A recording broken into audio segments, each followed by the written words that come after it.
Good afternoon, everybody. Hello, hello, hello. Oh my gosh, thank you for the Tier 1 subscription. Skidium, thank you for Tier 1. Sue4246, thank you for Tier 1. Captain Kate, thank you for Tier 1. Happy to be here, everybody. Yes, I am not dead. Stream is still alive. We are all here. We're going to try and expedite things a little bit tonight because while we are still going to be doing a full episode tonight, as you can tell, we're starting about 10 minutes late, and I do have a hard out of about 10 p.m. tonight, so I'd like to make sure that everyone who is asked to be here is going to be able to perform tonight. So why don't we just get right into it, and that way I can have people pressure me if I'm taking too long. Let us bring in our crew. Hello, everybody. Hello! Hello, everybody. We're gonna put Clavier on trial because of his fingy pins and handcuffs. He didn't say for what reason, but that's what it is. God damn it. Another white man canceled because of his podcast. He's so right. He's so right, though. He's so right. Anyway, just doing our usual checkup. Oh, yes, we might as well get the initial stuff out of his way. So, I'm aware that we may have one person who has to step out early today. Color, is that a cause for us to pick a second volunteer today? We should not need to. Okay, cool. So, how many volunteers do we need to pull tonight? Just one. Just one. All right, everyone, as we've been doing our new stuff, rather than doing first come, first serve, because that may be relatively unfair to people who don't have stable connections, what we are doing is I have now enabled the live dub volunteer. Anyone can redeem their points at this time if they would like to enter to become picked as tonight's volunteer. It is not first come, it's whoever wishes to take part. If you enter your name while I go through this list, or as I go through these updates I'm going to provide people, I will start putting your names into the wheel of names. And once I am done going through my rigmarole, I will pull from everyone who spent the points, and whoever does not get picked will get their points refunded to them. So do not worry about wasting your opportunity, wasting your points. It is free, technically, to enter. The points will only be spent if you happen to be picked to participate in the live dub. So let me bring this window up real quick, and then I will give you a quick... There we go. I'll give a quick rundown on what's been going on. So I want to make a couple apologies ahead of time. First of all, my voice was pretty much clear until my morning session, but then I ended up having to do a bunch of screaming. So I apologize ahead of time if my voice sounds a little worn out tonight. It literally was because of the last 30 minutes of a session I had to do today. The reason why I had to do a session at 10 a.m. this morning is because the same reason of why stream has been on such a hiatus. You guys, when I went on hiatus from stream, my thought was that it was going to be because there was like a really important project and I didn't want to risk myself and like hurt my vocal quality by doing intense stuff and then coming on and streaming. What I was not prepared for was how incredibly slam-packed busy my entire month was going to be. Obviously, I can't talk about anything that I'm working on at the moment, but to give you an idea, next Tuesday or next Monday, I have 4 separate things on my itinerary. 2 of them are voiceover sessions. On next Tuesday, the 22nd, I have 5 separate things on my schedule, and all of them are voiceover sessions. I have a 9 to 10, an 11 to 12, a 2 to 4, a 5 to 6, and then a 7 to 7:30. That is what my schedule is looking like right now, just for the beginning of next week. And being able to fit in everything has made it, like, literally impossible to do my streams in the meantime. That being said, well, to give you all an example, I don't know who I saw at Anime Impulse or at BLFC over the last week and a half, but between the 11th and the 18th, I was not home. On the 18th, I drove back starting at 3 o'clock in the morning. I drove 8.5 hours to be back home by noon, napped for an hour, and then drove back out to be at a 3 p.m. session in Burbank. That was yesterday. I'm not making any of that up. So, Holy crap. Well, not only did I do all of that yesterday, but I went into that session worried about if my vocal quality was going to be like off kilter because I had been doing announcing the day before. And it was like when I walked into the booth, I don't know if anyone has ever had this thing where like you go into your place of work feeling under the weather, but your body, like, forces itself to be healthy until you're done doing the work that needs to be done, and then it goes back to suffer mode. But that is what happened with me, where I walked in going, oh my god, I hope I still sound okay. And it was one of the cleanest, most efficient sessions I had yet done for that project. It was crazy how the adrenaline worked in that moment. So, all of this to say, I am so grateful for everyone. I know the hiatus has been super long. I know that games have been coming out. I am itching. I am itching to get to Metaphor. The more that my friends have told me about how Metaphor literally is a prequel to Etrian Odyssey at this point. That is what I have found out. Etrian Odyssey 1 exists in the same universe as and takes place after Metaphor. That is crazy to me. Anyway, so there are all kinds of games that I've been super eager to take part in. Oh, wait for this. It was lovely meeting you. Thanks. Oh, thank you very much. So I promise you, I have not lost interest in streaming. I have just needed to full force focus on my voiceover work and on the convention travels and everything else. So just me saying so much thank you for your patience. I promise as soon as the openings open back up that I'm going to be hopping back on stream. I want to find more opportunities. I'm really excited for the stuff that has come out. In the meantime, I want to try and get through Live Dub as much as we can. So why don't we do a rundown? Do we have anyone else that entered in, or was it just these two today between Skidium and Runewolf? Runewolf cannot participate. They participated last stream. Oh, okay. So we also have Sorcerer Lance, correct? Piba. Yes. I need you to move, buddy. All right, so we'll replace Runewolf with Sorcerer Lance. All right. All right, Skidium, Sorcerer Lance. Boomsday, Boomsday. Boomsday. Okay. All right, never mind. I was gonna do a best of 3 if it was just the 2 people, but I am gonna go ahead and just do the 1 spin with these. So, just glad you were back. I really missed watching your streams. Yes, I mean, we're not technically back yet, except for Live Dub. Things are so crazy busy right now. But I do feel that within the next month, I will be able to make somewhat of a return. I have a lot of travel happening the first 2 weekends of December. I'm basically gone between December 2nd and the 15th, both to go to Malaysia and to visit my dad. But November's looking pretty open. I have a lot of morning sessions, so I guess as long as work dries up, I'll have more stream opportunities. But obviously, I'm not hoping for that. I do hope to see people at FandomCon, and if I get hired for it, I would love to see people supporting Fastest Furs when that opens next month. Anyway, last call for volunteer. Going once. Going twice. All right, here we go. Can I please have Skidium? Please pop into the courtroom or the waiting room, and we will bring you in. And then if one of my mods can go ahead and return the points to Sorcerer Lance and Boomsday, that would be phenomenal. All right. I'll go ahead and close that for now. That's okay, Caitlin. Thank you so much for checking in. Also, everyone who's on stream, as a heads up, I am officially starting to make my transfer to Blue Sky. I don't know if I'm done posting on Twitter yet, because at least until Grok or whatever the stupid terms of service thing goes into effect, which I may need someone to let me know when that happens, because I've been so busy I haven't been able to keep up on things. But I will be continuing to cross-post. I'm just going to get myself into the habit of posting on Blue Sky first, and then cross-posting over to Twitter. But once that new terms of service goes into effect, I am done posting on Twitter. It's going to stay up just so that people know where to find me. Oh, there we go. Perfect time.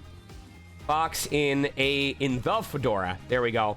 What up, everybody? I was just talking about how you can find me on Blue Sky. Ninja P. Breadman. Nice. Anyway, you came in just in time, because we're going to get everything kicked off here.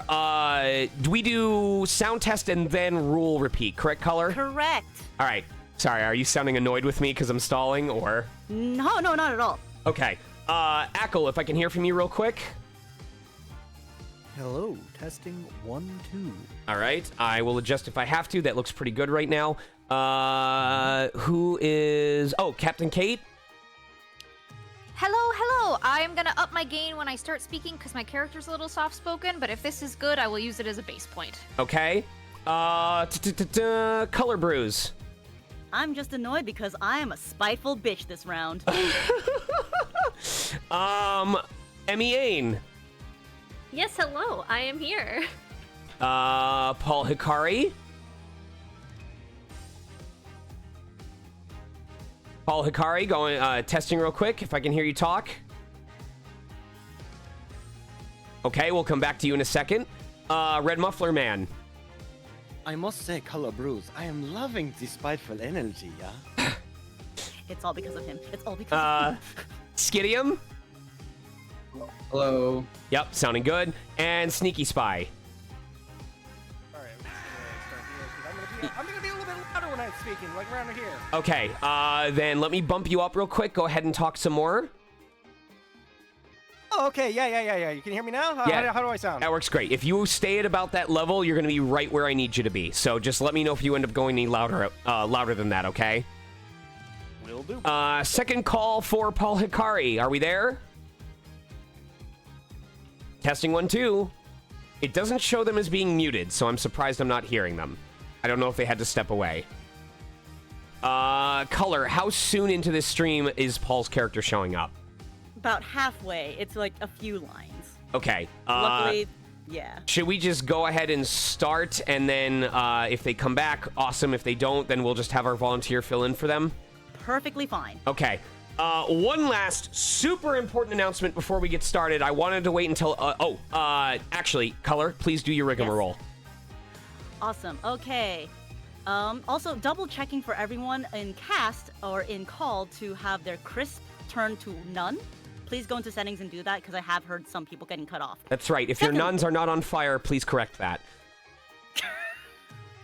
Amazing. All right, so we're here to have fun, but also want to have a clean live dub. So that means do not force the funny. The funny will happen naturally.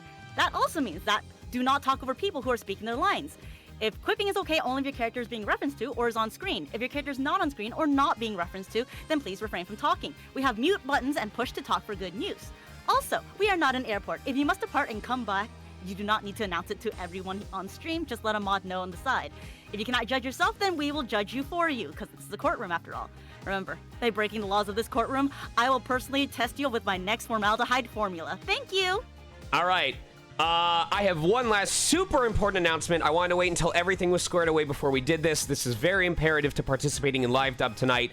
Everyone, my partner Kate now has a fursuit. Take a look at it. Here it is. There's her full suit. She got the news about it earlier this week, I believe. The final payment was made yesterday, and I believe it was shipped earlier this morning. So within the next week, Kate is going to own this beautiful first ever full suit of Lumi. That's so cute! I am so... Oh my god, I cannot wait to get pics with this adorable thing. It's so cool. Anyway, I'm gonna crop the head and just put it over her character that she plays tonight and just kind of bump it up like this whenever she needs to talk. Anyway, any questions before we formally begin? Formally begin. Very nice. Can you tell I'm stressed out? It has been... Yeah, just a little bit. You're totally fine. I am so excited, you guys, for when these projects I've been recording for come out, but like... The fact that I'm like seeing all of my colleagues talking about the things that they're in, and I'm sitting here going, there are like 4 or 5 different things that I'm not allowed to talk about that haven't gone public yet. So, all right, double checking Colors comments real quick. You posted it on Discord, correct? Yes. Correct. Those should be all of your unmarked lines, so just keep track of it. That's nice. You highlighted the ones that were specifically for me. Yes. Okay, so opening scene, Drew Studio, and the ending. Okay. Mm-hmm. Is that last one like right before the end of stream? Or the end of part 1? Okay. Trial 1. Yes. Okay. Noted. Okay. All right. Yep. Thank you everyone for attending. Here we go. Welcome to the first part of the final case of our 4th Ace Attorney live dub playthrough series. Turnabout Succession. Let's begin.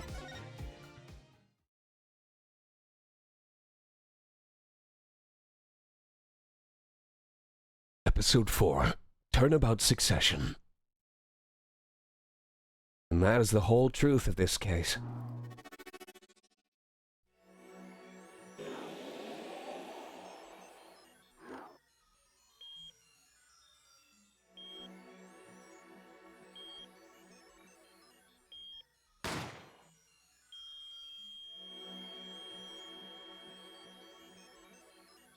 In order to understand it myself, I had to know the story of these last 7 long years.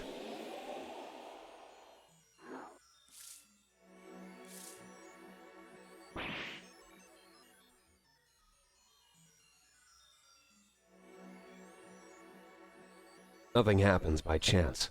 All is connected.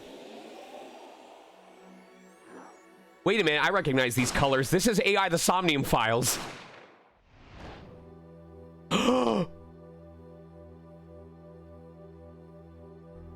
And now, you stand ready to begin the final chapter of this story.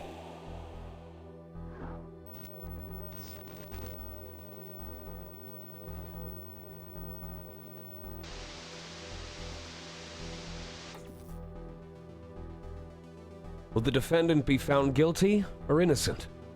The decision is yours.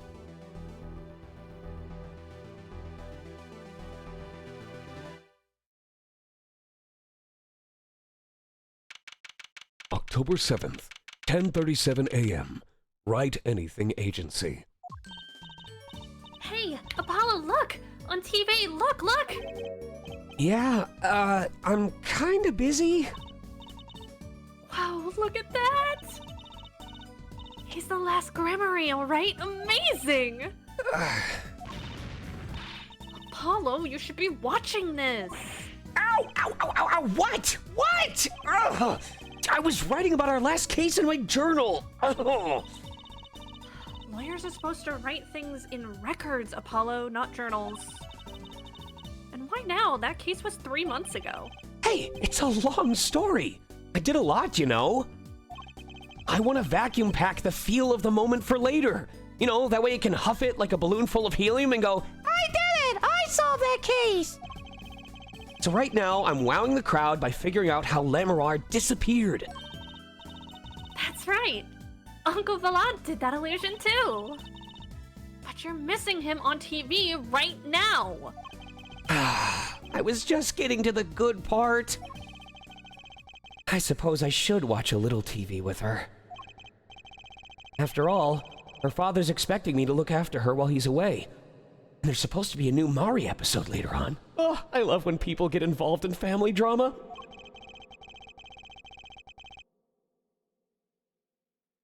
Is this our volunteer? Yes. What you're now seeing is a rehearsal from the greatest magic show on Earth, happening right here at our very own Sunshine Coliseum. Sunshine Coliseum? Hey, that's where the Gaviners concert was. Only 3 more days until miracles happen here, right before your unbelieving eyes. The legendary Troupe Paris is performing for the first time in 7 years. That's going to be great. I'm so there. You and Daddy are coming too. The legendary Grammaries. If Trucy's real father were still alive, he'd be on that stage performing miracles. I've got the tickets and everything. Here's yours, Apollo.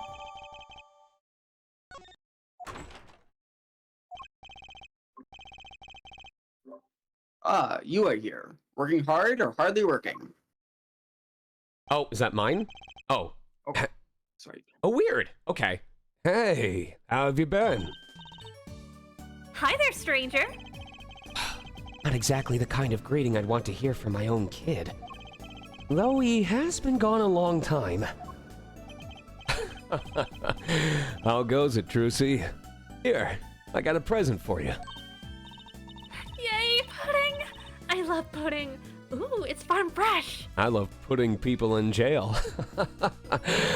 It's a dad joke, get it? You're not funny! And not just 1 pudding, but 3 whole cups. I'll have to pace myself. Well, I'm beat. That's right, Daddy. You're on a top secret mission. You've got to take it easy with the secrets, you know.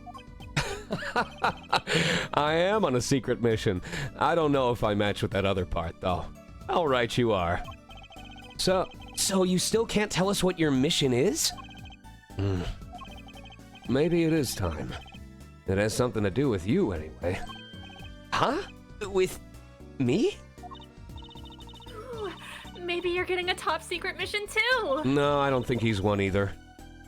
Oh, maybe you can be one of those guys. A spy. Can't I just be a defense attorney? To be honest, telling you about the mission was my whole reason for coming here today. What? Tell me. You've heard of the jurist system, yeah? The jurist system? That's right. The new legal system everyone's talking about.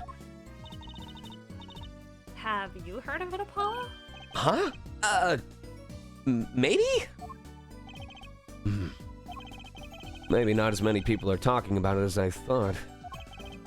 The jurist system, huh?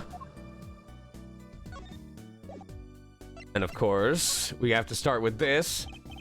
Ah, presenting, are we? I did my fair share of that back in the day. Showed my attorney's badge a lot too. He may look cool and calm now, but you should have seen him before. You know me too well, Trucy. I'm glad I provided this opportunity for a little family bonding. Oh, same thing. Oh, I thought it was unique to the attorney's badge. Darn it! Oh wait, I can look at the ticket. Let's do this. $70? Oh my god. Kate, how much were our tickets for Hans Zimmer? More than that. Do you want an actual number? Yes. Mine was 150 and yours was closer to like 300. Oh, that's right. We were pretty far up though. Yeah. Are you ready, Apollo? Ready? For what?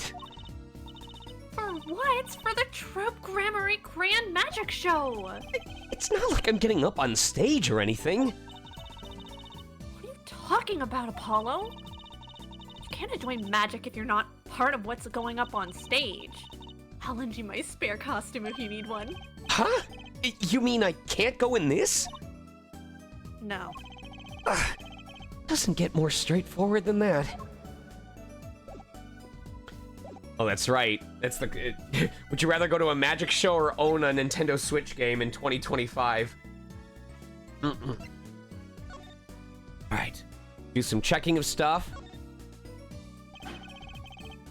Owen's practicing the piano, as usual. Even calling him a pianist is an insult to pianists everywhere. Okay, Apollo. I'm gonna guess what you're thinking right now. Huh? What? Was I making a funny face or something? I'm so hungry. I'm right? Of course I am. No, it's not like I'm from Moko Moko Friends. You guessed wrong. Besides, that's not what I'm thinking. It's what you're thinking. How did you do that? You read my mind, Apollo. At least you've got that pudding. That's right. Try not to eat my share, will you? That magician in the photo, is that your... My real daddy. Yep. Zach Grammary. He disappeared when I was little. I hung that up there so I wouldn't forget what he looked like. I see. She's smiling, but I'll bet that smile doesn't go very deep.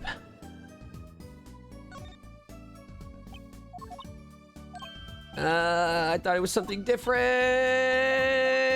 Okay, here we go. There we go. I can't believe you're using this cutting a person apart box as shelf space. You know, I used that trick on stage the other night. Imagine my surprise when I pulled one of my shirts out of the box. You should really examine your props before the show. That hat, is that a spare? Looks exactly like the one you always wear.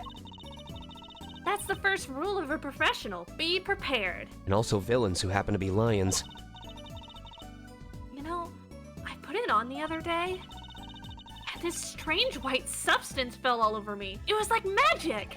Or like fingy pin powder.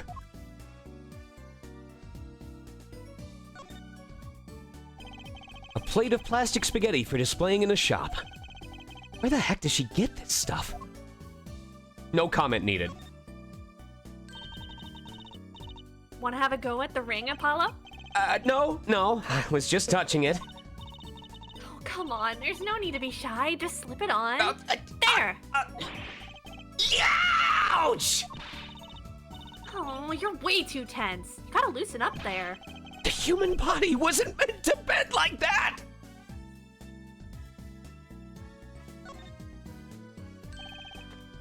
Plant. It intrigues you, doesn't it? Not really. It's just the only thing in here that doesn't have some secret function. No secrets. But lots of memories. And a name, too. Wanna hear it? Not really. His name is Charlie. If you were curious. Really? I wasn't.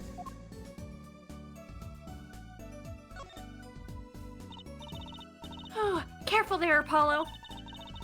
A lot of people run into that table, you know. Why, some client knocked the pot clean over the other day. Why not get a more sturdy table? Maybe the table is partially to blame. There's no maybe to this. That thing is a death trap.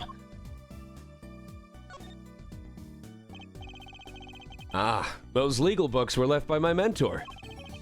Too bad I gave up the practice before reading them.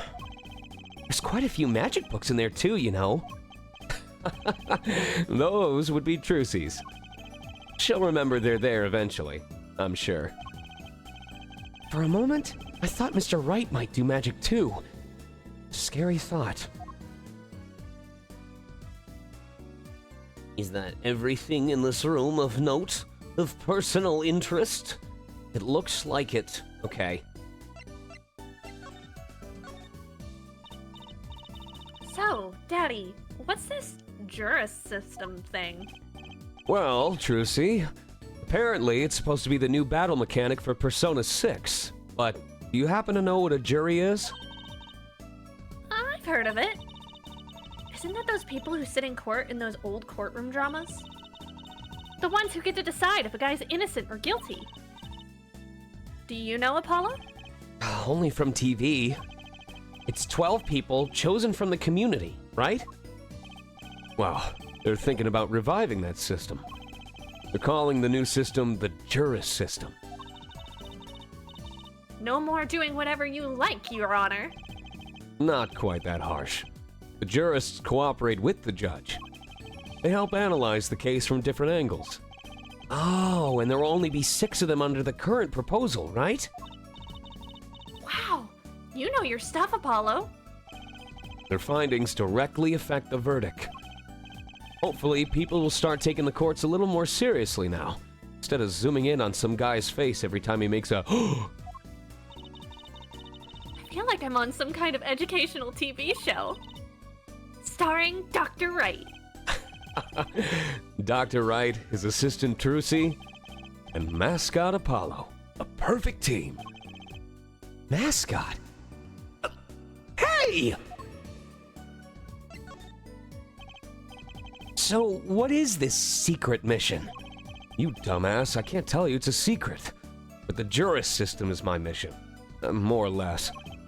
Anyway, keep in mind that new ideas like this system are always risky, Apollo. Too true. Everyone's got an opinion, and they just talk and nothing gets decided. Kinda like you, Apollo. I'm not that bad. Am I? In any case, we're going to give it a shot. A test, if you will. I don't like tests. We'll take a case as a sample and choose 6 jurists. I'll be the one helping with that process, incidentally. Helping how? Well, for one, I'll be chair of the Jurist System Simulated Court Committee, also known as... The chair constructs the ideal situation, choosing the case, the jurist candidates. Even the judge and the courtroom and Kaufma will be there. Wow! It's like you have a real job! Who the hell is Kaufmo? I was never that good at the piano, to be honest. Once a lawyer, always a lawyer, I guess. Trial's tomorrow, by the way. Don't miss it. Trial simulation, that is. Simulation, huh? Sounds interesting. So, what kind of case is the trial simulation about? Well, since it is the first run-through of a new system, I wanted something simple. Good thinking. No sense wearing yourself out on something too serious. True. The case is who stole the cookies from the cookie jar. Since it's so obvious it's going to be Trucy, I figured we'd go with one where the conclusion is pretty much forgone. Oh, wait, wrong one. This is about murder. That's not simple at all! By simple, did you mean that the defendant is... Guilty. Yes. Most likely. Oh, wait. It's a foregone conclusion. So, good luck, Apollo. With what? With the trial tomorrow. You're defending, of course. Recall that I said it had something to do with you? Go for it, Apollo. It's just a test case anyway, no sweat. Yeah, but there's still a verdict to be decided. And a potentially serious sentence. The most serious, in a worst-case scenario. You mean the verdict's for real? That's not a test trial! That's a real trial! All the forms have been filed. There's no turning back now. No fucky-wuckies, no takesies-backsies. Trial begins tomorrow at 10 a.m. Hope you can make room in your schedule. Why am I only hearing about this now? Ah, yes. There was a change this morning. I picked a new case. Huh? Something that happened last night. Hey, Apollo. I know you're all excited about that secret mission. But what about this? The Troop Gramarye Grand Magic Show! Huh? Oh, right. The card tricks. They're not card tricks! They're grand illusions, miracles, the apocalypse, heaven and earth will be sighted. So what? That's 3 whole days from now. It's at the Sunshine Coliseum. Let's go! Let's go today! Remember they bought it out? It's the Crypto.com Coliseum now? We could say hi to Uncle Valance. Have fun. What? I can't go by myself. You know I'm not very outgoing. Right. Why not go with her? But what about the secret mission? Oh, don't worry about that. You'll hear all about it tomorrow, regardless. I don't trust that smile. He knows something that he's not telling me. Yippee! Now you can take me to the Coliseum. Trucy is the one that would go, Yippee! I suppose it wouldn't kill me to pop over there. On tonight's news, local man killed while trying to go to Coliseum. Oh, Gramarye. That reminds me. What's this, Daddy? Isn't that silk hat the Gramarye seal? Consider it a birthday present, Trucy. Thanks! It's great! But today isn't my birthday. Well, there was at least a 1 in 365 chance it was. Good point. What day is it today, Apollo? Huh? Today? I think it's Recycle Your Plastics Day? Well, then it's a Recycle Your Plastics present. Yippee! So it's plastic! I've given up trying to understand them. It's much easier that way. So what is it? Can I open it, Daddy? No. Huh? You'll need that envelope someday. Someday soon. Don't open it until then. Well, Why didn't you just hold on to it until then? Because that would be the logical thing to do. An envelope about the Grammarys, huh? Huh.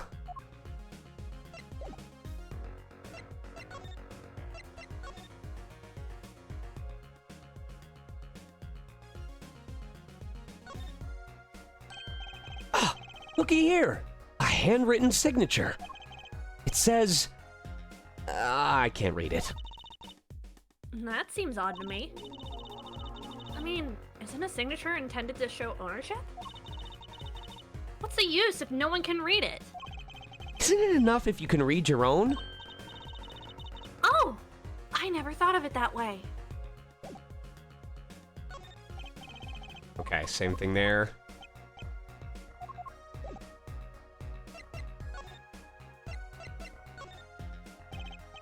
Alright, so what case are you going to use? You really want to know, don't you? Of course I do! I mean, I'm going to be defending, aren't I?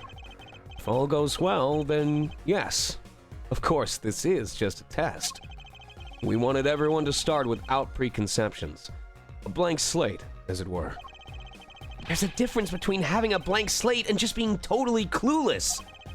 Whose dumb idea was that anyway? Well, mine. Committee chair, remember? Oh.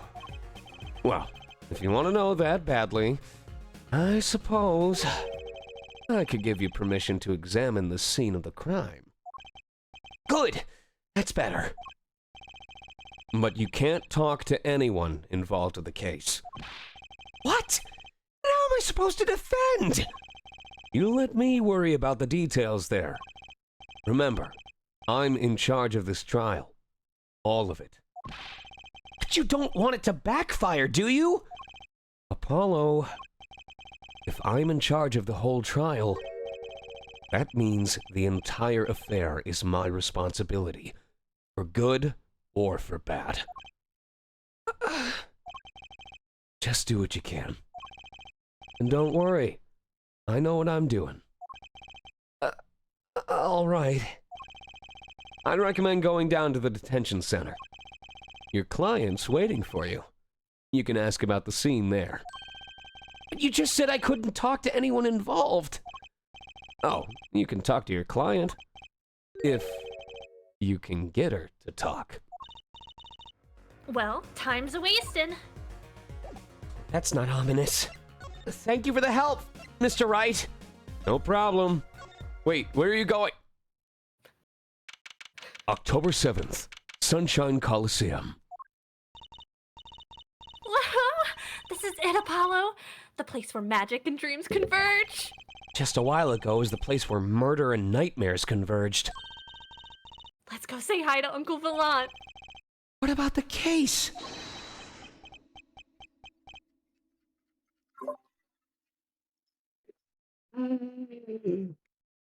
Hello?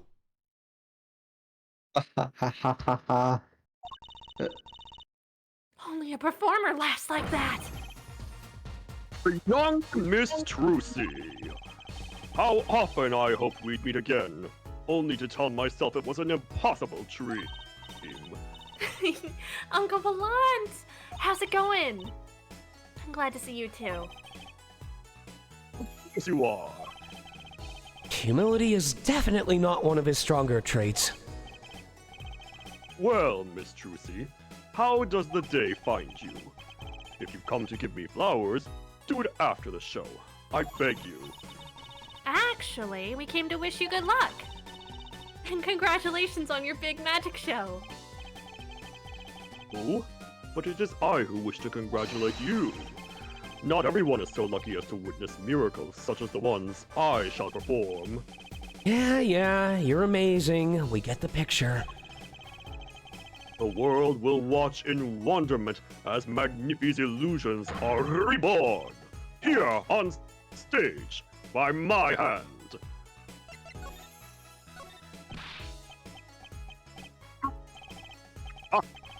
A challenge, is it? You want me to make that disappear? Very well. Give it to me. No, thanks. Are all magicians like this? Apollo. What was that look just now? I was just thinking how hard it is to get any information out of a magician. Same thing. Okay. Yep. Yes, I get it. Also, I think the reason why it keeps cutting off the laughs is if you have noise cancellation enabled, it will cut off anything that doesn't sound like speech. So make sure you guys have that disabled just in case. Right then. I was wondering if you could tell me about this. Why, that bears the Gramarye seal.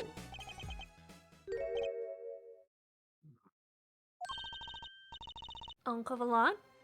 Is something wrong? Where did you get this? Huh? Daddy gave it to me. Your daddy? My partner? No, my other daddy, Phoenix Wright. Why now? Why would your Lord Daddy? Lord Daddy? That's kind of stretching the whole archaic thing a bit. On the back, do you recognize it? That belongs to none other than Zach Gramarye. What? Daddy signed this? I might be so bold as to open it. I'm sorry, but I can't let you do that.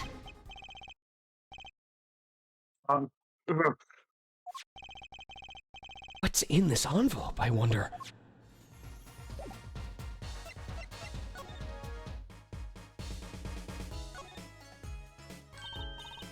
Look, Apollo! A balloon!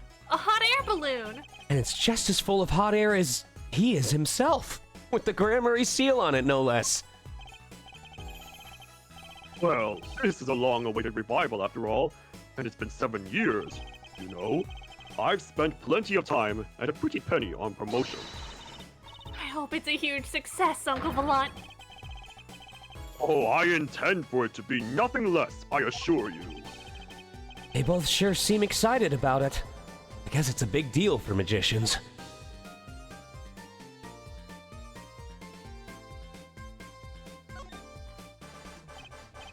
Hey, that creature there. He was handing out balloons during our last case, too. He's not a creature, Apollo. Poor guy. Oh, sorry, furry. Was I mean somehow?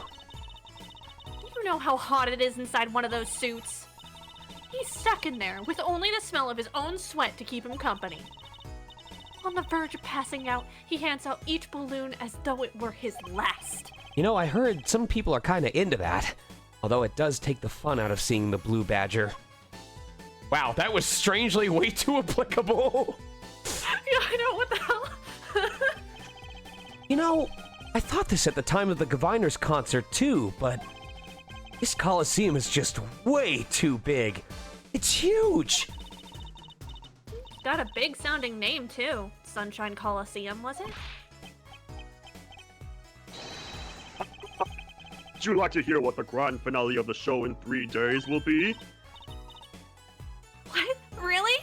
Yeah! The grand finale will be none other than... Don't tell me you're gonna make the Coliseum disappear, right? Oh. Oops. Looks like I was right. Apollo, I can't believe you'd use your power of perception on something like this. It was just a wild guess, really.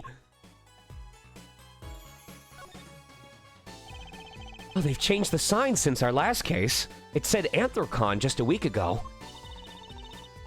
It was all Gaviners back then, wasn't it? I hope nothing bizarre and mysterious happens this time. It shall. Why, the show itself will be bizarre and mysterious, I assure you.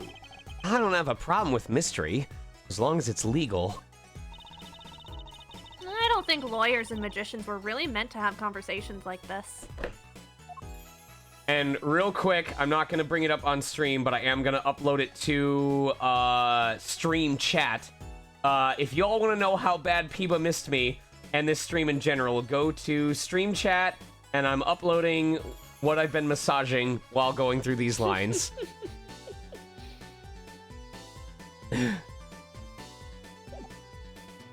There we go. What a good boy. Everyone's talking about the big magic show. Is it true that the Gramarye miracle is back after a 7-year absence? Trucy, I must apologize. This show and this honor should have been his. Daddy. My co-magician in training, Zach Gramarye. If that terrible thing hadn't... It's okay. Kiba, okay. let's be a good boy. Jesus Christ. I was like, oh. Your father was a great magician, Trucy. If he were alive, then I, Valant Gramarye, would have been proud to stand up on this stage as his assistant. Thanks, Uncle Valant. You know, I'm happy you're doing this show. To think, we get to see the great Magnifia's illusions again. She really is looking forward to this, isn't she?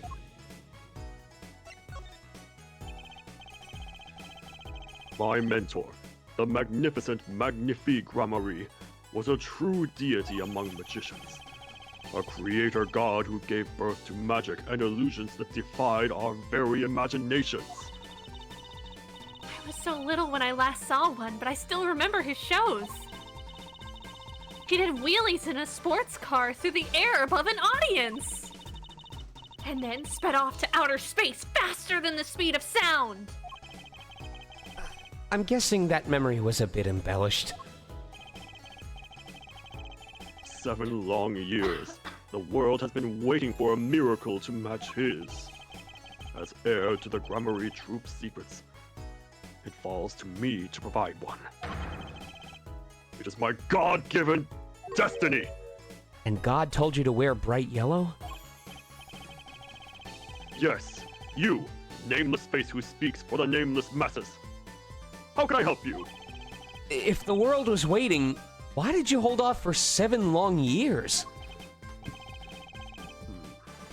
It appears the lad has been informed. Perhaps you have heard of the magic known as law, which governs our land. I have, though I'm not sure it qualifies as magic. Performance of Magnifie's miracle was impossible. A certain law prevented it for 7 years, but no more. 7 years? That phrase sure likes to pop up, doesn't it? And why was that? Still matter called performance rights, Miss Trucy. Can you tell us about these performance rights? Magnifie's magic relied on an incredibly innovative idea. A trick, if you will. That trick was considered his property, and as such, was protected by property laws. Intellectual property, maybe? Magnifie knew this and bequeathed it in his will. To one person. You mean... him? Yes, Miss Trucy. It was your father. Zach Gramarye was the inheritor of the Gramarye miracle. Daddy. Yet, as you well know, he is gone. He disappeared suddenly, 7 years ago. I think I see where this story is going. Once a person is classified missing for a certain period of time, they're considered legally deceased, correct? In all absoluteness, those rolled-up sleeves conceal your competence well, young man. That certain period of time of which you speak is 7 years. Ah! Yes, Miss Trucy, though it pains me to say it. This past spring, April to be precise, was the time. Your father was legally declared deceased. In the absence of a formal will, secrets of our mighty mentor Magnifie passed to me. This was, in fact, stipulated in the will by Magnifi himself. It's gonna turn out to be some, like, huge trick by the original dude to be like, haha, I came back from the dead! Is that how it works, Apollo? I mean, yeah, it's called death in absentia. He's declared missing. Permanently.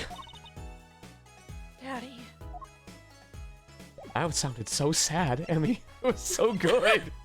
Oh my god.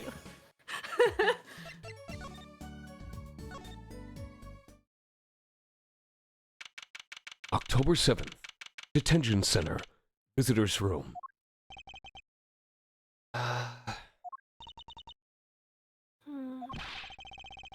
that's 20 minutes we've been waiting here. 20 minutes! Maybe I should complain? I'm sure that guard has better things to do than stand there pretending he doesn't see us. No, I don't. You know the minute we get angry, the client will show. It always works that way.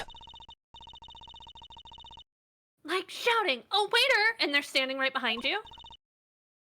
Oh, guard!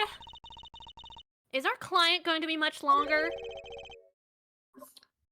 What are you talking about? Haven't you already started the meeting yet? Huh?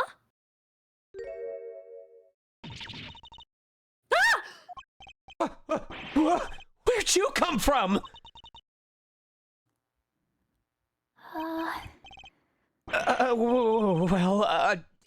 Anyway, please, have a seat.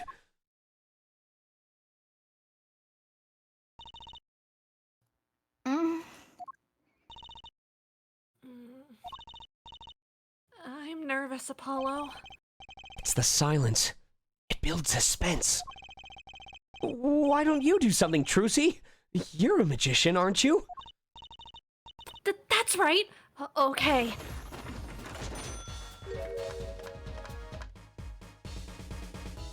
I'm the amazed Mr. Head.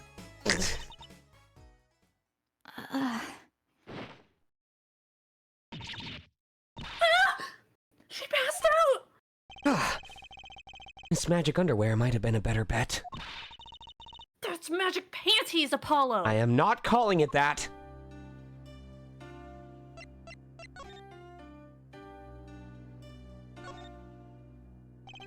Security camera stares down from the ceiling, all-seeing, unblinking.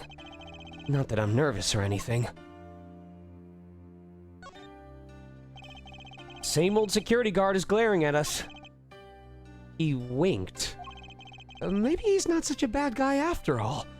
Why do I feel so fluttery inside, though?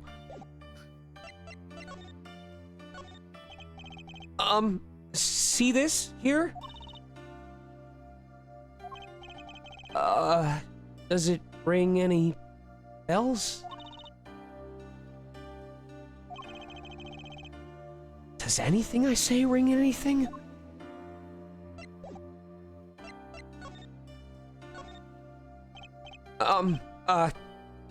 Hi!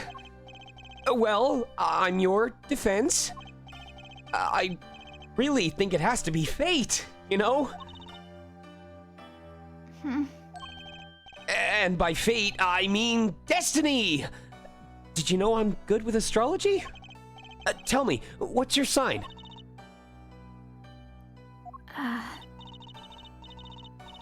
I can tell you mine if you'd like, Apollo. No, never mind. I just got carried away there. I seem destined to get difficult clients, it seems. So, what's your name? Oh, right. I'm supposed to introduce myself first. I'm Apollo. Apollo Justice. And I'm Trucy Wright. I know. This is getting nowhere fast. Hey, I know. Maybe you can tell us what happened. I'm your defense attorney after all. Anything out of the ordinary happen lately? Well, the other day, this tourist from out of town stopped to ask me directions. Later, Trucy. I feel like I need to ask directions myself here. Well, that was fruitless. Though I think I understand despair a little better now. You did good, Apollo.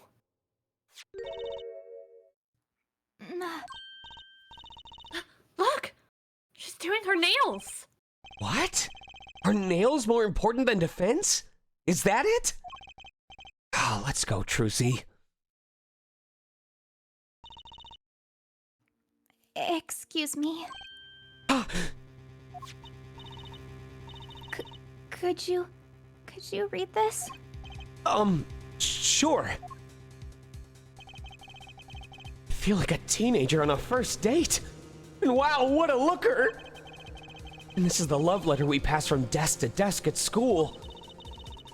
Stop looking so wistful and read it, Apollo! Oh, brought back to the reality of the girl I'm actually forced to be with. It's a business card with a name and an address. The name is Vera Misham. The address is for Drew Studio. And you're giving me this card because...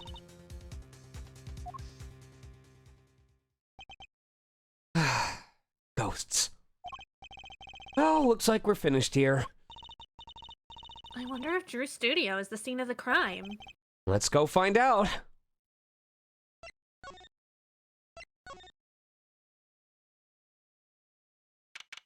October 7th, Drew Studio.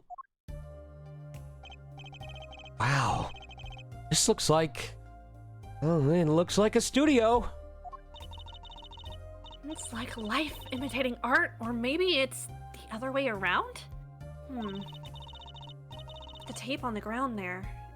It's a bit jarring. Yeah. Looks like we found our crime scene. Apollo, look at all those paintings! Hey, don't touch those! It's okay, I'm just looking.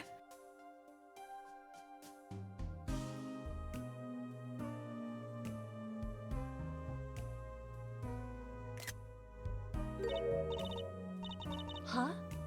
Apollo, look at this one. Looks half finished. Can still see the rough sketch underneath. But that's odd. The rough part doesn't look like the rest of the painting at all. Oh, god damn it, is this AI art? Oh, I'm taking this with me. Only real art belongs in a real painting studio. All the paintings have a really different style, too.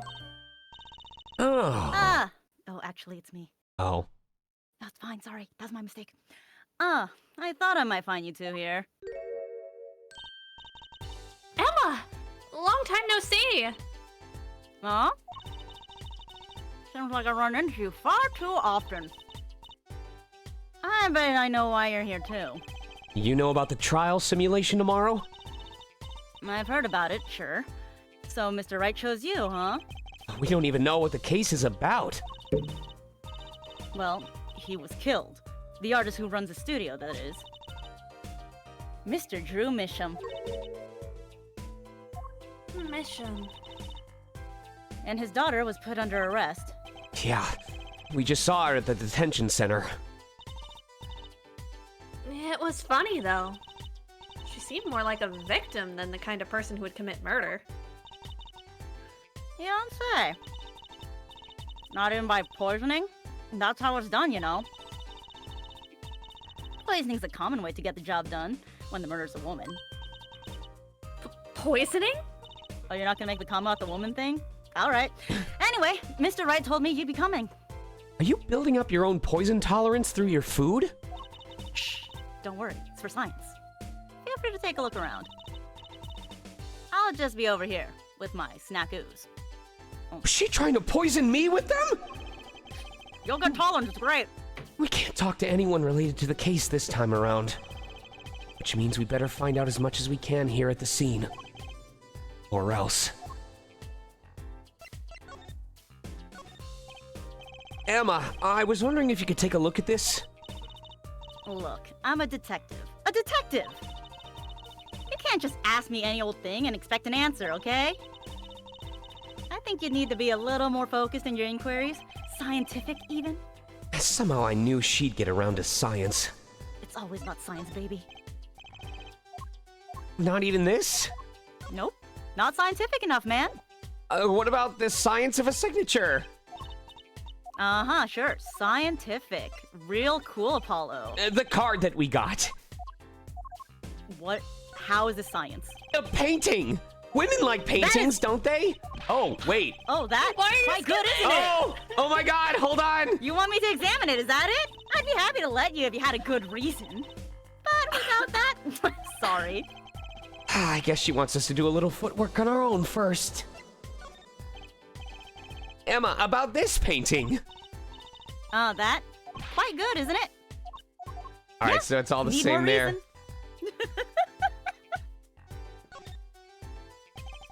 Is that a pufferfish?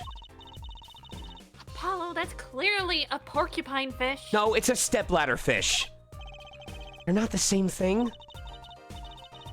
You know what gets me? They've got all these needles, right?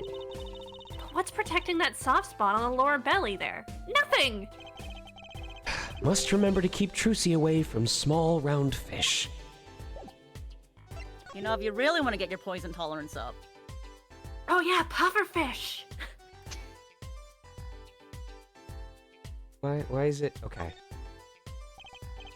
Well, what do we have here? Looks like a person thinking about something. Maybe they're worried. Like, what should I have for supper? A hot dog or a hamburger? You know, I've always wondered about that.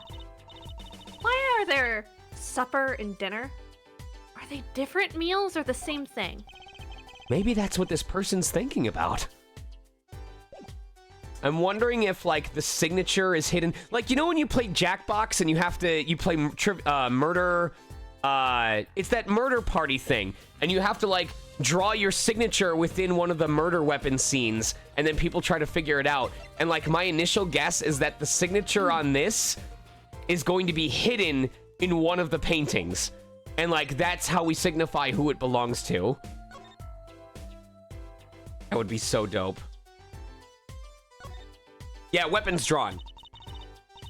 Apollo, look at this painting.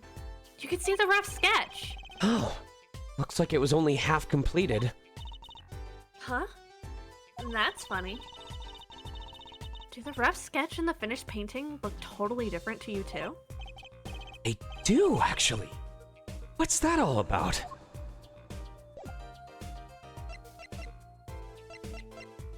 Hmm.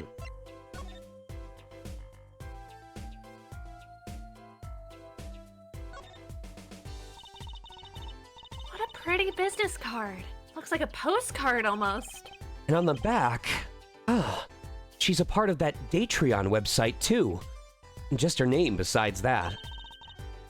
That seems odd to me. Huh? What does? Why write your name on the front and back of the card? Why not use the space on the back for a self-portrait or a caricature? Then people would remember what you look like too. That's not a bad idea, actually. Here, give me one of your cards, Apollo. She's drawing something. Hey! My hair's not that spiky!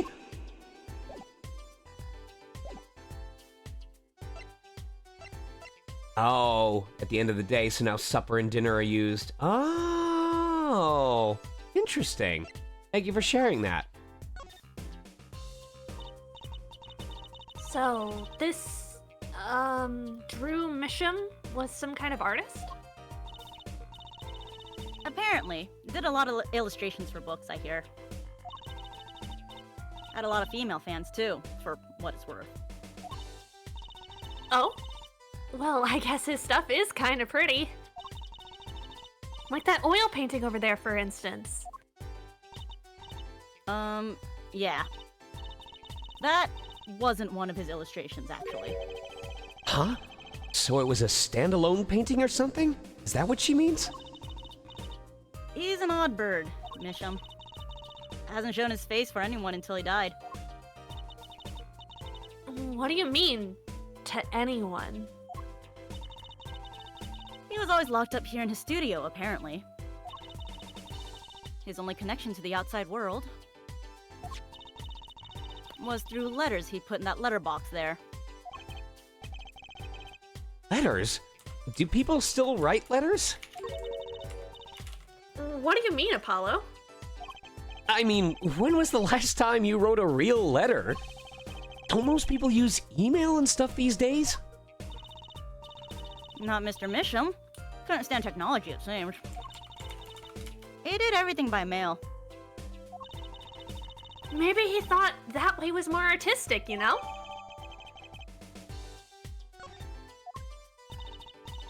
In any case, the only person besides him allowed in here was his daughter, Vera. Oh, you mean the killer? The suspect, please? We took some fingerprints, of course. The only ones found in the room were Mr. Misham's and Vera's, basically. Isn't the difference between pufferfish and porcupine fish whether they're longer or rounder? Basically? Actually, last night, Mr. Misham gave an interview to a reporter for the first time. It happened during the interview, apparently. His first interview ever? Could you tell us a bit more about what happened the night of the murder? So, this woman, Vera, she's Mr. Misham's daughter, right? Yep, a real sickly girl ever since she was little. Hardly ever went outside. She did kind of give off a withdrawn sort of aura. She was homeschooled by her father, apparently. It was quite a scene when they took her into detention center. She was screaming about how she died if they took her outside. That does sound like a scene. In the end, she agreed to leave if she was allowed her good luck charm for company. Her good luck charm? Apparently, take a drink every time I say this word, she has this charm that magically gives her the courage to go outside. Why can't I ever get a normal client? Why can't you ever be a normal kid? But why would a shut-in daughter kill her own dad? I mean, just look at Twitter. Don't look at me. So, about the poison. It was found to be in his coffee, right? No, not precisely. Not precisely? What does that mean? It means see for yourself, I think. Like I said, last night was the first time someone from the outside came into the studio. I guess mysterious painters who never go outside make for good articles. And it just so happened that he died the night of his first interview? At around 9 p.m. every night, Vera always made him a cup of coffee. Last night, he drank his usual coffee and suddenly became violently ill. And died? I mean, do you see the size of that mug? That's way too much coffee for a normal person. Especially at 9 p.m. She poisoned him on the night of his interview? Wouldn't the reporter see? He wasn't near Mr. Misha when she brought her father this coffee. He was checking out some equipment in the back of the room. Supposedly, that's why she didn't notice he was there. It was the reporter who called the police, in fact. Wait, but why is she the suspect? If anyone is suspicious, it's the reporter!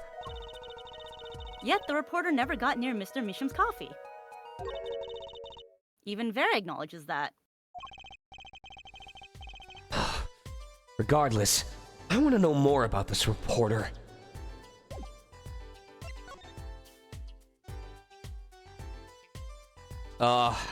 I want a skylight in my house. That seems so nice. Oh, man.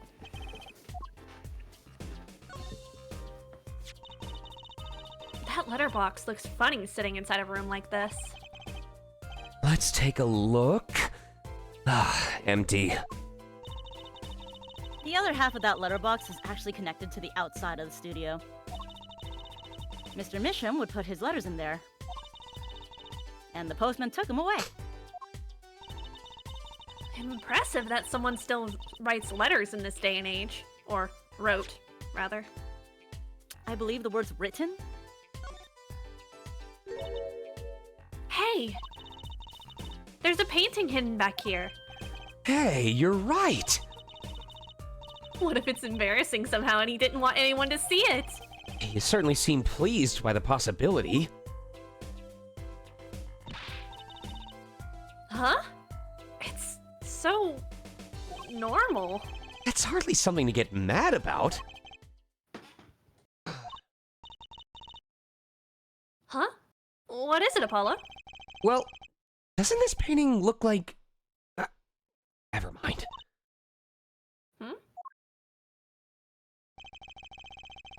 I better get a professional opinion on this.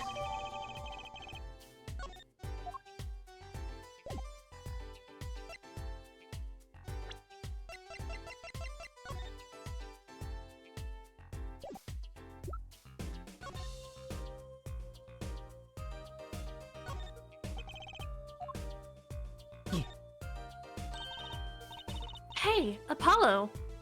This painting, I know it. Huh? Really?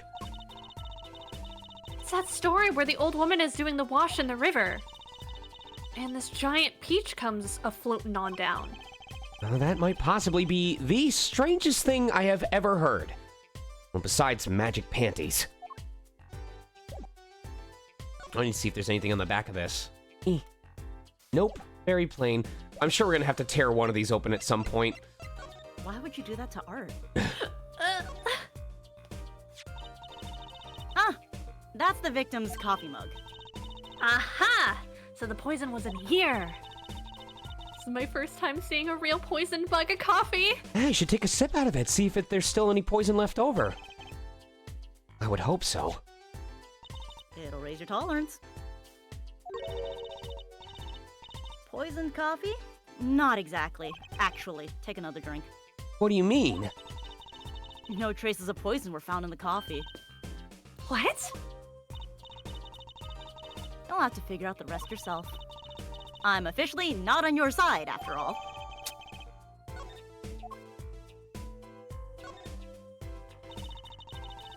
I imagine this coffee cup was for guests to use. Guests? Did the police already analyze this cup too? Not a trace of poison was found on that cup. So the killer was after Drew Misham alone.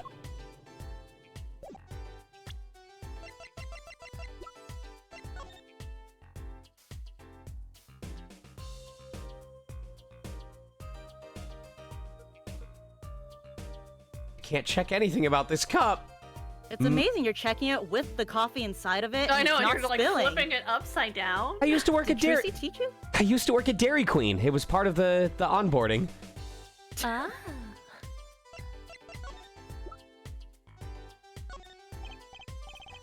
So, what do you think about the coffee cup?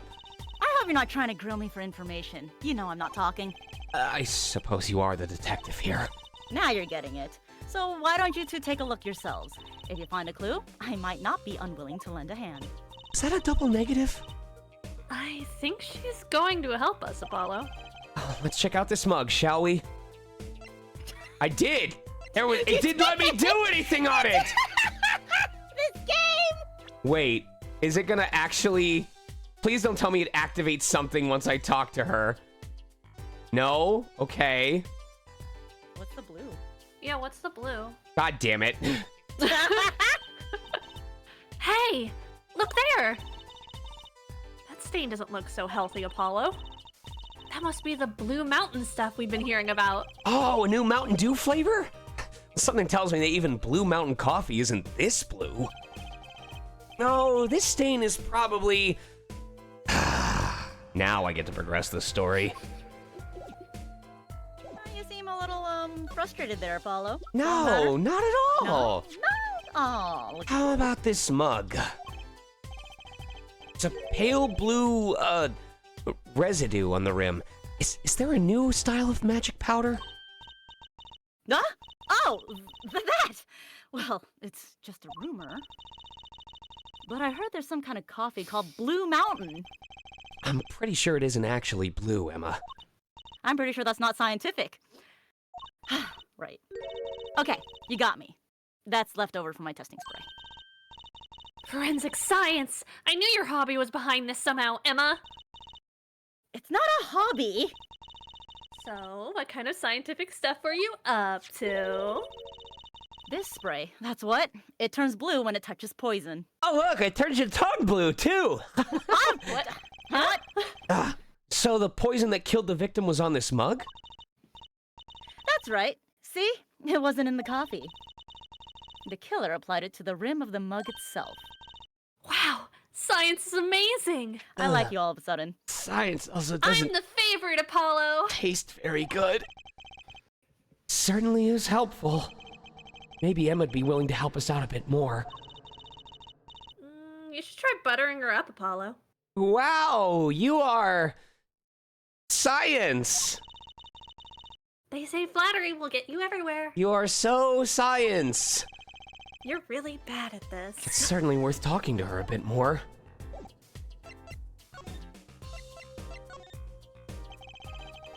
I bet Emma could help us out here. Don't forget, flattery will get you everywhere with her, Apollo. Huh?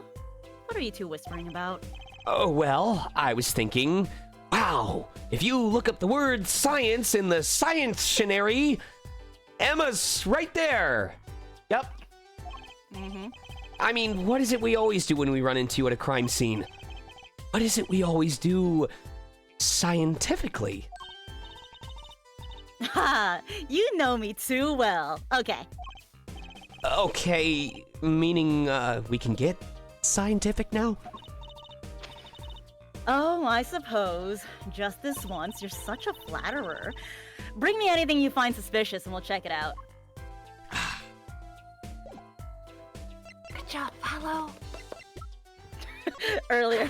You're so bad at this. Apollo, holy shit, it worked! We already did this. Okay. Correct.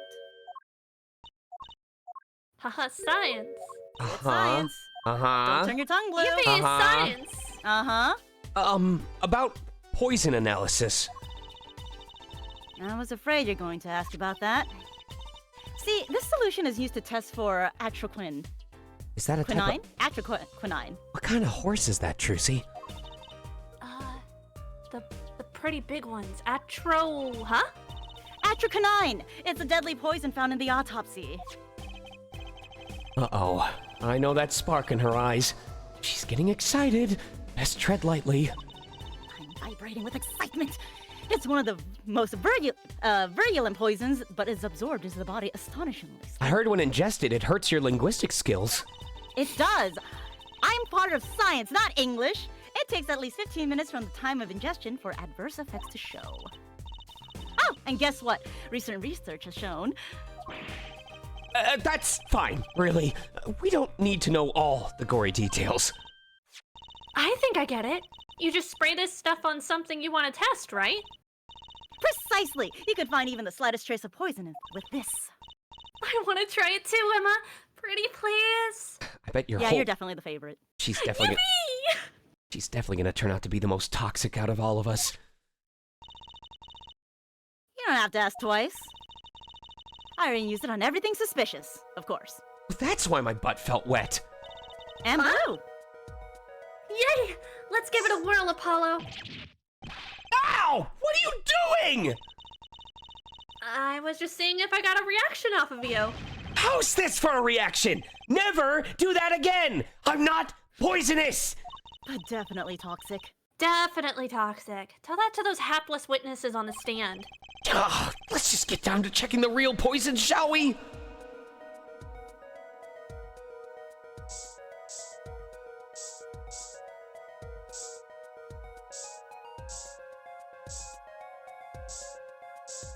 It's like I'm doing makeup.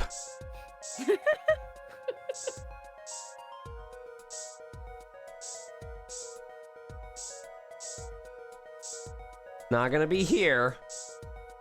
Okay.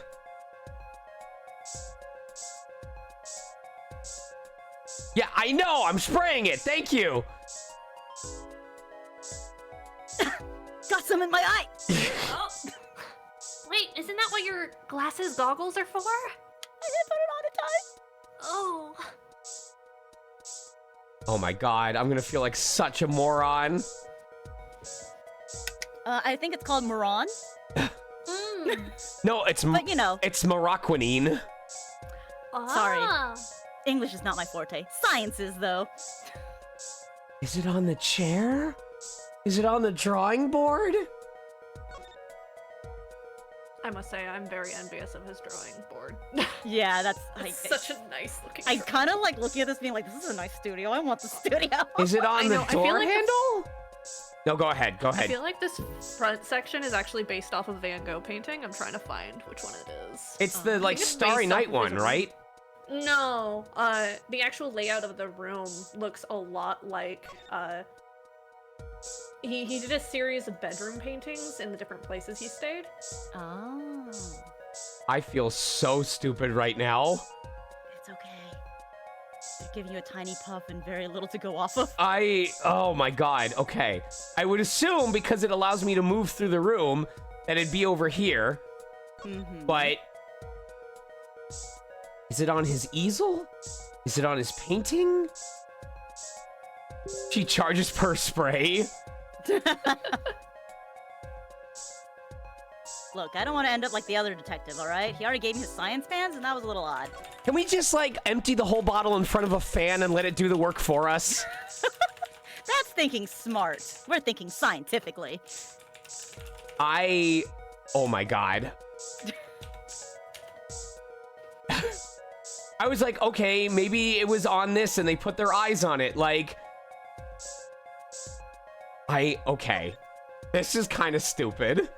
Yeah. I'm gonna feel so dumb when I finally find it.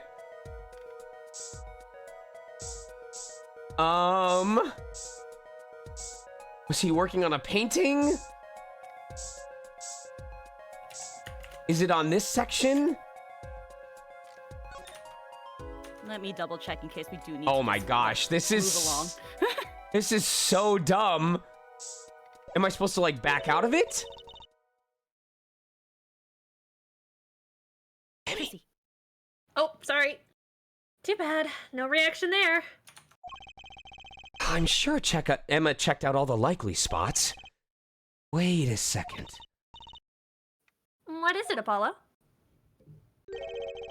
Did you spray that little desk over there? I don't think so. The spray probably can't reach that far, you know? Let's check it out, just to be sure. Oh, you son of a bitch! You son of a gun!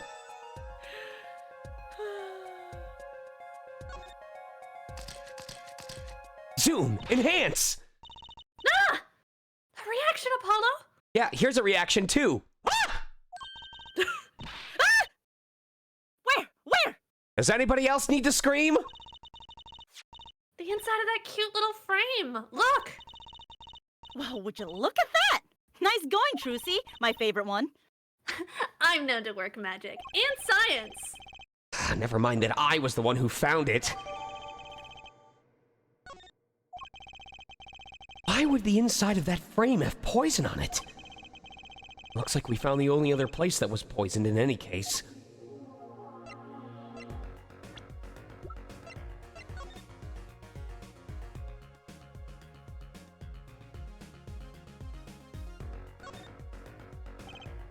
Looks like you have to take this back part off first if you want to off yourself.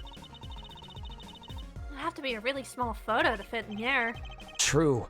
And that pale bluish stain? Why would there be poison on something like this? Well, there's one obvious reason. Whoever put poison in the coffee rubbed a bit on here, too. That's not very obvious, Trucy.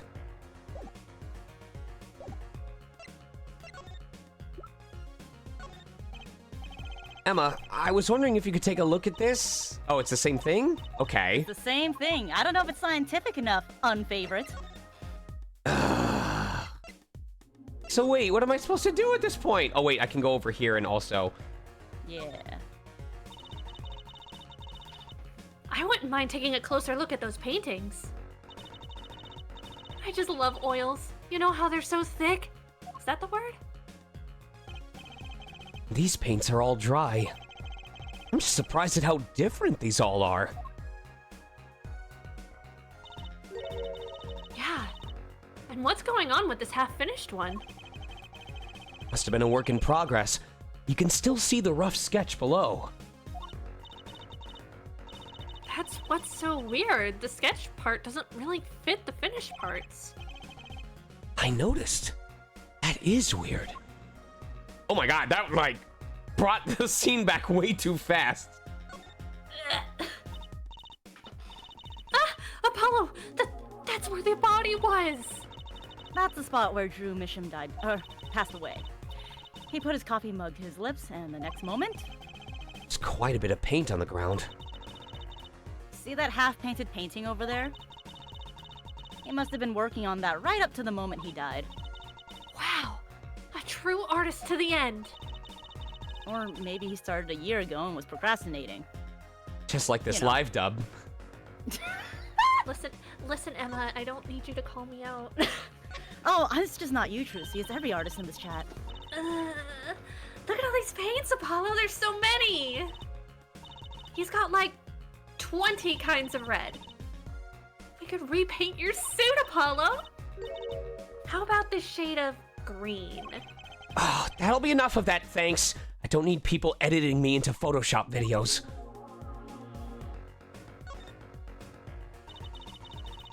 What is all this equipment here for? Doesn't look very artistic, really. He had everything from a... Is it a lathe Oh, or lathe? Peeba! Oh! That's Peeba. Lathe to a laser... Lathe to a laser cutter. Looks like he was ready to work on metals and wood, too. Though his equipment's a bit old, to tell the truth. Why would a painter need all this?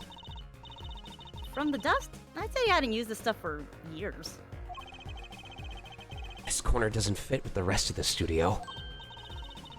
Oh, do you think I could borrow this? I want to cut a quarter in half to make a trick coin. This is a crime scene, Trucy, and you're a crime against humanity. But these cost like $50 at the magic shop. So eat less avocado hamburgers. But they're tasty. Let's take a closer look at this desk here. Enhance. Huh. Something about the way that figure is posed. I've seen that pose before. It's you, Apollo. See? You're making one of your flamboyant gestures. Oh, please, I am a professional. This is very clearly you when you're putting the blame on me when someone asks who did it. I wonder why it's posed like that. Coincidence? So this is Drew Misham. And this little girl must be Vera. Yeah, they took that some years ago. They look close. A happy little family. Until you arrested his daughter. But... Look, I was personally against that, okay? She just didn't seem very suspicious, scientifically speaking. Uh-huh, right.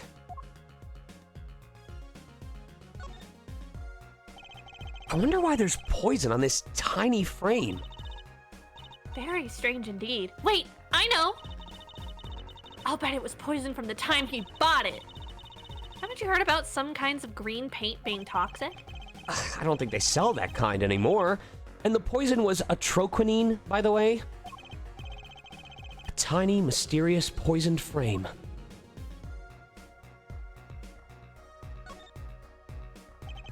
Is this a journal? Wow, talk about a clue. Let's read it. What is it, Apollo? He didn't write the name of the killer, did he? It's new. He didn't write a single line. Ah, you had me going for a while there.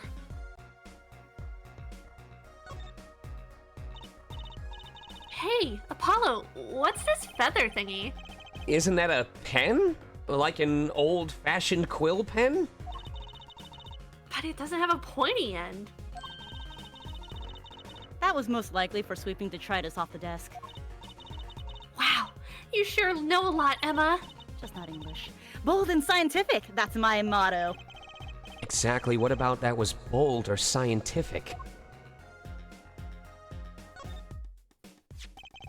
This envelope has been opened and resealed. Ooh, I know how to do that. You take a pot of boiling water and hold the envelope up to the steam. The glue melts and it opens. Cool, huh? Whoever did this wasn't so delicate. You're right. Looks like they just ripped it open and stuck it back together. Huh? Postmark on this letter is from 7 years ago. Why would someone open a letter, then seal it again? I'd better hang on to this. I think that's everything here.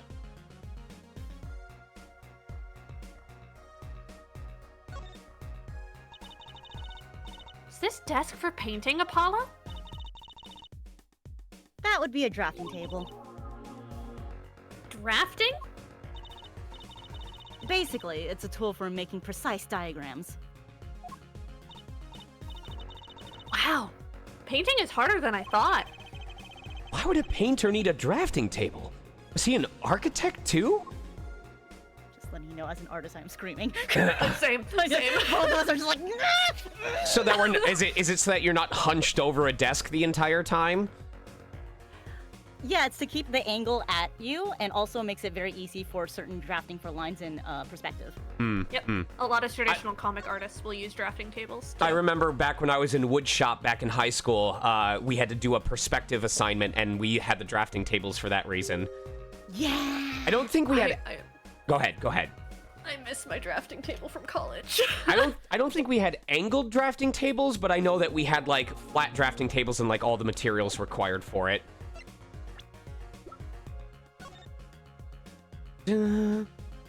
God, her handwriting is shit for it to be this blurry on an envelope. Apollo, look. It's been opened once here. There's treasure here! I wonder if pirates had this at some point. Should I try to get it open and then stick it back shut? Trucy, I literally offered for you to have pirate treasure for free. Fine, since you're being a butt about it, let's ask Emma. Yeah, that's true.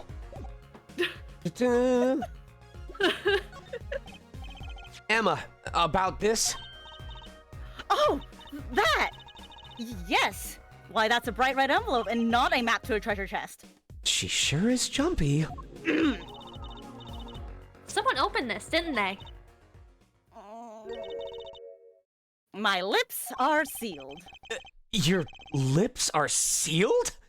That's a first. You mean, you know what's inside the envelope? Sure.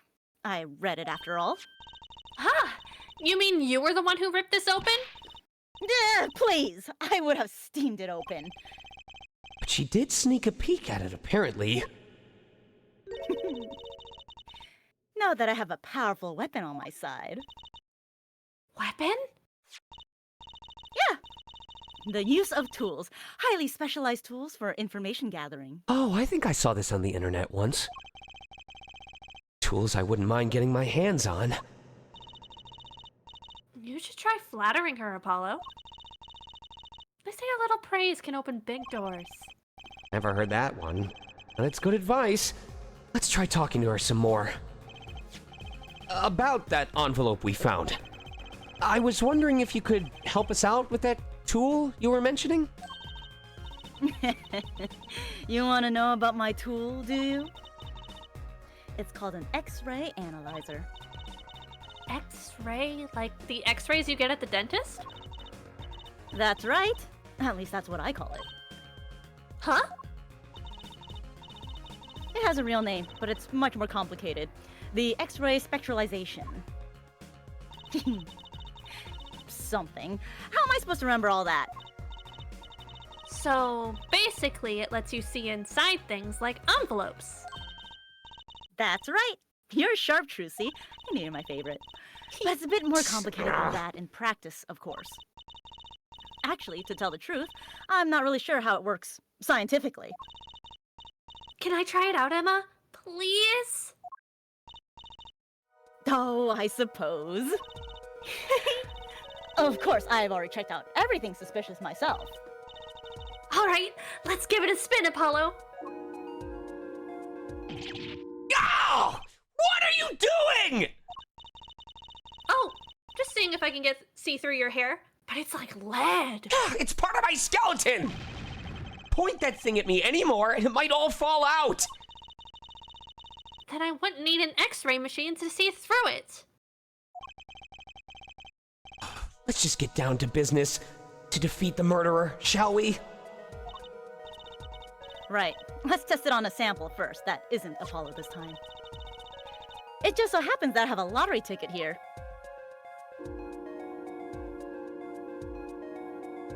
Looks like an Undertale battle screen. It kinda does. You set the sample and device like so. I don't see anything. Patience. There's no need to get all antsy. Look at the right side of the screen. That's the layer view of the envelope. Oh, it's pregnant. Layer view? You've got to set it to display the outside of the envelope. See? Actually, it's quicker to just have you give it a try. Turn the dial there with rr for me, will you? Oh god. That's right. That's how you choose what depth you want to scan. Wait, did I just trill my R's without attaching it to a word? Correct. Yes. You did great. You did. How? We just need the memes. You just need to one-up me. How? No! You guys... What? Yeah, you lost it, and then you got it back. Congratulations, you don't son of a bitch. You don't understand, chat. Literally, even in the last game, the only time that I did it was when I attached it to, like, Juan Corrida. You did it again. No, but that was doing it as part of a name. I never just outright did it from nowhere. Yeah, you skilled up. Congrats. Good job. Good job. Yes. I probably can't do it again if I tried. Yeah, that was the one time. You gotta not think about it. Yo. Hey, I got something. See? That's so you could read the letters on the ticket inside. Cool, huh? Except I can't read them. Just turn the dial a little more. What you have to understand is that a sheet of paper isn't really flat at all. When you zoom in on that much, you see that the paper is like a bunch of hills and valleys. Wow, really? This X-ray device uses a beam with a wavelength of only 0.05 microns. Oh, maybe we can finally find Trucy's brain. Okay, Mr. Lead for hair. It breaks down cards into thin layers, so it can only show what's written on that layer. I'm not entirely following you, but what good is it if you can't read anything? That's why we go on to step 2. Try rubbing the image a bit, if you would. Rubbing? Like going over the image with while holding A? There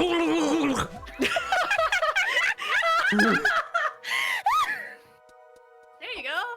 Woo! Just rub your fucking hands all over that evidence. Wait. It makes sounds like a hamster eating something. Listen to this. Oh, you're right. Kind of. There, that fixes the image on the screen. Now, turn the dial again, just a little. Oh, I'm gonna spend so much time on this during the last trial. Good, now you can rub this image to fix it too. Hey, I get it. We just keep doing this until we got the whole thing. Exactly, not bad. Neat. Let's do some more. Just need to keep on doing things to make him unconsciously roll his R's. Yep.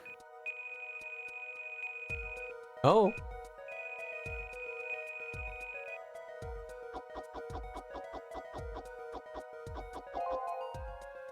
Big winner.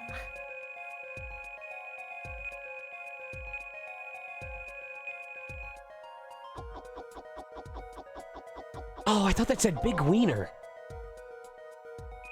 Look, I know you're talking about hot dogs and hamburgers earlier, but Why would it say big wait? What?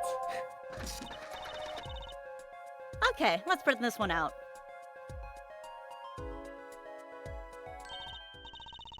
Woohoo! I'm a big winner! More like a big wiener.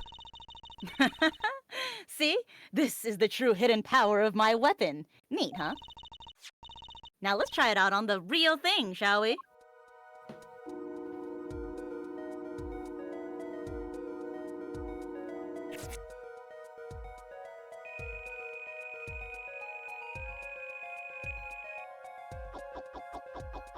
All right, rub one out, Apollo. Let's go. Oh, what? No! Emma, no! Emma, not in front of me! I'm a child!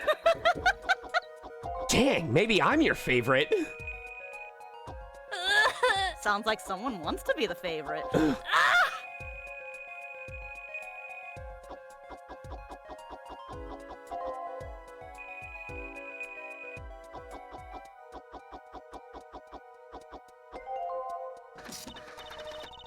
Okay, let's print this one out. Did you push something to make a printing noise? I didn't. That wasn't game. Someone deposited $100,000 into Mr. Misham's account? His paintings must be really valuable. There's another page in there. Care to take a look? You bet I do. If you're gonna read someone's mail, you might as well read it all. You are literally a criminal, Trucy. Shut up, Apollo. Here goes with the second page, then.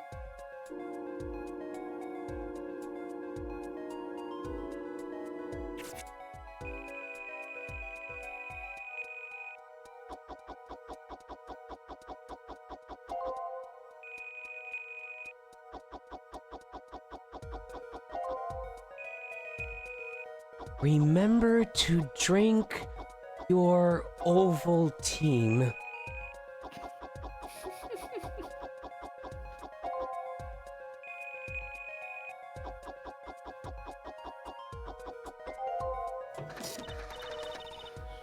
Okay, let's print this one out.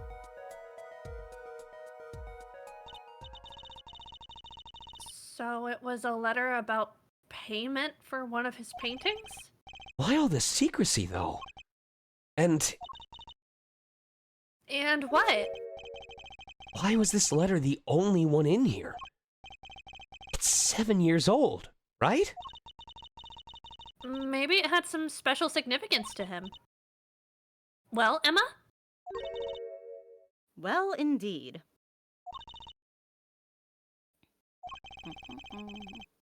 She knows something she's not telling us. Man, this knockers are great. Looks like she's keeping mum about it.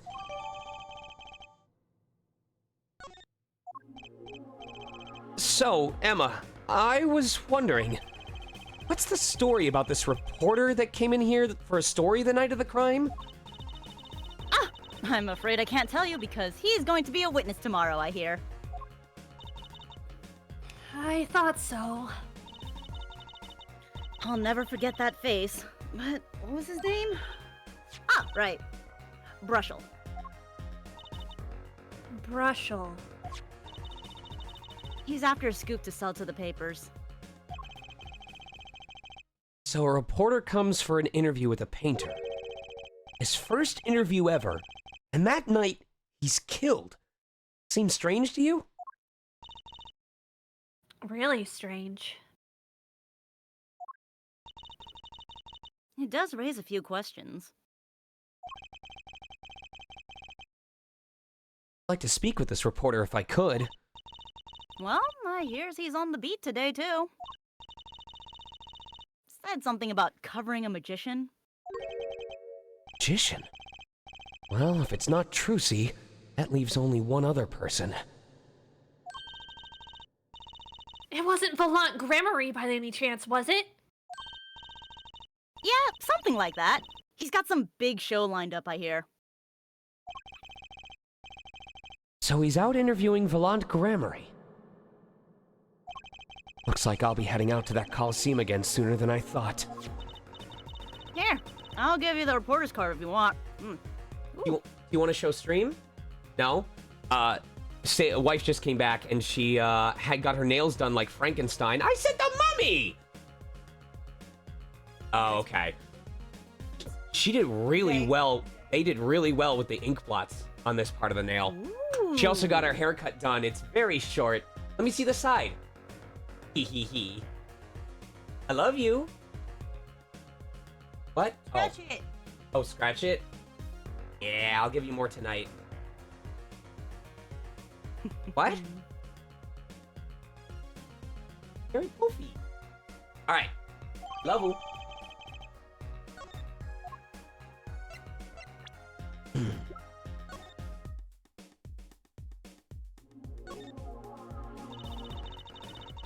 I guess you gotta have a good business card if you work freelance. Really? What's this, camera lens finder? Do reporters take photos too? Guess if he's freelance, he'd have to. Maybe you should try being a prosecutor and a defense attorney. You'd always win. Why don't I become a rock star too while I'm at it? One of my favorite business cards I love that. Hello. Great. That's a fantastic business card. Anyway. As somebody who has designed many a business card, that is amazing. That is something that you will remember for sure. But one of my favorite business cards I ever got was from someone who hosted a lot of workshops up in Studio City, and it was for a voiceover workshop service. And the business card had a metal frame with holes in it so you could hold it up and use it as a pop filter. Oh, I love that. So cool. That's such a good drawing, though. Like, I actually fucking love that.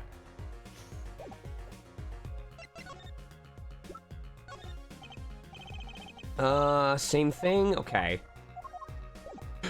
And I think that's everything that we are able to do here. All right. If there's anything over here. Nope, same thing. I don't think he can do anything here. Maybe if I do the poison? Nope, he's just gonna say the same thing to everything.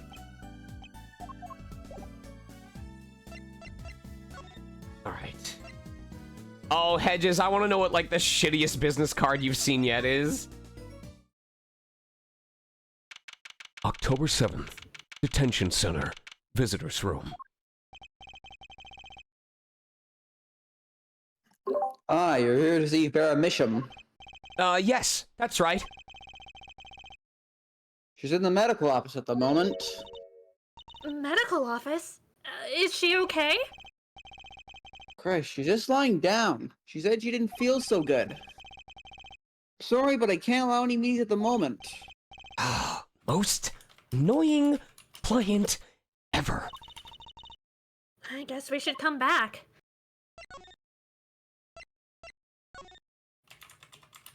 Oh, I love ice cream cake. I love pie more. It's been a long time since I've had a berry pie. Oh, I went to the wrong place. What's everyone's favorite flavor of ice cream? Sherbet.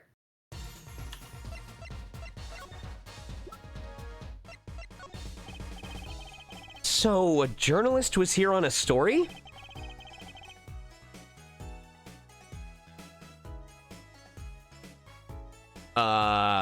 Gallant Grammary? All? He might have had to dip, I'm guessing. He's still in call. Volunteer, go ahead and fill in for this one real quick. All eyes on the universe are upon my stage. All pens seek to commit mysteries to paper. His name was Brushel. Rushel. I think he remembers him. He doesn't look too happy about it. Rushel. That cloying smell of mint when he smiles, yes. Could you tell us more about him? What did he want?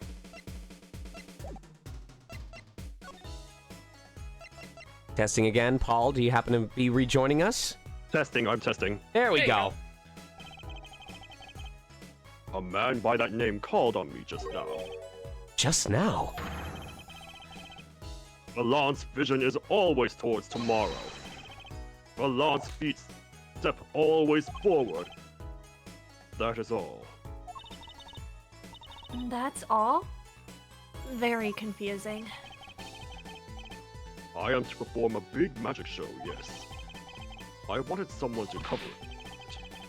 Yet he had ears only for that incident. That incident?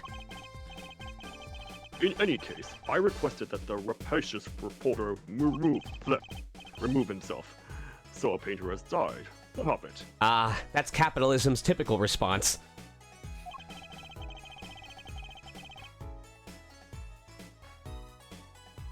Paul, it's still you. My apologies. Just but a footnote in the footlights compared to the magic of gramarye. Uncle Valant, do you know where the reporter went? I recommended he visit that place popular with penalized perpetrators. The detention center? We were just there! He was a rude individual. Might I see that card? Sure. He would tear apart respectability. I will tear apart him. Ooh, here comes Apollo. Uncle Valant's big magic trick. What, is destruction of property a magic trick now? Yeah. Is he gonna fix the card? Not sure that qualifies as big magic.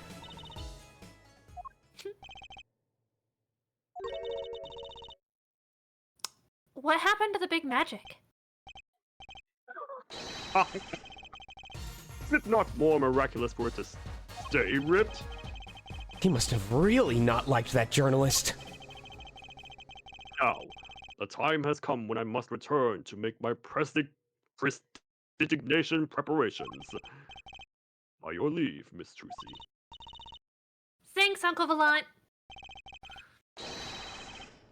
3 days from now, make ready for a miracle. What do you think that journalist was after? And why did Valant react like that to this envelope? I think it's time to pay the detention center another visit. You mean I literally just came from there? Yeah, don't worry about it. Why is it when I do things, nothing happens, but when you suggest I do things, something happens? Maybe you really are the 'Cause favorite. I'm clearly the main character. October 7th, detention center, visitor's room. I think I hear what you're saying. We're all doing it for the money. End quote. No, no, no, no, not at all! Looks like someone's already, meeting here. Maybe that reporter?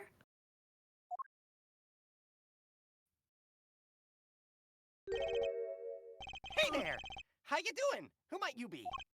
Oh, sorry. We didn't know someone was already here. I'm Apollo Justice, attorney at law. Talk about a nervous monkey. You're Justice? You? You can actually turn yourself up a little bit. It's coming in quieter than when we did the sound test. Alright. You know me? Do I know you? Of course I know you! Perfect. Don't change it. Stares down witnesses on the stand till they spill beans. End quote. That's not true. What's he writing? Are you a reporter by any chance? Whoa, you're Trucy! Am I famous? Oh yeah! Trucy Wright hates carrying a bag. Puts everything she owns in her panties. End quote. Ah! That's so not true! Oh, is it underpants now? Shut up, Apollo! Just hold on to your breeches there. I'll wrap up this interview in a jiffy. Interview? So, guard, I think I know what's going on here. Guarding rooms is my life. What else could I possibly need? End quote. No, how many times do I have to tell you this? Look, I've got work to do. You deal with them. Did you come here to interview the guard? Hoo-wee! What a pickle! Accused wouldn't talk. Had to interview someone or go plumb Kataki crazy! End quote. Huh. I should have guessed. Where are my manners? Name's Brushel. Spark Brushel. I'm not picky. Journalist just closes eyes, writes. End quote. What's that nauseatingly strong mint smell every time he grins? Until you've been interviewed by me, you don't know what thrilling is. Wild romp through crossroads of mayhem, madness. End quote. I can see that. He's writing something again. Well, if he's a reporter, maybe he knows something? Ah, right. Let me go on the record here.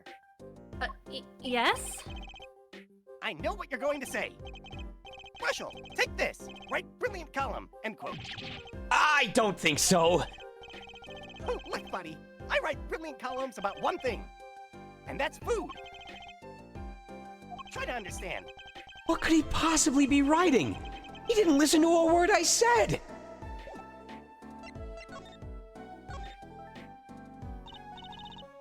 So, Mr. Brushel, you're a journalist?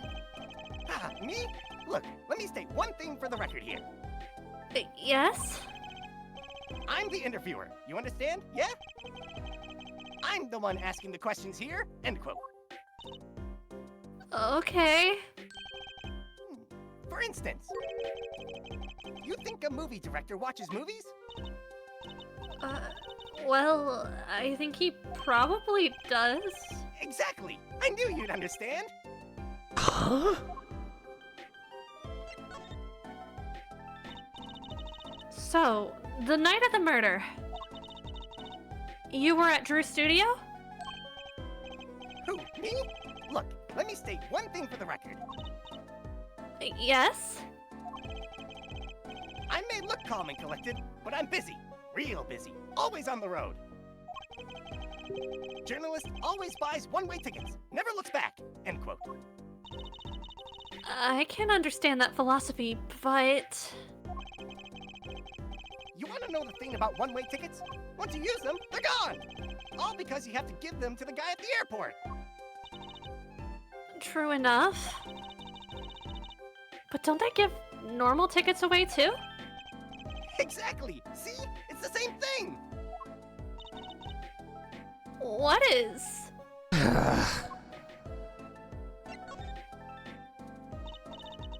So, you went to do a story on Drew Misham. And he'd never had a story done about him before? That's right! Look, let me state one thing for the record here. What? I'm sure you're going to want to know about my source. What tipped me off to Drew? Why do the interview in the first place? Well, yeah? Look, it's like... Oh, I got it! Say there's this burger joint with fabulous ketchup. You think the burger guy's going to tell me where he got it? At the supermarket, maybe. Exactly! See? That's what I'm talking about! This is the famous brush man everyone's been talking about? Well, there's nothing I can talk about, really. Walls have ears, eyes, especially glass walls with speakers. End quote. Right. Guess we'll leave then. Ah, but since you're here, might as well tell you a tidbit of news I saw, just for the heck of it. Sure! Tell us! Just for the heck of it. I remember it like it was yesterday. I'd seen a movie on a trip and wandered into this burger place with amazing ketchup when an article in the tabloid caught my eye. Famous oil painting stolen from art dealer's gallery, end quote. I believe it was. An oil painting? Happens every day, right? But I thought I'd seen that painting somewhere before. A painting of a giant peach floating down a river. Someone stole an oil painting of a giant peach. Journalists can smell scoop better than burgers, end quote.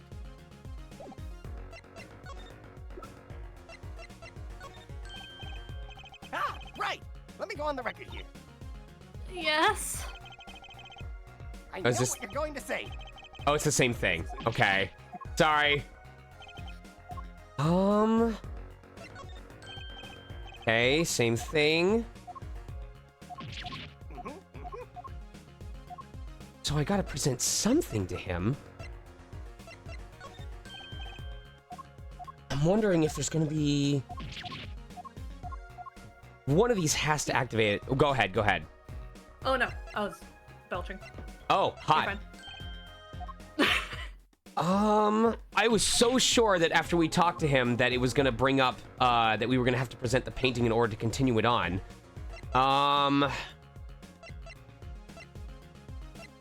Okay. I'll just present all of these just in case. But I'm gonna feel weird if there's nothing else here. Okay. Hedges, no, you can't take that from us! This is a good time to remind people... that we do have a Megastar fan art channel. If there's fan art that you drew of something funny during the stream, or just something you wanted to immortalize, or a meme that you made, you are welcome to post it there, and during the midpoint and the end point of the stream, I look through there and upload them so that we can show them off to people. And then I'm gonna try for the finale to like put a gallery of all the fan art that people did that's gonna rotate throughout the final stream. So... I do believe we have a break starting to come up. Most likely after this scene, I'm hoping. But we will probably have 2 different points for me to show off fan art. Wow, He's got a little bit after this, but not too much more. Just one more major scene. There's really nothing in this. Okay. None of these? Okay. Well, I hope I'm not lost trying to do something. Let me check this again. I want to do story, okay. I want to know about my source. I'm the one doing the interview here. Okay, so maybe we just have to go somewhere else? Ah, October 7th, Drew Studio. Well, how'd it go? Find anything out? Actually, there was one thing I wanted to check with you. What's with that scary face you're making? And what's with the I know something but I'm not telling face you've got going, Emma?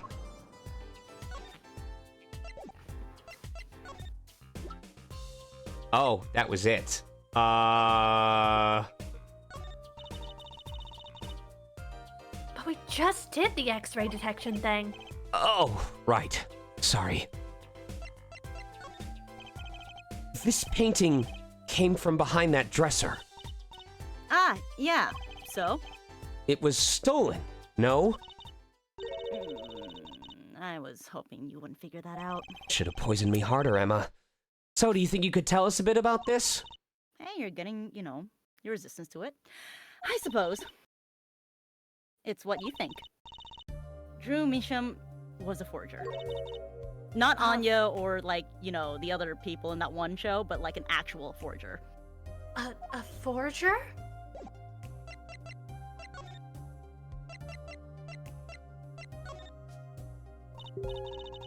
So, what exactly is a forger? Well, basically, it's someone who makes forgeries. Fakes, in other words. Fakes? Copies of an original.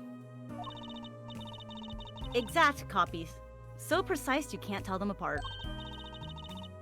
Well, why not just photocopy them? The big problem with forgeries is that people try to sell them as the real article. Have you heard of this thing called AI? It's a crime, of course. So Drew Misham was... a criminal? I'm afraid so. He received money to create elaborate forgeries. To supplement his work in illustration, I guess. It really was AI. I see. Actually, that's why I brought this here in the first place. What do you mean? When you're trying to determine if a painting is a forgery, the rough sketch underneath can be a valuable clue. So the rough sketch is like practice for the real thing! Like doing a magic trick in front of a mirror before you go on stage. But not in the case of a forgery. Not necessarily, anyway. You know what the finished product is going to look like after all. Oh yeah, I guess you would. That's why I brought this. I'm going to use it to see what's under the paint of the finished pieces. I get it now. Not that I really needed to go into such lengths, seeing as how one way. Still, it'd be neat to see Mr. Misham's rough sketches. Kind of like what he was drawing when he thought no one was looking. True. That would be interesting. Oh, no. My thing broke. Hold on. Oh? My effects are not... Oh, here we go. Now it should be working? No? Something broke real quick. Hold on. My Go XLR thing broke the reverb. No worries. Is it money? Oh, what is this? Oh, okay. Okay. Testing? Oh, now it's working. Okay, cool. Beep. True. That would be interesting. Maybe valuable for our case. You should try buttering her up, Apollo. Even that science, baby. Flattery will get you everywhere, they say. Maybe I should ask Emma to help us out. Again. I don't have to ask her, because I'm the favorite. She gets it. Emma, about this painting from behind the dresser there? Ah, yes. It's what you Oh, think. it's the same thing. It's okay. the same word. Oh, I thought we were asking for help in order to get it. I kind of wanted to see the rough sketch under this painting. And I was wondering if your tool there might do the trick? Oh, fine, fine. Just this time, though. Let's check it out. Oh, you're twisting my arm. Using my tools.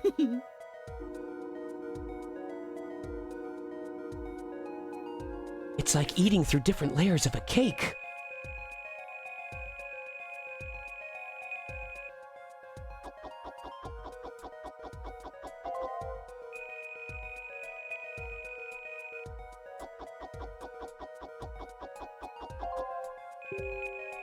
It's interesting to think that this is like an actual thing used in forensic science.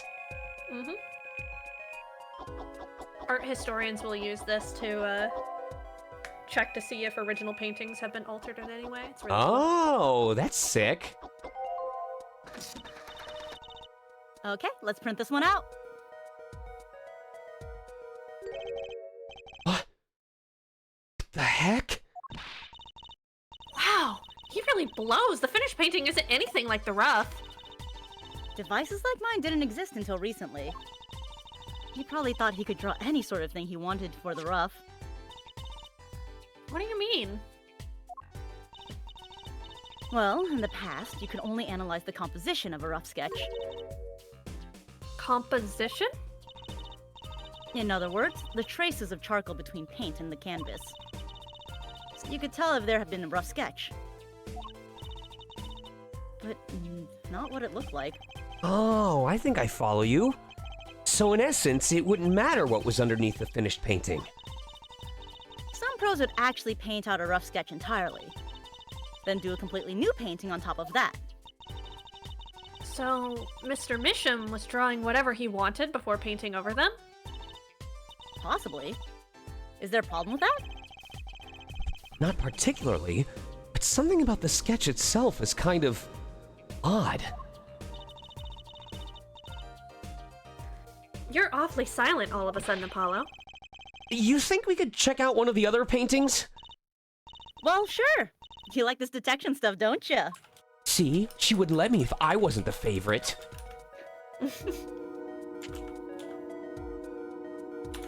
Someone's starting to understand science.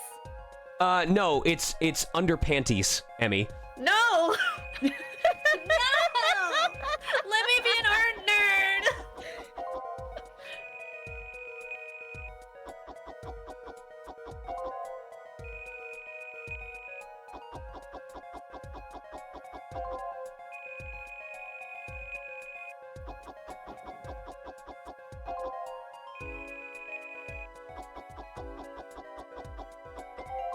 Oh. Oh. That's horrifying. Okay, let's print this one out. Oh! Excuse me? This one too! What's wrong, Apollo? You look so serious all of a sudden. Do you think I could just look at the last of these? Fine by me. Knock yourself out. Oh. What? I thought I was bad at linguistics, but he can't understand English at all. It's called phrasing. Hello? Called a figure of speech. Oh! Why would you make me do that? You know what?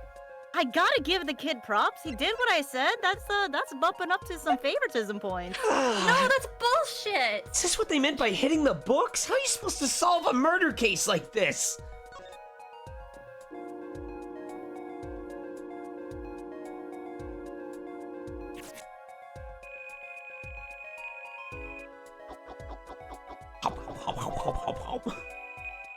Sounds just like me and my snackoos. It's really Emma eating away all the pieces of the original painting until we can see what's underneath. Emma, those are oil paintings, don't you?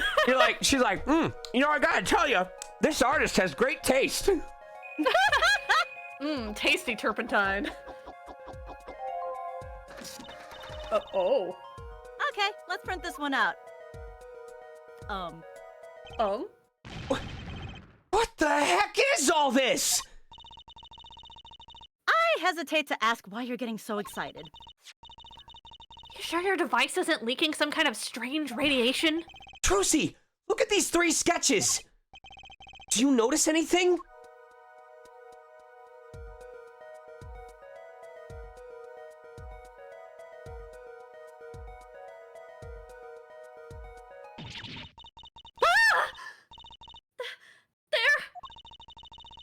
Now you're both white as sheets. What the heck is going on? These sketches, they're working on a sequel to Labyrinth of Zangetsu and didn't tell me. What? Oh, also they're based on the cases we worked on. The murder in the poker room at the Borscht Bowl Club? The dead man pulling the noodle stand? And then the events that transpired during the selling off of Twitter.com.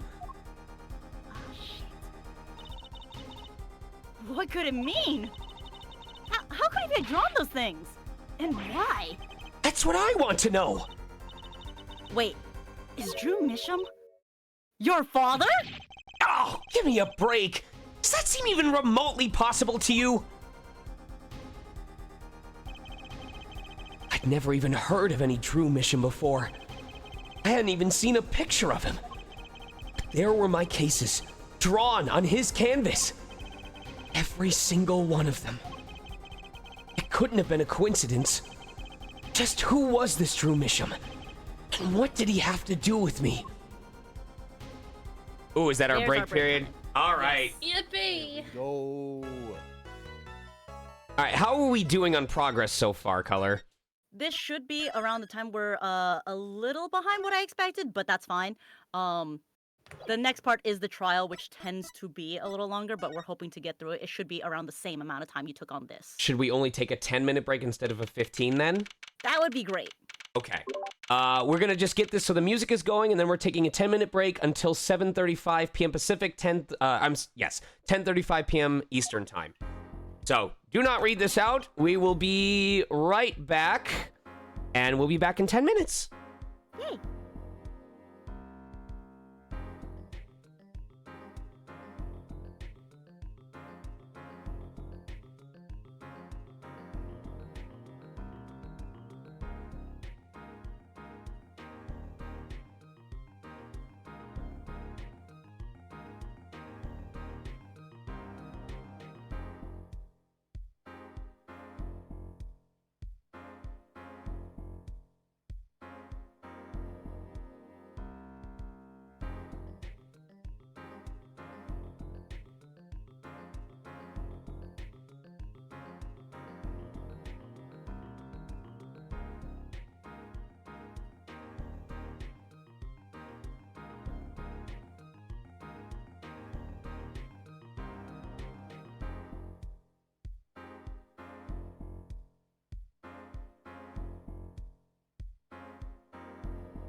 Reiki followed by little Koibo.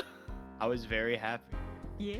Hello, Lux. Hello. You back? Note to self, when you turn down the toaster setting in order to warm your Pop-Tarts, don't forget to turn it back up before you cook your waffles. Otherwise, they will be very not thawed when you start eating them. No. Also, you don't need them frozen? Jeff Burns asking how I'm feeling. I didn't even mention to people, I got assaulted last week.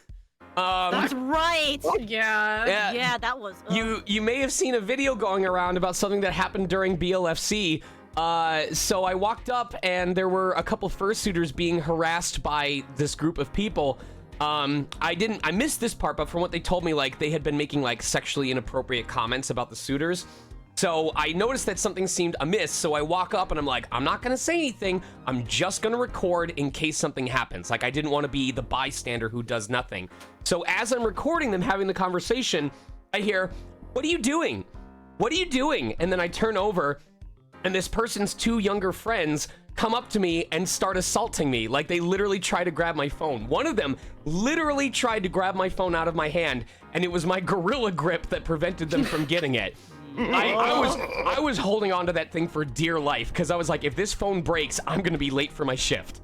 Anyway, so they ended up trying to leave afterwards because they fucked with the wrong person. They chose the voice actor to make him call for security. So the entire floor knew what was going on within about 5 seconds. So the one of the girls who assaulted me ended up getting arrested. I had to file a whole police report, but last I heard, like, she actually got booked for battery. So, yeah. And then I clocked in for my shift, and I did volunteer work for the afternoon. Damn. Justice. Right. Well, it might not be over yet, because if they end up in court, I might get subpoenaed to show up as, like, a prosecution witness, which means I have to go all the way back to Reno. But that's their problem, not mine, because they chose to mess with the one person who actually has enough of a flexible career schedule that he could make a trip to Reno, Nevada, just to get someone fucking. They're like, dude, it would really help our case. Do you happen to have the time? And I just go, yes, I do. Which voice do you want me in? Right. So I'm just really glad that I was oh, Jeff, I hope that your recovery is going well as well, because I know yours was a lot more intense than mine, and I'm glad that mine didn't get more intense, and I'm also glad that my impulses led me to do what I believe was the right thing. But if you no one has to feel forced to put themselves in danger, but if you feel like you have control of the situation, try to avoid falling prey to the bystander effect, because my choice to record what was going on is exactly why the people that harassed those suitors ended up getting held responsible.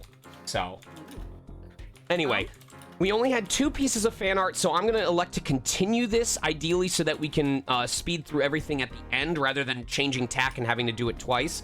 So, everyone ready to pick back up? Perfect, that's exactly what I was gonna say. All right. Yes. Good morning. So, you're Vera, right? I'm Trucy. Trucy Wright. That's right with a W, but not right, right? Also, either Color or Kate, I expect to see that art in the fan art channel so that I can share it. I was surprised it wasn't already there. I'll let Color do it since she did it, so I'll have her post it. We're on your side. You can tell us anything. Please? Good morning. She speaks. Not bad, not bad. But I think you'd do better with a little smile, you know? Trucy, it's 2024. You can't tell women to smile more. You're so pretty. You need to sell yourself, you know? Oh I like that line. Oh my god. Trucy, let's can we, like, reduce the sexism just a little bit? Just a teeny tiny bit for starters.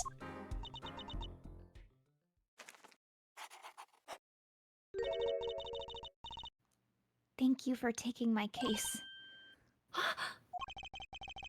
Okay. Well, that's a start, I guess. Ah, there she goes with the nail polish again. That's great. Really? It's so cultured. Oh my god, Trucy.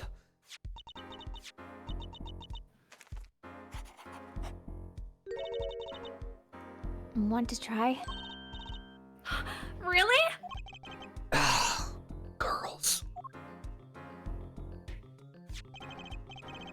The victim, Drew Misham, was a forger, and a stolen painting was found in his studio. Dude looks like a ditto in human form. A life of crime, really. And maybe one that led to his death. October 8th, 10 a.m. District Court, courtroom number 3.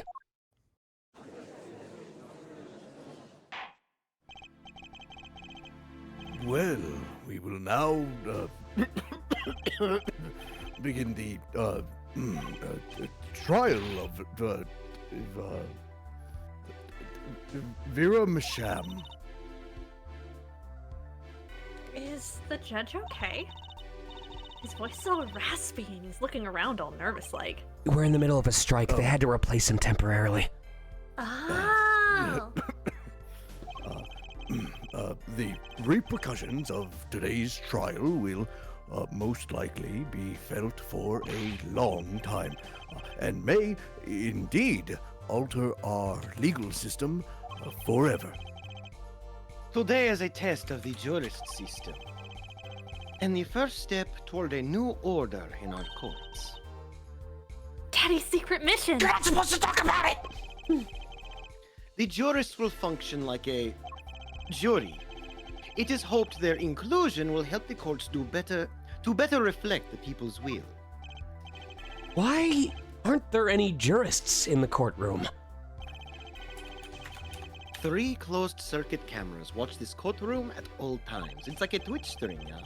The jurists have access to everything that transpires. And by redeeming points, they can change the outcome of the trial?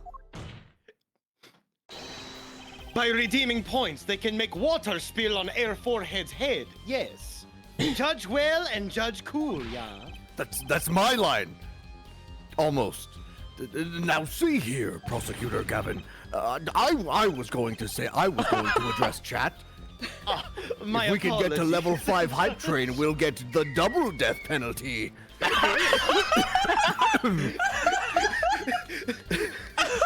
Polly, what is the double death penalty? The lawyer dies as well. Wow! Oh, sorry, wait, so many games ahead. Don't worry about it. Jurists. Remember, everyone, if you sub, currently you get 3 months free of District Court Nitro. Judge today's trial casually and coolly, if you would be so kind. The jurists are unbound by the letter of the law. They have full control over every one of my movements. This is horrifying. They don't affect the trial with evidence, but by their feelings. And we're about to find out just what effect they're going to have. Very well, Prosecutor Gavin.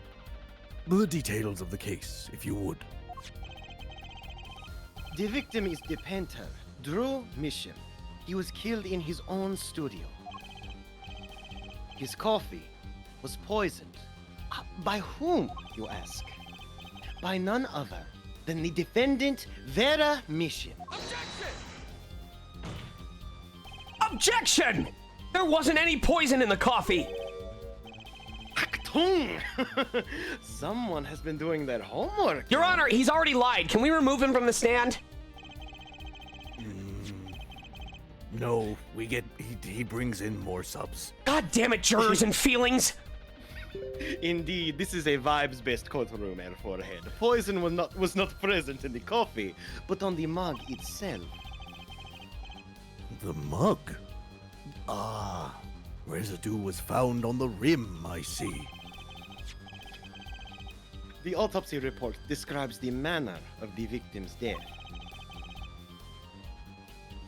This court accepts this as evidence.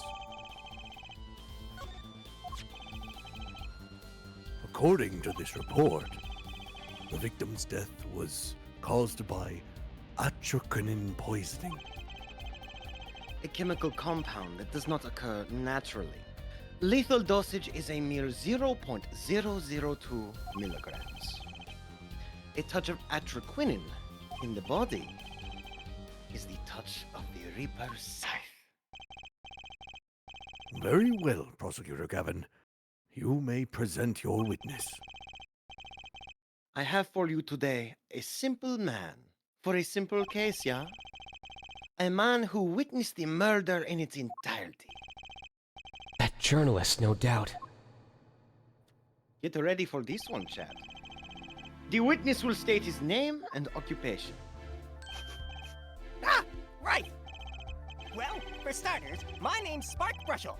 My job is a lone observer of the world. In other words, a freelance journalist, right? Ahem. If you don't mind, I'd like to state something here for the record. Yes, Mr. Brushel? I dislike conclusions, specifically the aspect of jumping to conclusions. You know, looking at his color palette, I would put money on the bet that Capcom actually used his character design similarly to Battle Network's Brushman. Like, it's the same company. There's a not 0% chance. Preconceptions make park sandbox of endless desert waste, end quote. But you are a journalist. You said so yourself yesterday. Well, that's true, yes. But you must understand, I stand before you today, a man with a dream. I'm offering you my testimony in exchange for exclusive rights to this story. Scoop turns Mr. Brushel into that Mr. Brushel, end quote. Let's hear your testimony then, shall we? A simple case, huh, Gavin? For me, the jury is still out. Yeah!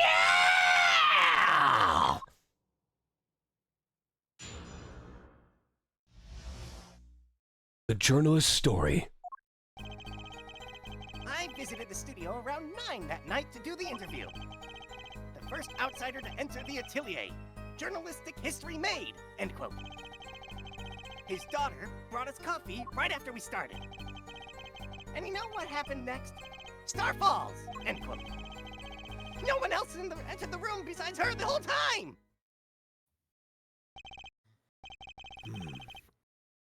That does sound like a simple case. Unless you were the one who poisoned him. Yeah, how do we feel about that, chat? Ooh. Yeah, you want to end it right here? Let's do it right here. Let's just go home. This whole thing is a farce. It's a banana court. Remember, jury, use your channel points to put that prediction up. What are you saying, Judge? Need I remind you, chat's watching today. I felt the need to be a bit dramatic. You didn't do it, did you? Me do a thing like that? Come on, that's like newsmaker making the news, end quote. Or even contemporary witch hunt, end quote. I know wild accusations rock courtroom, end quote. Rock indeed. Prosecutor Gavin sure looks like he's having fun. Well, I guess that means chat voted for him to have fun. Very well, Mr. Justice. Your cross-examination, please.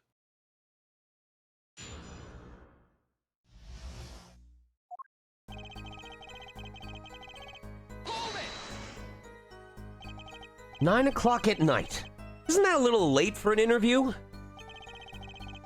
If the great painter Drew Misham says, come at 9, believe you me, I'd go at 9. The first, and as it turned out, last interview with such a prolific painter. Right. Can you tell us what it was like when you arrived? Hold it! You were the first reporter ever in Drew's studio. Posterity will look back on that night as a turning point in journalistic history. A basically insignificant step for all mankind, but a giant step for that Brushel guy, end quote. If no one on the outside ever had access to the studio, then it would serve to reason that the deed was done by an insider. By which he means Vera did it. So, how did this epoch-making interview go? Hold it! Would you mind being a little more specific? Ooh-wee! Let me tell you, I enjoy a cuppa. In fact, it all began when I was in 3rd grade. No, wait, That's 4th grade. not what I meant. I believe I know what Air Forehead is driving at. This coffee the victim was served. Did anyone other than the defendant touch it? Right. That. That's what I was going to say, really? Well, now, If you've got a question to ask, just straight up ask it. That's what I tell all the new recruits, several times if necessary. Right for a grade schooler. That's my motto. Which isn't to say I can only write grades. Who touched the coffee? Don't know. I was in the back, looking at the studio's equipment when she served it. And what happened next?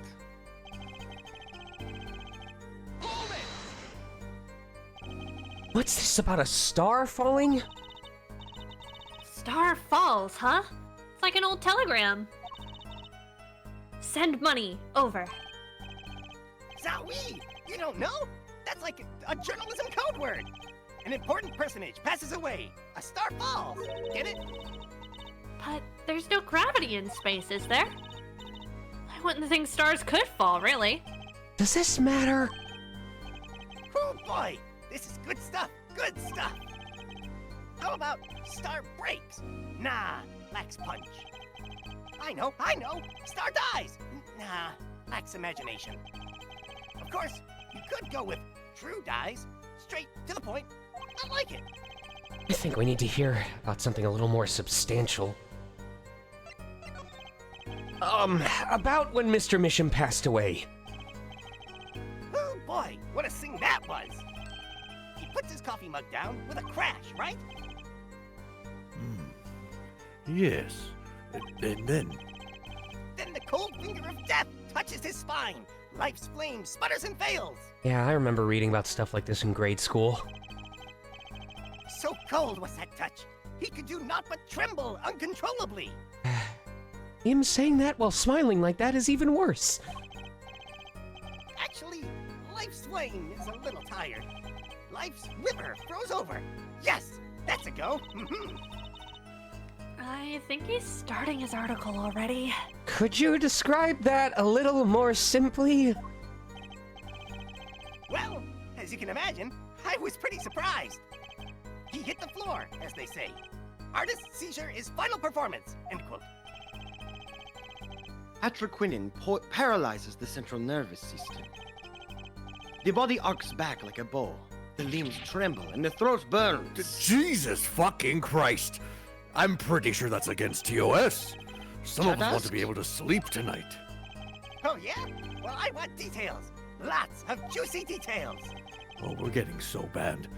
Oh, for that, you can listen to our last year's hit single, Atraquinin, My Love, by the Gaviners, available at all major music outlets. Did you see last year's TwitchCon? Anything goes at this point. The point here is that the victim died of atraquinin poisoning. Is it atraquinin or atroquinine? I think it's atroquinine. Well, actually... Yeah, that, I don't know. Bro, I'm not a scientist. How important is it, smart man? Well, as an account of the moment of the victim's death, I'd say it's very important. Please add it to the testimony. Very well. The court requests the witness add this account to his testimony. Those spasms. That was definitely death by poison. You say it was definitely death by poison. How can you be so sure? Hey, look, I'm a journalist. I've seen a lot of things. And I've had more than my share of experiences with so-called poisonings. Man eats fishy fish, goes bye-bye, end quote. Food poisoning doesn't count. Should I get him to talk about something else? So you drank the coffee that Vera served you too? Of course. When someone serves you coffee, you drink it. That's what my old boss always used to say. Never did get what he meant by it, though. But you're still alive, which is to say you didn't die. Of course not. No point falling before you're a star, end quote. That's not exactly what I was getting at. What were you getting at then? You know the poison was on the rim, not in the coffee. Oh, yes, yes! There were 2 cups on the tray she brought. And one of the cups had Drew's signature painted on the side. No chance the guest would take that one by mistake, I guess. Well, Mr. Justice, was this testimony important? We're talking about the coffee the witness drank. I'd say, as long as it doesn't penalize me for being wrong, that is important. Very well. Add it to the testimony. Your I life drank points the are coffee safe for too, now. but I'm not dead yet. Oh my god. You know, I was just thinking when we started this testimony, I was thinking about how in the last game it had options where you had to like change parts of the testimony in order to figure out one that was you were supposed to report on. And of course it brings it back for this. Can you say that for sure? For sure? Sure, I'm sure. True Studio isn't a big place, kiddo. I'd know it if someone else had come in. What if they had been hiding in there from before? Even if someone had been hiding in the studio, they hardly could have poisoned that mug without anyone noticing. You think I, Spark Brushel, would miss something that as obvious as that? No way! He sure makes it sound exciting. I guess that's his job. There's only one moment we need to focus on, really. The moment when Drew Misham died? Exactly. There has to be something there.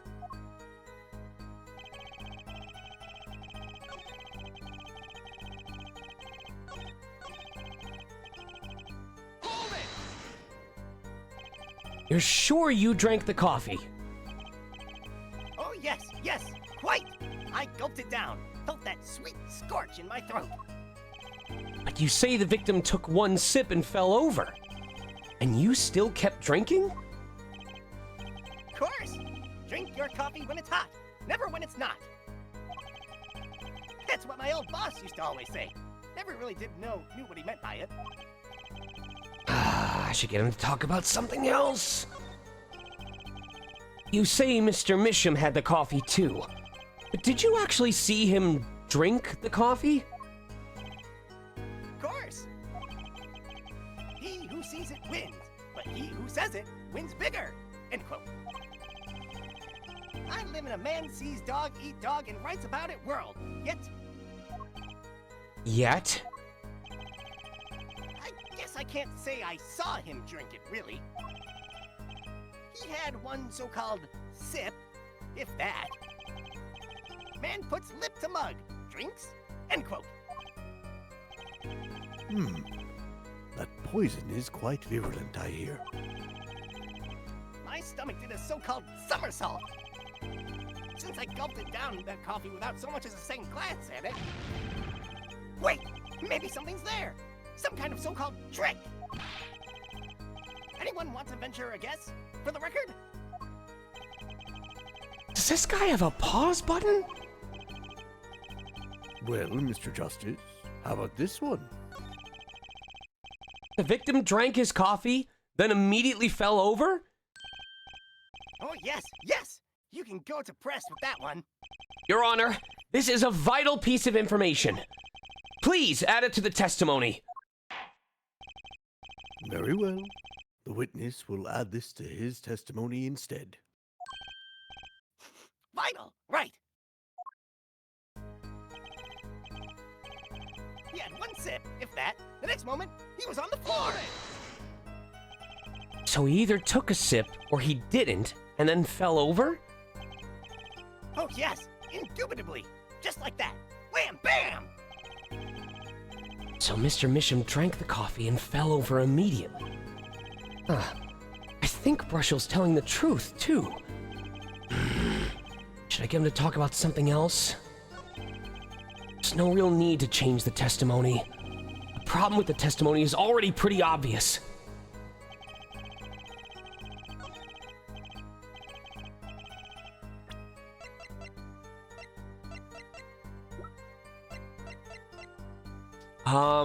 Because I remember it says that it takes 15 minutes to take effect, but what do I have on here that's going to prove that? Like, do I present the atroquinine and say, oh, I know that it's atroquinine, which means it would have needed more time? Or do I do Or do I do the other part and say the cause of death couldn't work?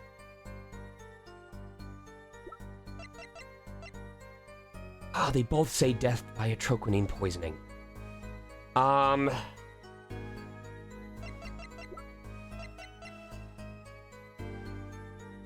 Shit, it's one of these two. Because I know it's tied to the poison. I know that's what it has to deal with. But I'm gonna guess the coffee cup just because it's the piece of evidence from the crime scene. Objection! Yes? You know what I have a problem with? A particular property of the poison used. Atroquinine. I think this is right. Yay. No. Prosecutor Gavin was quite clear about the poison. A lethal dosage of 0.002 milligrams paralyzes the central nervous system. If you drank that, even you, Mr. Justice, would be reduced to a quivering pile. Why are you using me as an example? The only reason I've become a quivering pile is because of Gavin. Oh. Unfortunately, we weren't told everything. There was a vital omission in Prosecutor Gavin's information. Mm-hmm. An omission? Atroquinine is as virulent as he says. But death doesn't come upon ingestion. Not immediately. That's because atroquinine is slow-acting! Slow act? What? According to one forensic scientist, that's right, just one. It's one of the most virulent poisons, but is absorbed into the body astonishingly slowly. It takes at least 15 minutes from the time of ingestion for adverse effects to show. I'm so cool. If we suppose that the moment Mr. Misham sipped the coffee was when he sealed his fate, and he would still have had time left to enjoy his last cup of joe! Oh god, that's horrifying. That is Slender Man. He's tall. Order! Order! What is the meaning of this? He's got the same ass as Nero from Final Fantasy Remake. If what the defense says is correct, why, that contradicts the entire testimony we just heard. Well, Mr. Brushel, anything to say on the record? Yeah! Slow acting? S-L-O-W-A-C-T. It was virulent, though. All right. Even then, it had already begun digging its claws into the journalist. He's working on a scoop. Objection!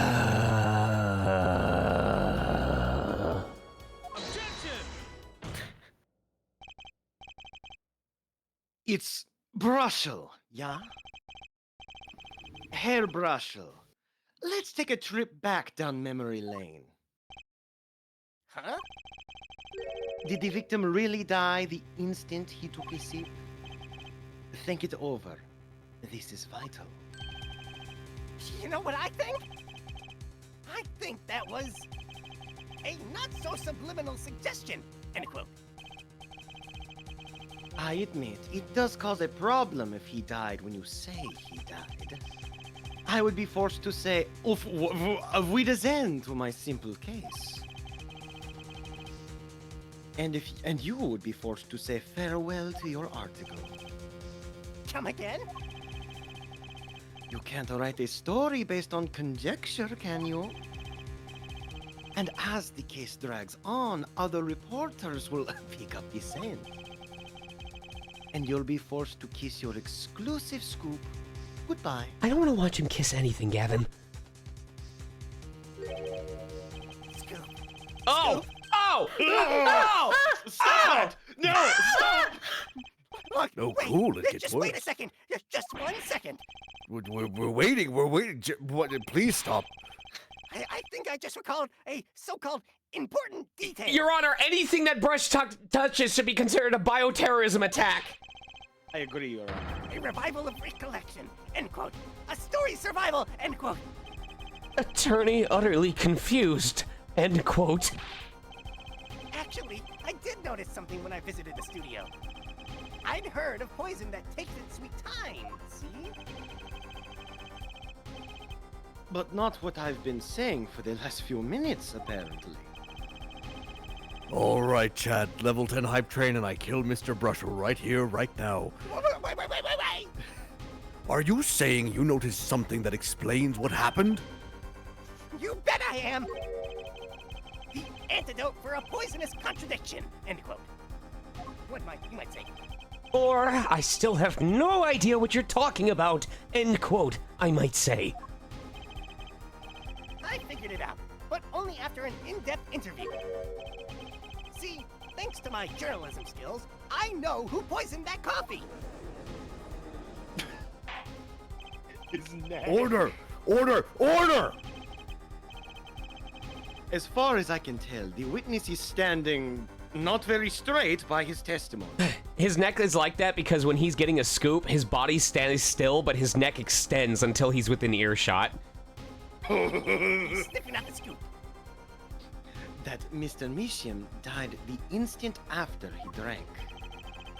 Of course I'm standing by my testimony. And my dream of exclusive rights to the story. I suppose it was too much to hope for. What was? Of course he wouldn't choose a simple case. Not him. Him? Phoenix Wright. Who else? Achtung, Herr Brushel.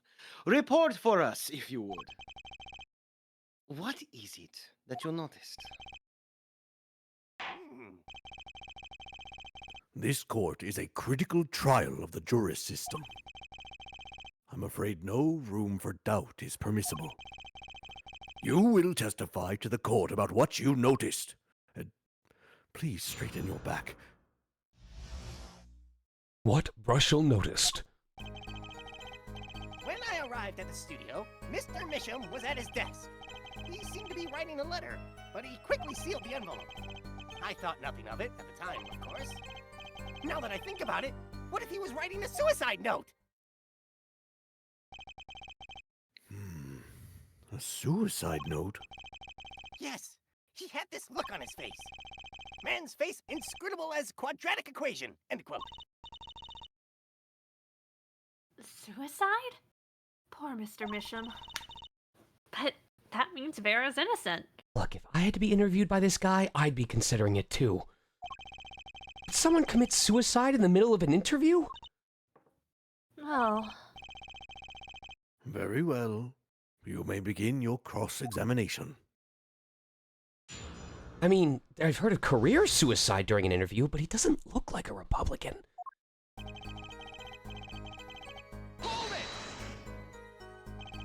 Was there anyone at the studio other than Mr. Misham?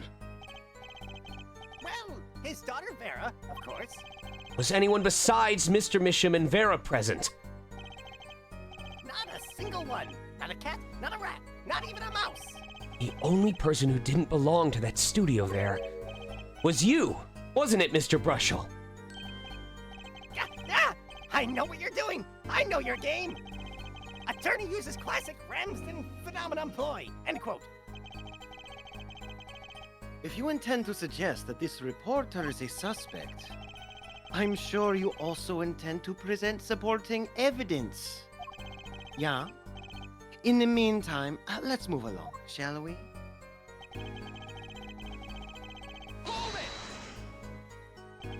So he put the letter away when he saw you? Early reporter gets worm, end quote. That's my secret. I'm not sure I follow. It's the night of the interview. I arrive 15 minutes ahead of schedule.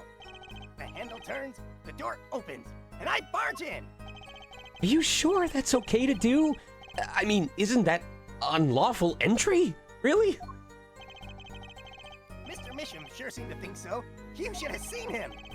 He crammed his letter into that yellow envelope as fast as he could. I know a secret when I spot one, and that was one. It does seem significant. Well, Mr. Justice? I wonder. It does have the ring of something important. The defense finds the testimony vital, Your Honor. Very well. Please add it to the testimony then. Hey, why not? My account comes free of charge. It was a yellow envelope. I heard it was left at the crime scene. And you saw him seal this yellow envelope with the letter? Hey, don't look at me like that. I saw what I saw. Apollo, you think this might be... Our big break. Yeah. What I need is to show some decisive evidence now.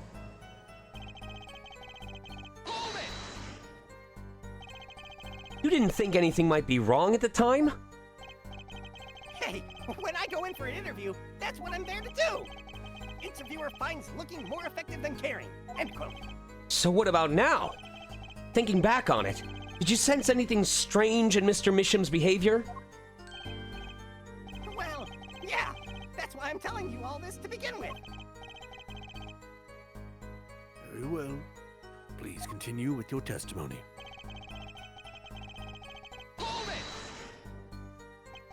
A suicide note. Well, yeah. Don't quote me or anything. End quote.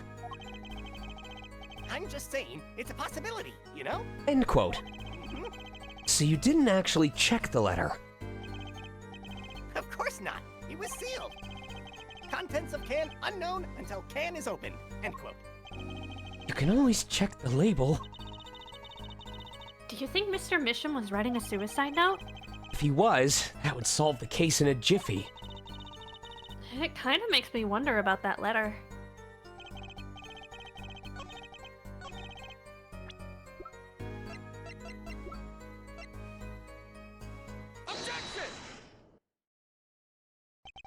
As it just so happens, there was a single letter in a desk drawer at the scene. In a red envelope! Oh! Jesus! It continues to get worse. Prosecutor Gavin, is this man actually a human being? I think we should kill him. Yes? Was a yellow envelope found at the scene of the crime? Unfortunately, no. But Air Forehead.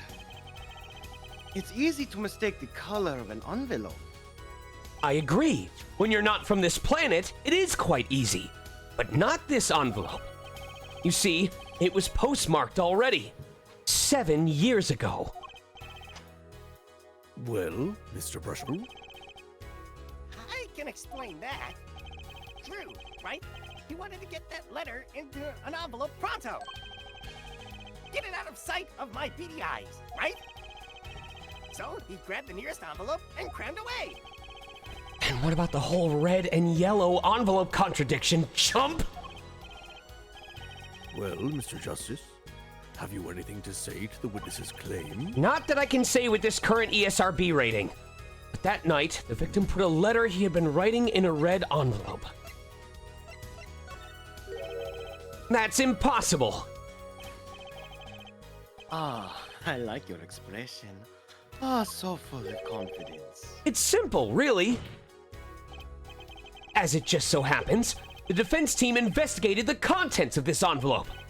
With, the assistance of a forensic scientist. What?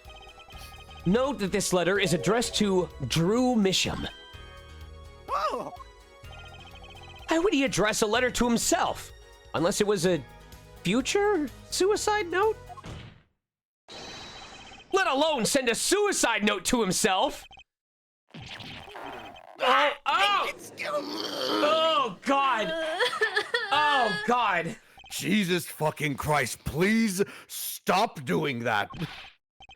Mr. Brushel, can you explain anything? Are you an SCP? Oh, my! How could I have forgotten? The SCP stands for Scoop. I suppose this happens to the best of us. Reporter gets old, forgets lots. End quote. I'm still waiting for an explanation, Mr. Brushel. Well, that's the thing, see? After he put his letter in that envelope, Mr. Mesham sat there searching for his desk drawer for something. His desk drawer? Yes! A stamp! A so-called postage stamp, end quote. Stamp? Whatever for? Well, to mail his letter. What else? And then, why yes, I think I saw him put it in his letterbox. Yes, it was a yellow envelope, and he put it in that box. Well, apparently this... Oh, how I wish it did. Just think, if that were a suicide note, what a story! Star writes suicide note, in front of reporter, falls, end quote. As I was saying, that has nothing to do with this case. That said... Yes, Your Honor. It does make me wonder about the contents of that red envelope.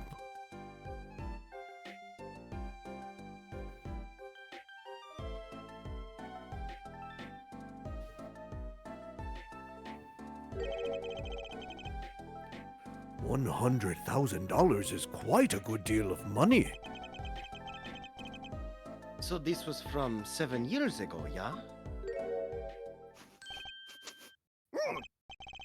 So, am I finished? Here, I mean. Am I finished here? I was thinking of, going home to start writing.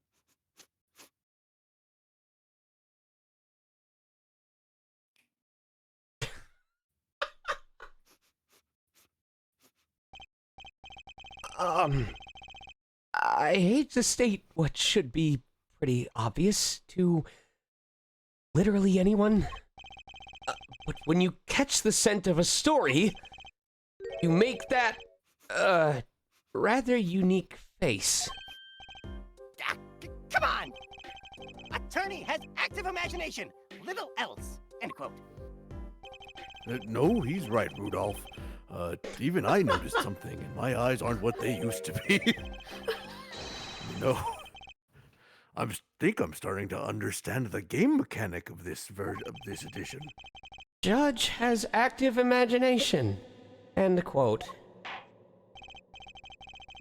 Please, continue with your testimony. Tell us about the scent of a story. Hey, I'm the one asking the questions here. Usually.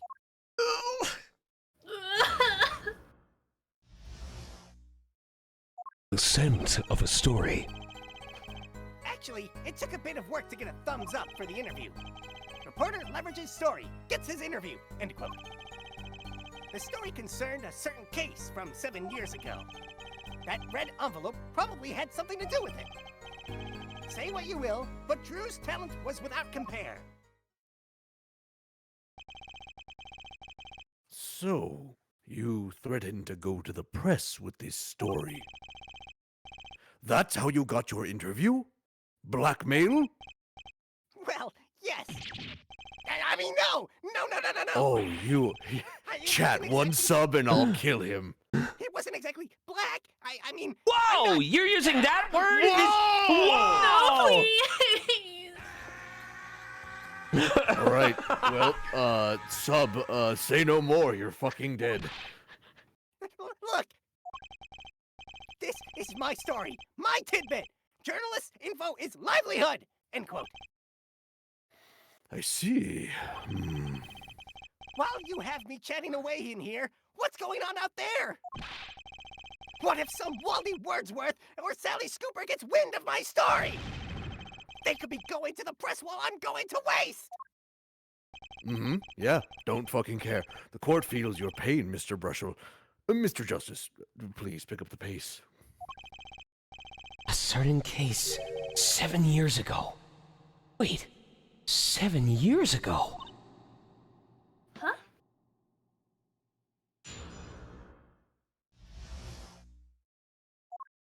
Oh no. Actually, it took a bit of thumbs up. Oh no. The victim, Drew Misham, had an aversion to reporters? Boy, I guess. Not even my considerable charms did much for him. Until I finally got my thumbs up, that is. Maybe you can elaborate on that a bit for us? Reporter loves his story, gets his interview. Hold it! Exactly what sort of story was this? Oh, a little one. Like I said.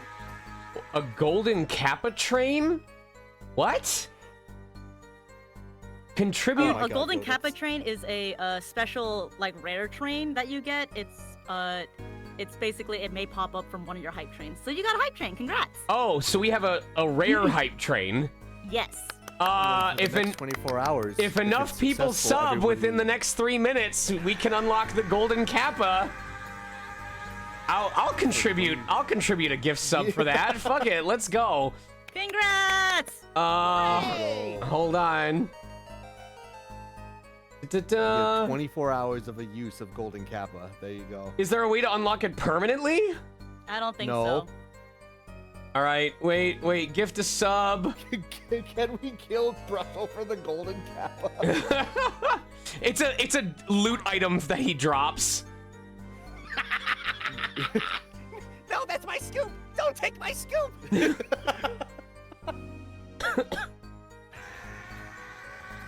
only thing I want to scoop is his guts off the floor. Right? Please, God. One more.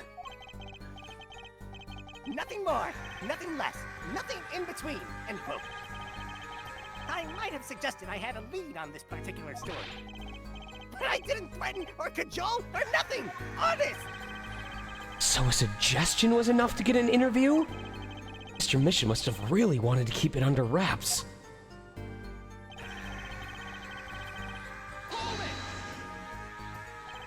A certain case 7 years ago.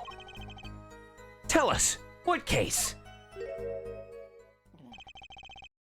Let me state one thing, Mr. Attorney, and you can quote me on this. I can't talk about that case. Why not? It's about journalistic pride and staunchness and credibility and connections. Journalist reveals sources only over his dead body, end quote. You heard him, Judge. We can So what arrange will it that. be? Gonna strangle me? Dead men don't tell tales, Mr. Attorney. Sounds pretty. Oh, that's consent. All right. Sounds pretty determined not to talk. Our chances of breaking his will aren't looking good. I don't think there's a single thing in his body to break. He's a living embodiment of a boneless chicken wing.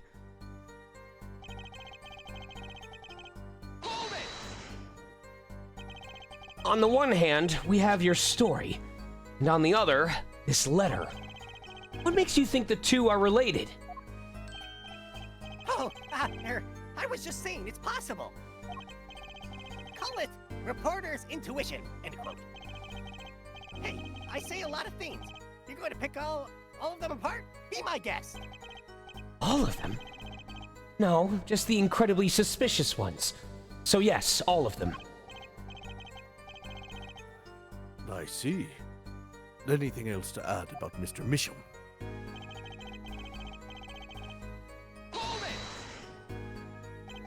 Just how amazing was Mr. Misham's talent? Huh? Oh, wait, boy. I mean, hey, he's a star, man. A star. The flow of his brush is like a great undulating river across the canvas. Artist paints lights up the studio like sun, end quote. This guy's full of wacky gestures. That one just now was wackier than usual. He looks kind of nervous to me, Apollo. Definitely. I'm sensing something different than before here. Maybe it's time to bring out the you-know-what. That testimony left a bad taste in my mouth. It all makes sense. Nothing jumps out as ridiculous. I wonder what this story he's talking about is. It must have been good to get an interview with a famous recluse like that. Something powerful to drag Drew Misham out of hiding. I wonder. Maybe it had something to do with Mr. Misham's art. Alright, well clearly, because the game wanted to handhold me on this, it's on the last statement. I'm gonna laugh if him blinking normally is how I know that he was lying on this. I'm very excited to see all of the screen caps of True Mission or of Spark. For emotes. What?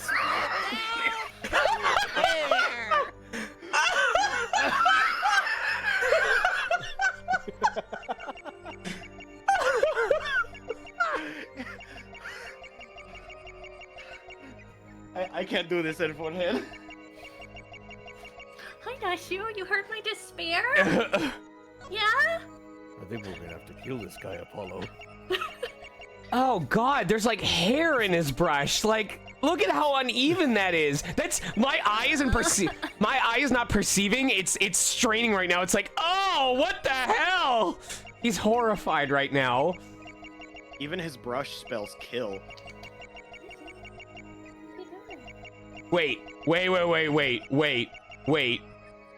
I thought I saw something. Hold on.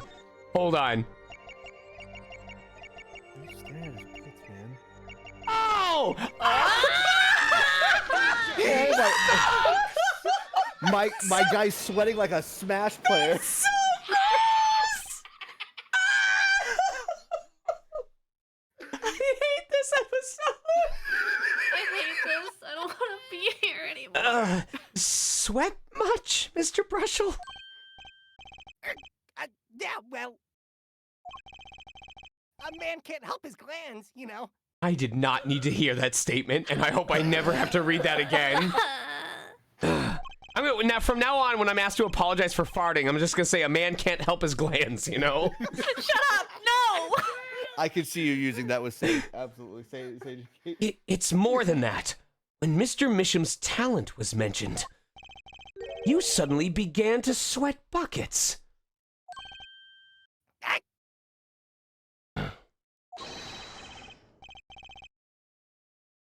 You're hiding something about his talent. What? That's ridiculous! Evidence time. Let's show where Mr. Misham's true talent lay.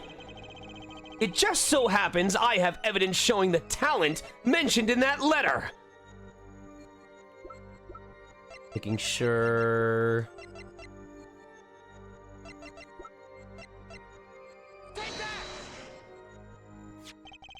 This painting was found in Mr. Misham's studio. There are two problems with this painting. The first is it wasn't painted by Mr. Misham. The second is that there was another painting in the studio, which looked exactly like this one, except it was only half done. Then we have a letter discussing a payment of $100,000, which suggests a certain business operation. The business of making forgeries!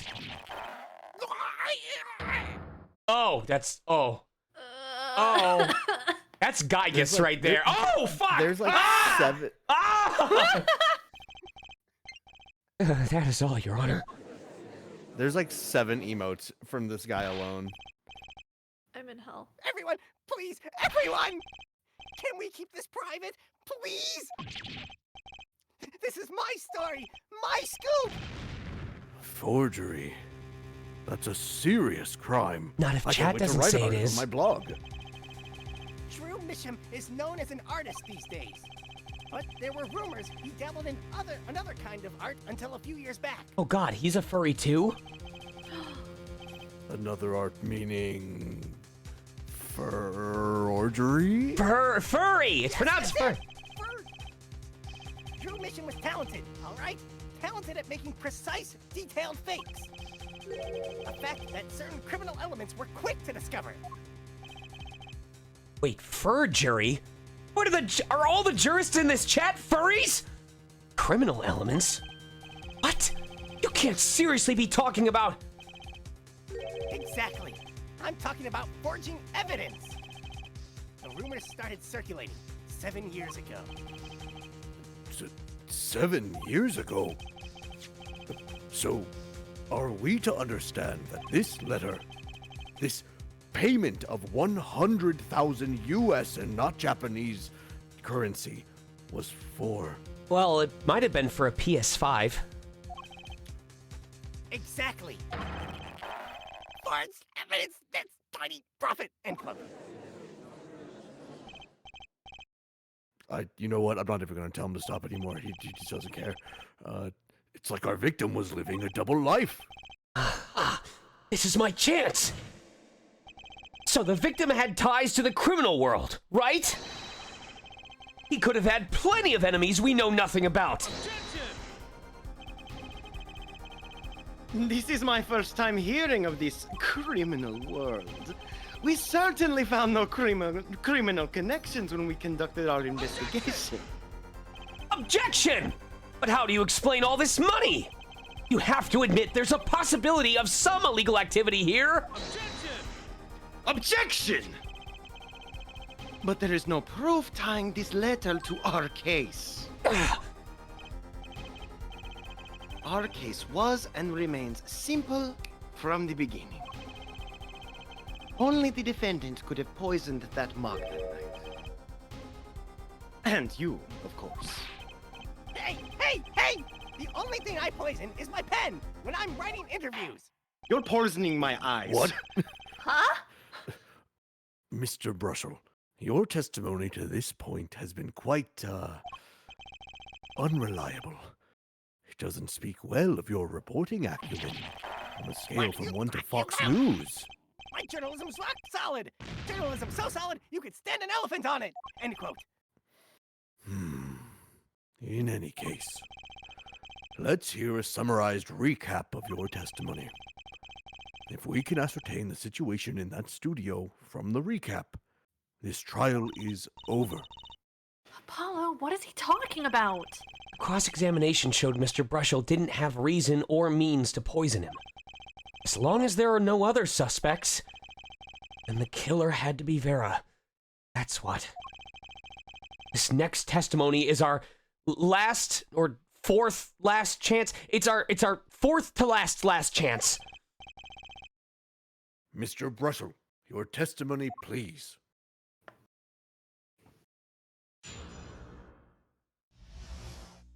The interview, a recap. The only other person in the studio that night was the defendant. It was Vera who poured the coffee. She admitted as much herself. The only thing that touched Drew's lips during that interview was the mug. And nothing left that studio after he died. Nothing. Clearly, the only one who could have poisoned him was his daughter.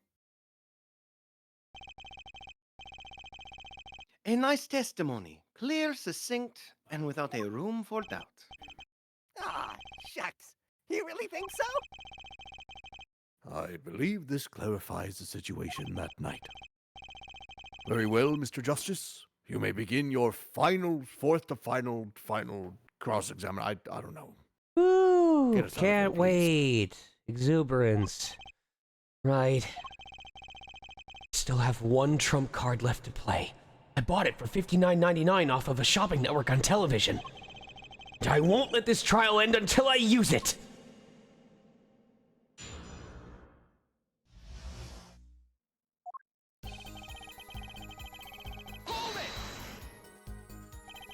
But that doesn't prove Vera poisoned it. How many times have we heard that one, Air Forehead? Considering we've done 4 cases so far, that statement has not been said very often. The poison reached its victim via that coffee mug. And from where did that coffee come from? Arabica beans, probably farmed somewhere in Africa?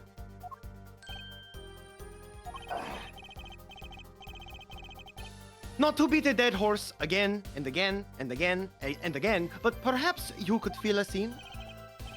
I'm on it. You need a horse beat? I'm your man. Oh. What the fuck? Wait a minute. Excuse me? It says here you also go by the name Mr. Hands? No. What did I say? I wanted him to get a scoop.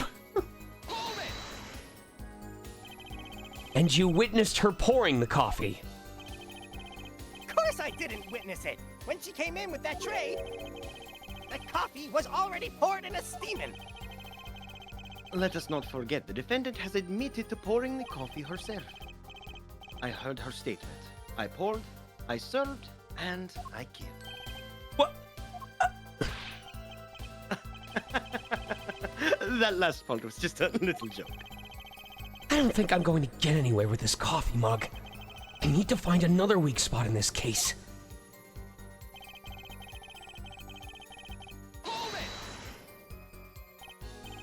You're sure about that? Well, to be really, really precise, I was busy gobbling mint candies the whole time. One of those candies might have been poisoned! Yet, at the time of the autopsy, no fresh fragrance of mint filled the room. So it was replaced by his armpit sweat! Ugh. And no mint residue was found. It was a long shot anyway. Don't tell me you're still trying to prove this. You think the victim ate, drank, or otherwise ingested something other than coffee? Yeah, this guy's bullshit, maybe. Well, Mr. Justice, if you have some proof... Possibility is there. I can feel it. Just maybe not prove it. Not yet. Impossibility isn't going to cut it. Not now. Mr. Misham ingested that poison via a route other than coffee.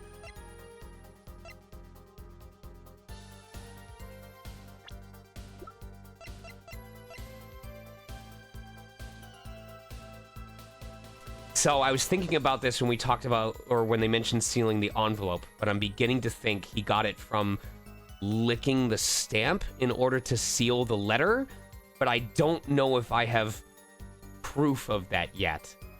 Because the other statement I'm looking at is the one when he said, nothing left at studio after he died, because they mentioned the letter, and my memory may be shit, but it's not that shit.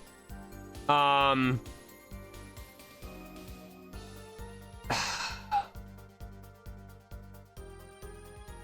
gonna wait and see what other stuff is there.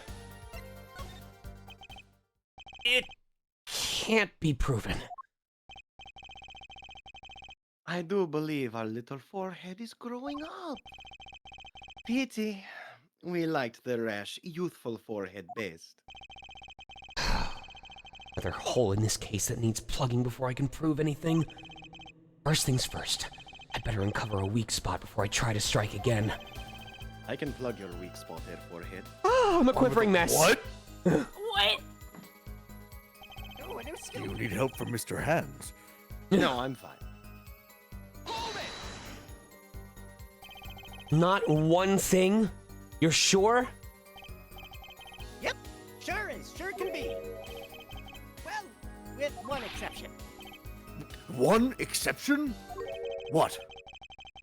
Journalist Spark Brushel does interview. Leave studio. End quote. This mother... Come on! It's a joke! Get it? Not funny, I know, but still. I tell you to clean up your act, but if you're using your toothbrush to do it, it'll just be dirtier than before. Did something leave the studio that night? Why does that sound familiar? Where have I heard something like that before?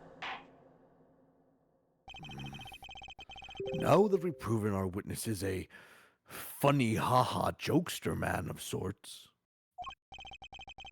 I'd like to turn to our defense attorney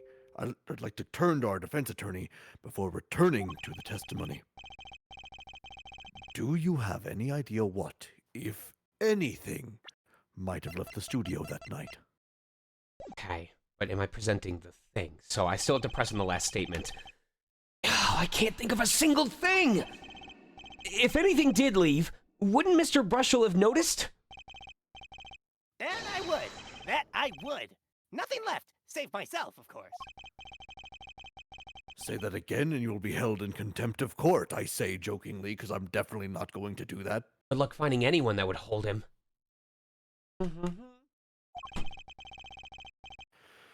Let's get back to the cross-examination at hand.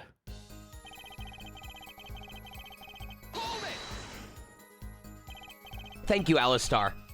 You say clearly as though it were obvious. But this claim that the defendant poisoned the victim is merely conjecture.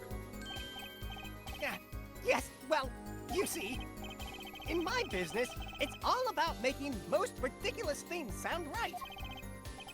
A bad habit, I know. Did you previously work at Fox News?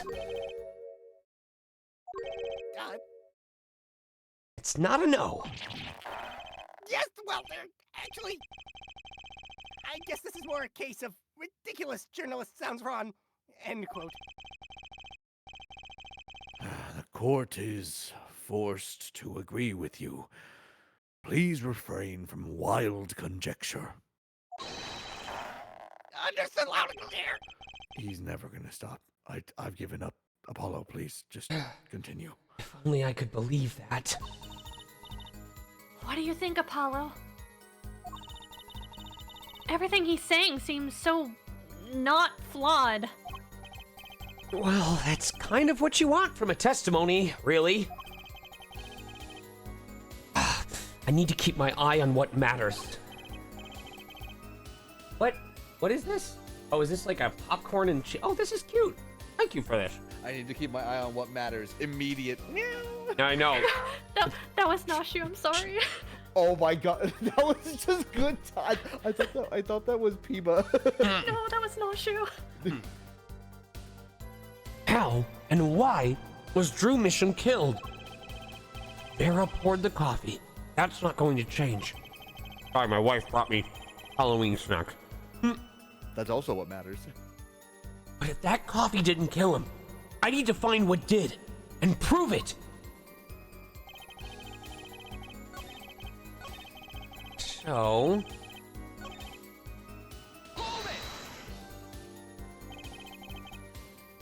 And I'm pretty sure... Well, what confuses me is they say, can I prove what left the studio? But the evidence I would present is the thing that it was put in before it was stolen.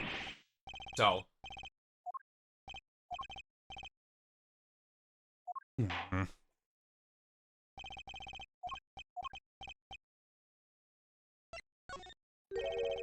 I think one thing might very well have left the studio that night, actually. A certain something that has vanished from the crime scene. By which you mean something other than our witness. Of course. God, I wish he vanished. Don't tell me. Vera Mishim? Believe me, any comic relief I may provide is entirely unintentional. Then let's see what you've got for us, Mr. Justice. Well, this thing wasn't at the scene of the crime, so I can't show it to you. Oh, but I do have evidence that shows how it could have been taken from the scene. Okay, that makes it way easier. This is the only link between that studio and the outside world. A letterbox? What did Mr. Brushell just tell us? When he entered the studio on the night of the murder, the victim had just finished writing a letter. Yeah, I said that, and yeah, it was true. Furthermore, he went on to tell us that he put the letter in a yellow envelope and put it in the letterbox. Oh. That very same letterbox was empty. In other words, that night, the yellow envelope disappeared. Ah, yes, intriguing. So an envelope has disappeared from the scene of the crime. Of course, this changes nothing. Huh? He has a point, Mr. Justice. What we're trying to figure out here is how the poison got into Mr. Misham. Is it really important that this envelope the witness says he saw disappeared? Well, if it did disappear, then something did leave the studio that night. That seems very important to me. Very well, then. The witness will add this to his testimony. You got it. I still think this fails to change anything, Herr Forehead. I wouldn't be so sure. The letter disappeared from the crime scene that night. This is exactly the opening I've been looking for. A letter was put into the post from the studio, but I hardly think that matters. Nothing could be more serious than an envelope disappearing from that studio. And you were hiding that fact from us. Yes, well, actually... I don't argue the possibility that a letter disappeared from that studio. But, Herr Forehead, Isn't there a much more serious question before us? Right. How Mr. Mission was poisoned. I know. But Mr. Brushell's testimony has changed, which means the facts of the case have too. And what he's told us means something entirely different now. I'm starting to think. Let's keep thinking, Apollo. Okay. That didn't present anything new. Alright. Oh, I'm still echoing. Let me check this again. Nothing could be more serious than you were hiding that fact from us. Okay. Okay, so they keep redirecting me to how he was poisoned. So, even though there's a new statement, if they keep telling us, oh, what matters right now is how he was poisoned, then maybe this is weird, because it means I've needed to press on 2 statements instead of just the one in order to continue. But I do have something I can present for this. Oh, was I right about licking the stamp? 2 inches by 2 inches. How big are stamps typically? No, they're only like 1 inch by 1 inch, right? That's the only other thing that has poison on it, so...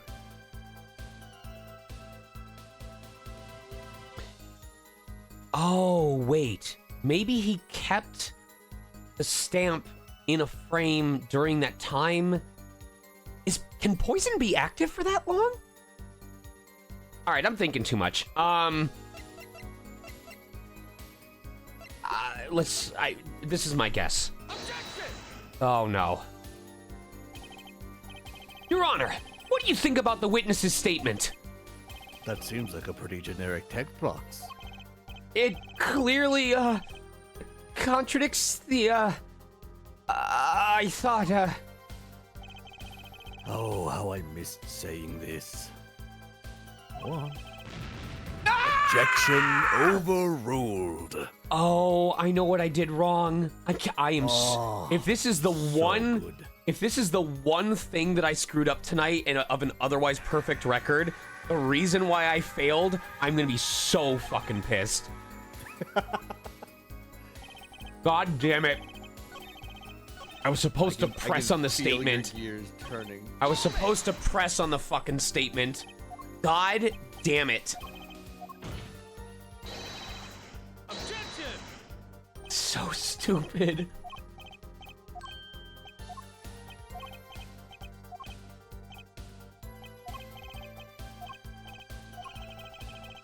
I'm so pissed.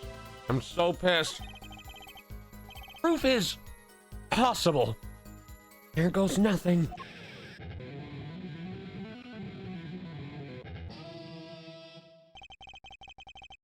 You do understand what we need, yeah?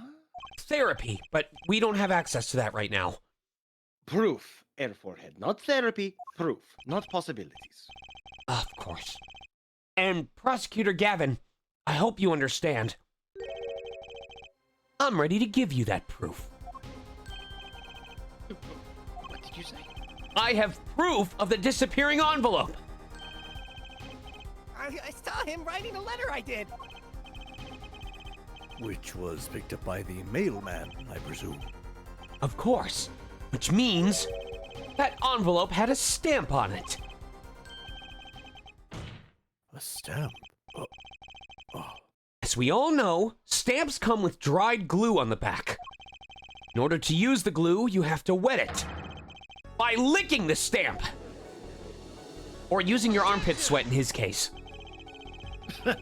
No one worth talking to actually licks stamps in these day and age. Imagine Brushell swiping a stamp on his underarm hair before putting it on the envelope. Please. Cease. Stop. Cease. Report ready Mouth to go. it. Even if you wanted to talk to him, you couldn't. He's dead after all. Okay, so he licked the stamp. But wait. How does that explain the atroquinine on the rim of the coffee mug? If he licked the back of a poisoned stamp, the poison would get on his tongue, yes? What would then happen if he put the coffee mug to his mouth? Those traces on the mug weren't the killer's doing. It was the other way around. What? The coffee mug didn't poison Mr. Misham. Mr. Misham poisoned the coffee mug himself. Order! Order! Order! It's like a tug of war. Every time the prosecution or the defense say something interesting, Brushel's head leans closer to that side, and if it ever goes too close to one side, they lose immediately. But that doesn't... But that... Does it? Recall, if you would. Atroquinine is a slow-acting poison. Yes, the poison entered his body when he put the stamp on that envelope. But his time wasn't up until the very moment he touched his lips to that cup of joe. Oh.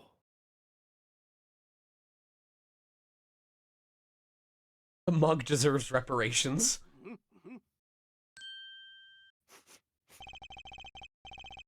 You have something to add, Mr. Brushel? Uh-oh. His nose is picking up another scent.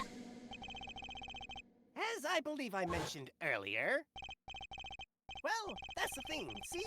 After he put his letter in that envelope, Mr. Misham sat there searching his desk drawer for something. Yes, a stamp! A so-called postage stamp! End quote. But, you know, I don't seem to remember him ever finding one. Maybe he'd just run out. Incidentally, we searched the desk drawer at the scene of the crime. There were no stamps. Not a single one. That does pose a problem. How will you prove that the stamp was coated with poison? Actually, I'm glad no other stamps were found. It makes proving the stamp he used was poisoned possible. Good show, good show. You can't even prove there was a stamp at the scene in the first place. Well, let's hear what the defense has to say anyway. Where's your evidence that proves the existence of this poison stamp? Ah, damn it. It was so obvious. Well, that certainly is a cute little frame. And by little, I mean really small. It was on the victim's desk, Your Honor. Quite empty, as you can see for yourself. I noticed that too during my inspection. So what?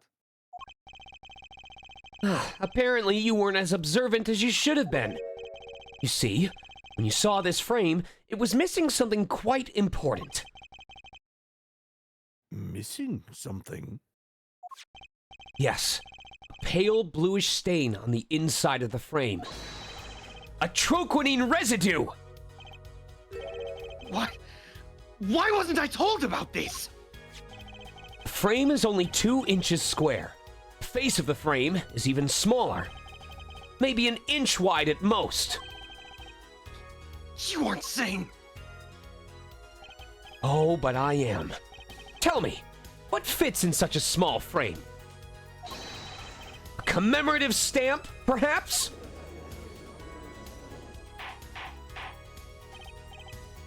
Order! Order! Order! The poison stamp was in this frame? Impossible. Prosecutor Gavin. Why would he put something like that on his desk? Don't tell me he had it there so that he could commit suicide if the mood struck. You know, can I say something? I had a thought, see? Yes, you are, Mr. Brushel, and please stop jittering around like that. The victim was a forger, right? There's a lot of money in that line of work. Forger forges friends, makes enemies too, end quote. So the poison stamp might have been a murder weapon aimed at him.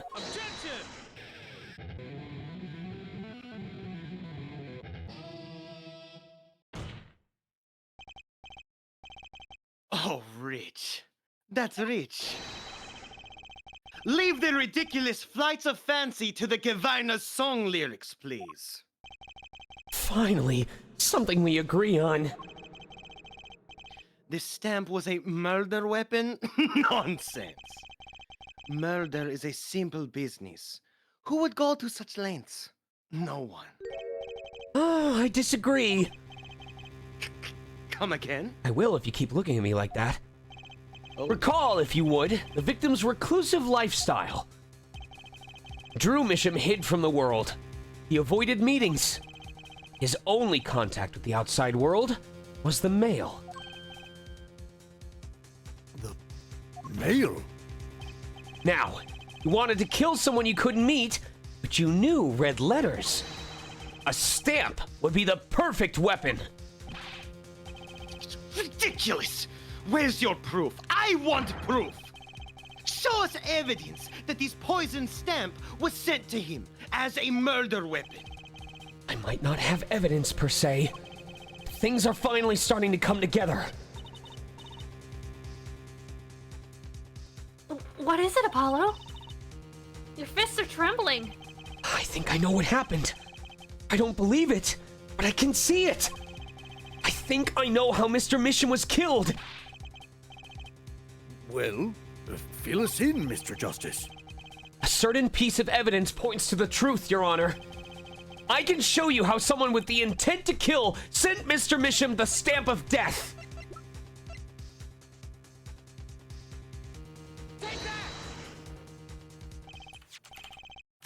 Isn't this the envelope? The one from 7 years ago? Think about the text of the letter again. There were 2 pages in the envelope. This is page 1. And this is page 2. I want to draw your attention to one phrase in particular. Send in the enclosed envelope with the enclosed stamp within 3 days. The enclosed stamp, Your Honor. Ah. In other words, if I have this straight, the stamp! Poison! On the stamp! Lick, lick, gasp! End quote. Now, what if he had done exactly as the letter asked?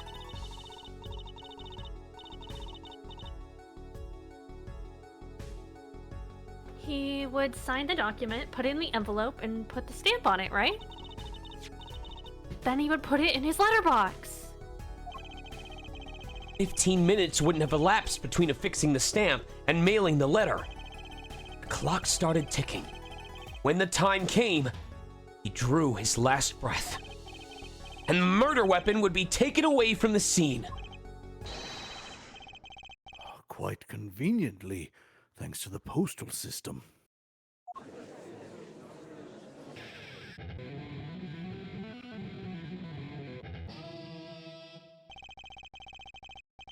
Such a splendid imagination you have, Herr Forehead. Let me confirm one thing with you, if I might. So this poison stamp was inside this envelope from 7 years ago, yeah? Is that what you'd have us believe? Really? Well... It is a little bit of a stretch, but there's a possibility. Yes, a very small possibility.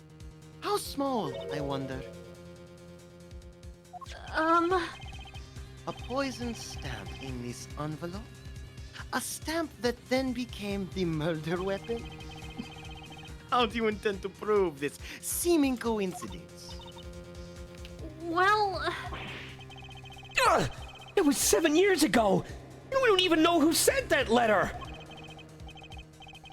And your answer is silence. I see. Very well. I move to... It's not nice to pick on the Fräulein, Clavier. No! Oh. Oh!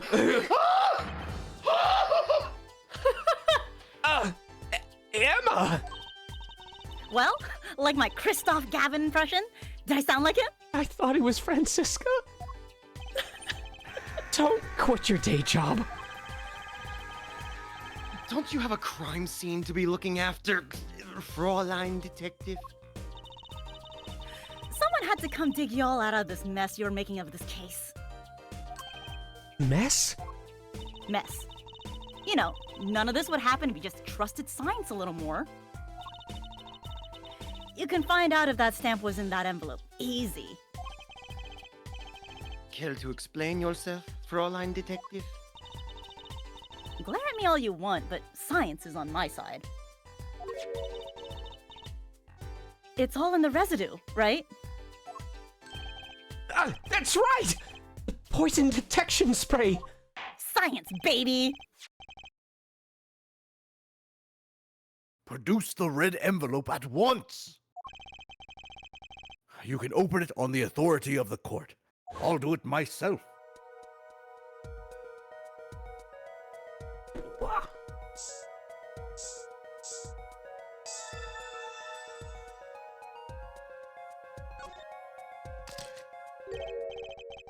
Well, would you look at that? No mistaking it. That's atroquinine residue. Wonder what it tastes like. Judge. I don't believe it. A murder weapon from the past. Now, 7 years later, it bears its fangs at last. Objection! God, I hope the cameras have caught that. Absolutely outrageous! Tell me why. Why didn't this murder take place 7 years ago? Well, There's one possibility. Maybe Mr. Misham figured it out. Figured what out? He realized that the person who sent that letter wanted him dead. So he sent his reply with a different stamp. And put his decisive evidence in a frame.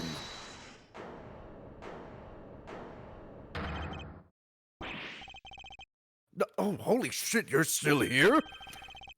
Can I make a statement here? On the record. I, Spark, Razortooth Brushel, claim this scoop as mine! I'm gonna... Razortooth? I'm gonna forget if I wait until the end of the stream to say this, but you sound so good when you're like, can I make a statement? Like, you sound so pathetic and wimpy and, like, annoying in such a good way. You are so good at this. Just my life. Drew Misham killed in cold blood. By sender of 7-year-old letter, end quote. No. Maybe something more succinct. Star falls after 7-year delay, end quote. Order! Order! Order!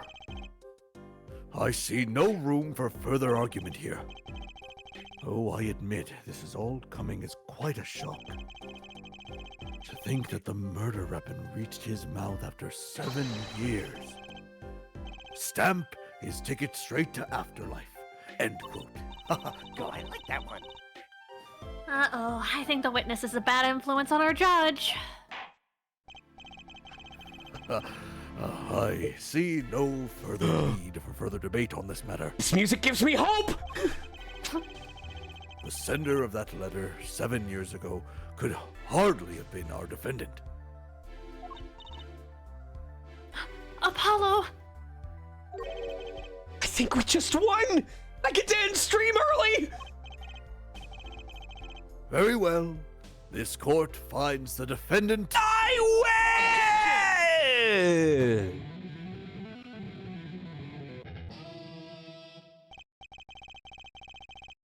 Is this the bright future of our legal system? Prosecutor Gavin? Apollo, you can put your arms down. A ticket to the afterlife from 7 years ago? Tickets for Gavinal shows are invalid after 2 weeks. But but it doesn't make sense any other way. It boggles my mind that so many people haven't noticed this. There's a fatal contradiction in Air Forehead's claim. Contradiction? A poison stamp was placed in this envelope 7 years ago. Whereupon it was framed until now. If that's the case, then why would Drew Mission have done what he did? Emma explained that. He must have realized it was poisoned. Therein lies the rub.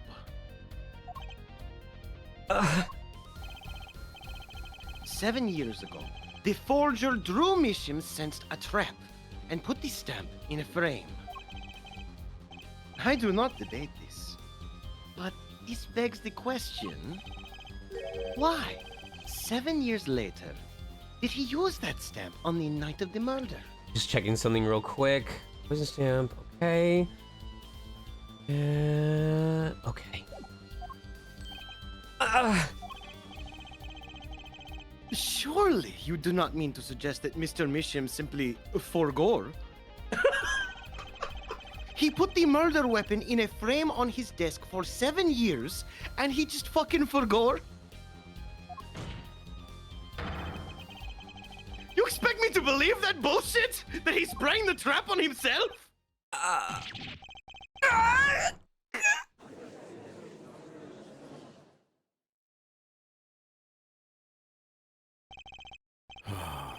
Well, I admit, this is all quite shocking myself. It does seem highly unlikely that he would just forgore and fall afoul of a trap that had been sitting on his desk for 7 years. Who would do that? Apollo! I don't think we're winning anymore. Bad news bears. I'm glad to see we're all back in the real world now. Welcome back to reality. We've been waiting for you. Oh, there goes gravity. Okay, the way that you guys talking cut off objection, it sounded like he went, bullshit! So, Accurate. okay, then how do you explain the poison envelope that was, or the poison stamp that was in this envelope? The poison stamp? Where exactly is this poison stamp again? Oh, have you brought it to the court for us? Oh, I see no proof that such a thing ever existed. Bullshit! What about the atroquinine residue, huh? Oh, I agree. That does seem to be atroquinine residue. But, Air Forehead, it's certainly no stamp. Yeah, but... Even if your precious poison stamp did exist, Drew Mishim never would have used it. That is all.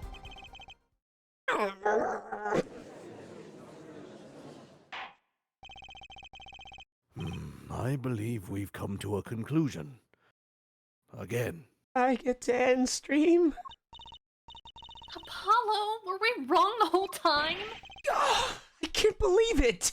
I've never been wrong! I've never had to give this sub a single time! Not once! The poison traces match up! It can't be coincidence! I'd like to bring some closure to this issue. Sometime this year. Mr. Justice, how's your schedule looking? Yes, Your Honor. Let's review the facts and see where we stand. 7 years ago, Drew Misham received a red envelope. There were traces of the poison atroquinine on the document inside that envelope. A similar trace was also found at the crime scene. On this tiny picture frame, the defense has indicated the possibility of a yellow envelope. An envelope that left with an envelope that left the scene of the crime with the poison stamp on it. Yes, but even if this envelope contained a poison stamp, and Drew Mishim, knowing this, put it in a frame, he never would have used that stamp. I'm afraid you're right. He's not me. Which means there is a fatal flaw in the defense's case. Oh, I haven't been on the wrong track this whole time, I'm sure of it! The traces of atroquinine, the envelope, the frame, and Drew Mishim's mysterious death. They're all connected somehow! Well, Mr. Justice, do you have a conclusion for us? The defense stands by its case, Your Honor. We've seen that the logical outcome of the evidence makes no sense. Well, there's a lot going on here. I need to read this. Received a red envelope. There are traces of poison. Someone traces on this tiny picture frame, yellow envelope that left the scene of the crime. So the poison stamp that was from the red envelope was put on the yellow envelope instead. Even if this envelope contained a poison stamp, knowing this put in a frame, he never would have used it, which means there's a fatal flaw. Okay. Which means that one of our clues must be a fake. Ah, a fake clue? Fascinating. And if we were to find this fake, your wild fantasies will prove quite reasonable, yeah? Fake clue that's thrown us off the poison's trail is none other than... Ooh. I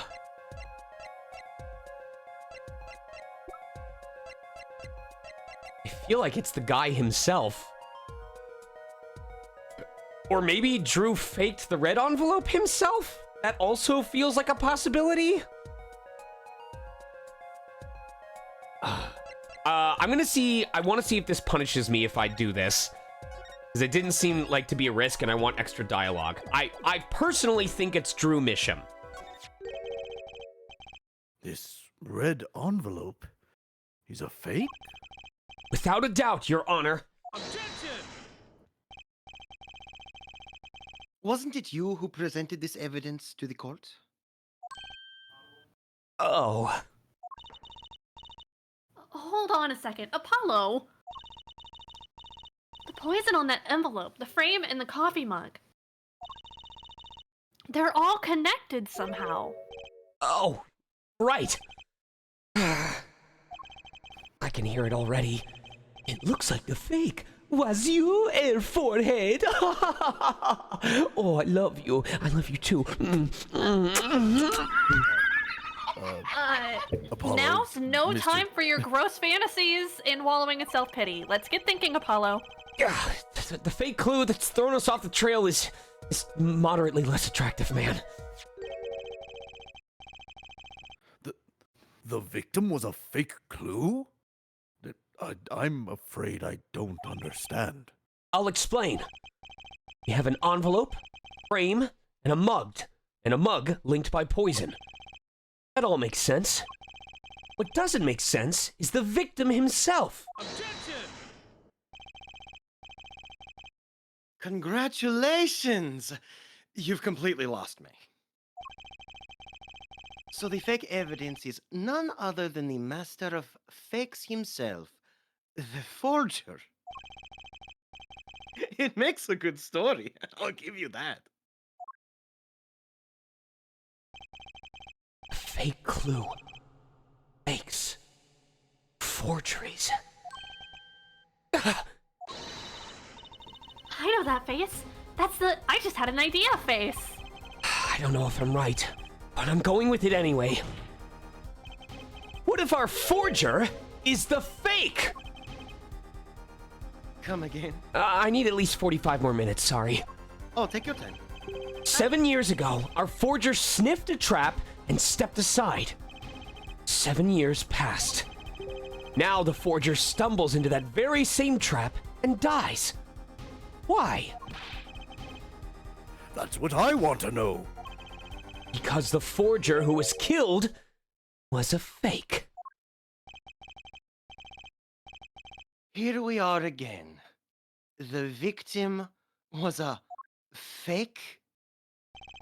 One forger smelled the trap. One forger fell into the trap. That's two forgers, and one of them was a fake. I'm not following what? I'm sorry, I'm not caught up on Spy Family. So you're telling us that Drew Mishim, the victim, was a fake?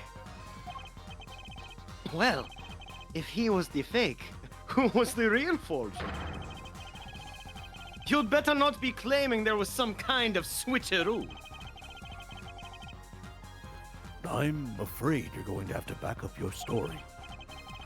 Mr. Justice, just show us who the real Drew Misham was. If Drew Misham wasn't the real forger, there's only one other person it could have been. Understood, Your Honor. Forger Drew Misham was himself a forgery. The real forger was... If the only other person was her...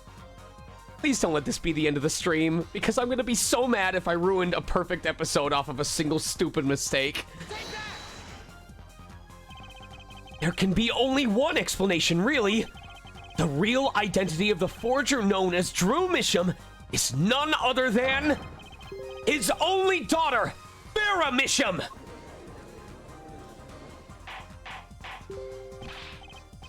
Order! Order! Order! Mr. Justice, this is going out on a limb even for you. I kind of agree. I mean, Vera? A forger? Let's consider it before you write it off entirely. If you look at the paintings in the studio, one fact becomes quite clear. Forgery had been taking place in that studio for quite some time. The forger wasn't caught in that trap 7 years ago. This can only mean that the one who was caught in the trap wasn't the forger.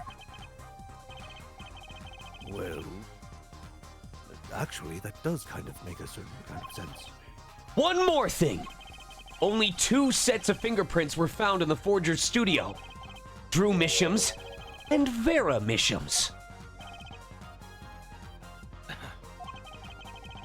If we know that Drew Misham wasn't the forger, that leaves only one possibility by process of elimination. The forger was Vera Misham. Well...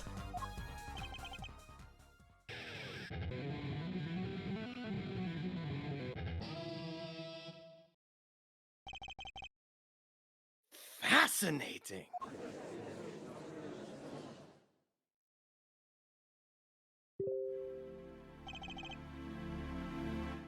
Vera Misham. You've been paying attention to the trial so far.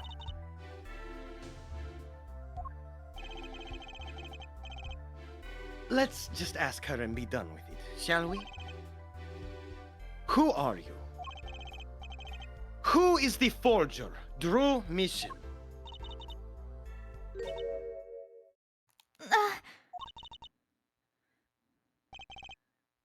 Was that an expression of emotion I saw on her face?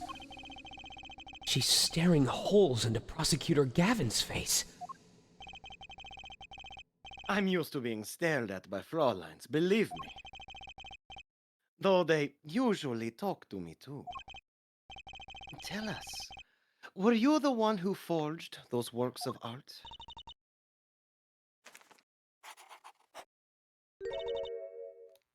Yes. So the forger, Drew Misham, was you?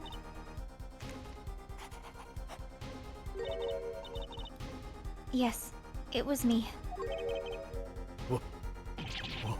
What?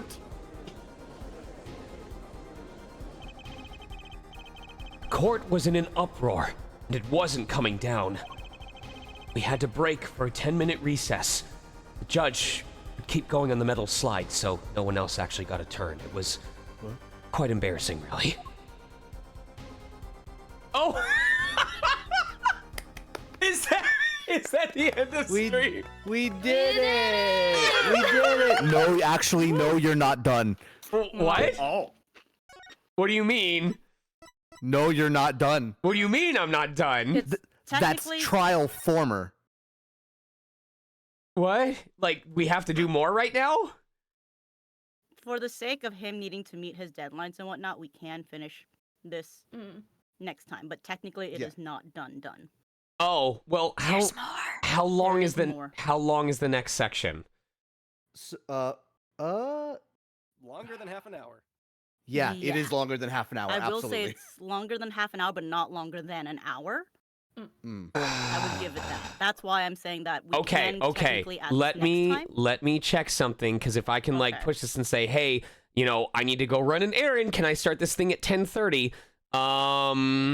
Okay. Where is this group thing? Here we go. Because I could see you also tacking this on to the next day.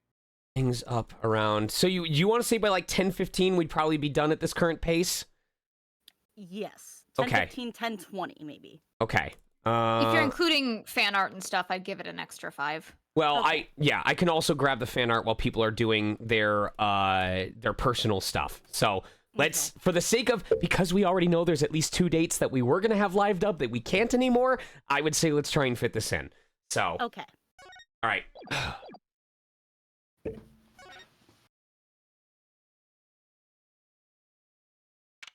October 8th, 1:24 p.m. District Court, Defendant Lobby number 6. Okay. So where exactly does this leave us, Apollo? Well, the Drew Misham who was killed wasn't Drew Misham the forger, basically. Huh? Well, then who was he? Well, he was actually doing her nails. So, you really made those forgeries?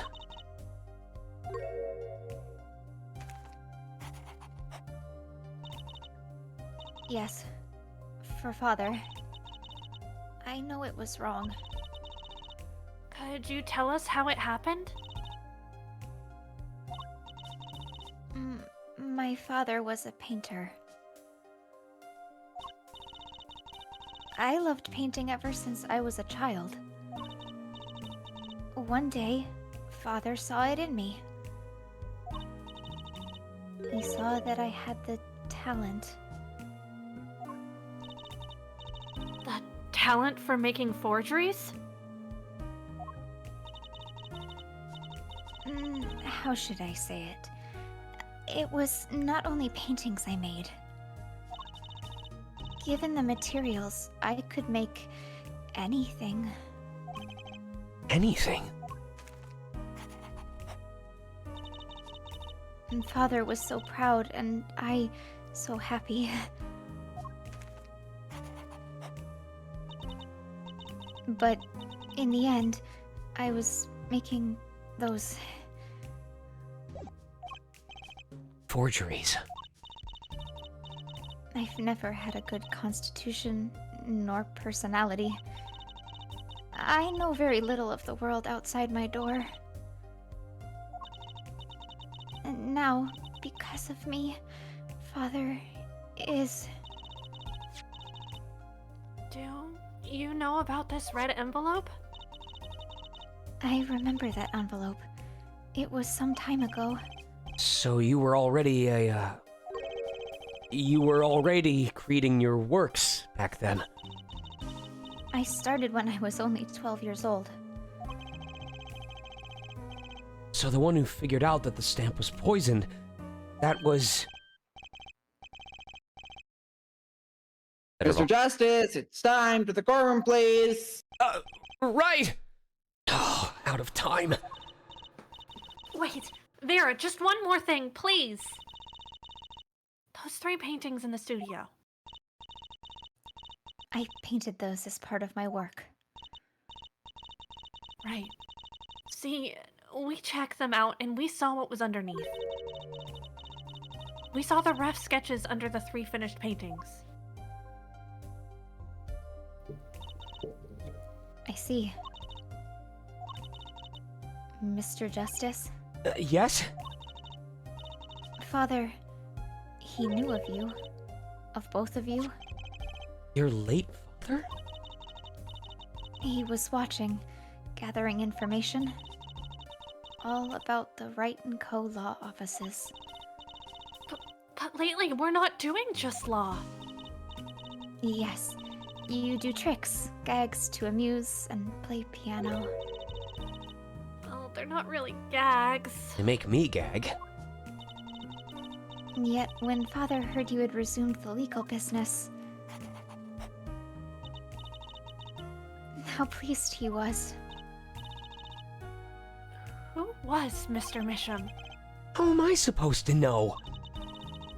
What if he was Daddy's daddy? Don't ever call it that again. Judging from the relative ages involved, I'd say it's highly unlikely anyway.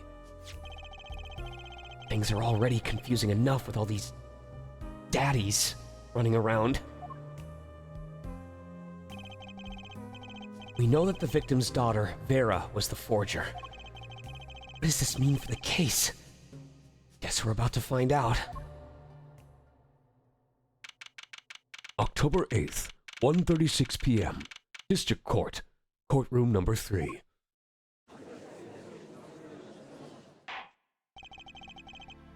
Court is now back in session.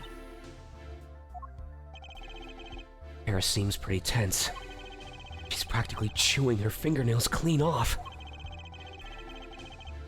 Perhaps you could begin by telling us how it all worked. How did you set up this Drew Misham forger persona?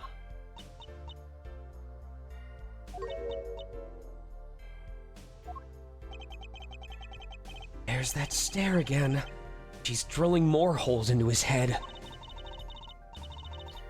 I know it's hard for you, but hey, he's a handsome guy.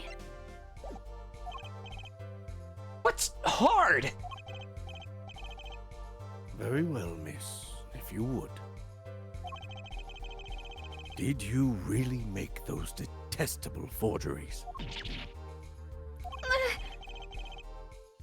Perhaps you'd rather answer my question? Were you the one who painted that painting? The remarkably similar one?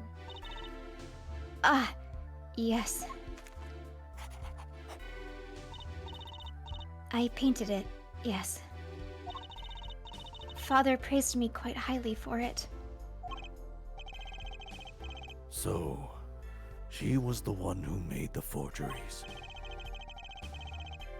Yet she did not wish to reveal the truth of their operation. So the victim was a stand-in, a decoy. To the world at large, he was the forger, not her.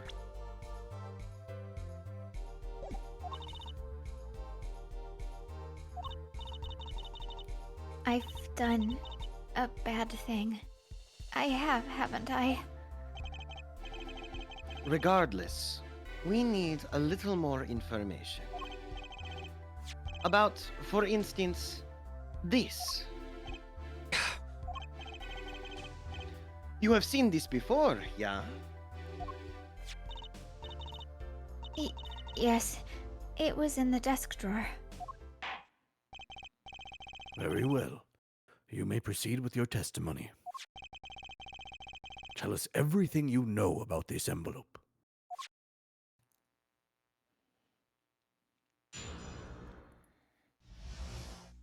The red envelope. I created things and Father sold them. This envelope came after my first work. That was other than a painting. Father handled the deal. All of it. I received the stamp that was in the envelope. It was after that job that we moved to the current studio. Oh, Phoenix mentioned something about forged evidence, so she's tied to all of this. There certainly was much of great interest in your testimony. Not that the witness realizes it. Very well. Please begin the cross-examination. Right. Okay. I need more information about this forger. This Drew Misham.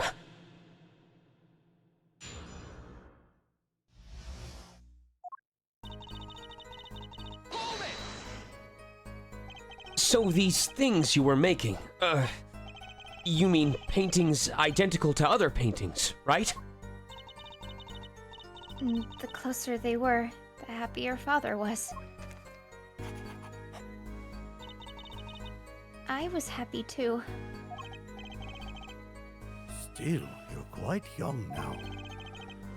When did you begin this work? My first painting sold when I was 12. Your Honor!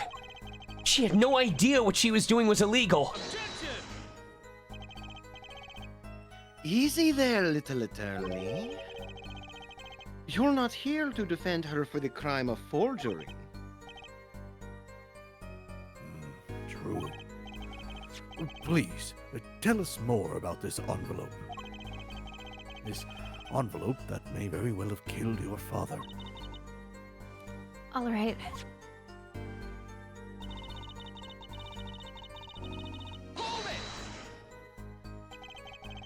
Other than a painting, you mean you'd only done paintings up to that point? Yes. But Father had a realization. He noticed my talent extended to making things other than paintings. For instance? For instance, a letter someone had written. Or a fingerprint left upon a cup. Or a signature on a document, a seal upon a letter. How do you forge a fingerprint on a cup? What?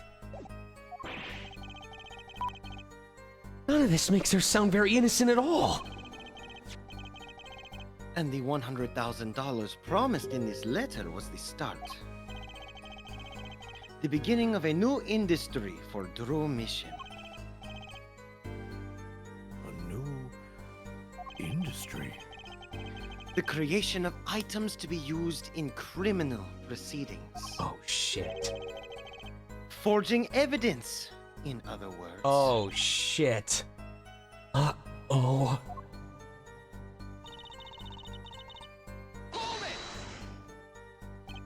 So you didn't know how the things you were making were being used? I enjoy painting very much. I think I understand. The Fraulein has lived an unusual little world. Can you tell us what happened to the papers that were in this envelope? Father signed them and sent them back, I believe.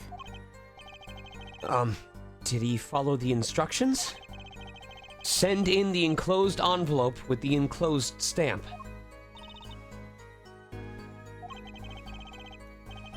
This is a rather important matter. Give your answer some thought. Why'd you draw that again? You already drew it once. What do you mean you received it? Did I do something wrong? You didn't use that stamp because it was dangerous, correct? Deadly poison! On the back! Troquinine! A moment, Air Forehead. You can't force an answer upon the witness. Now then, perhaps, you would tell me, Fräulein Vera? Why did you receive this stamp?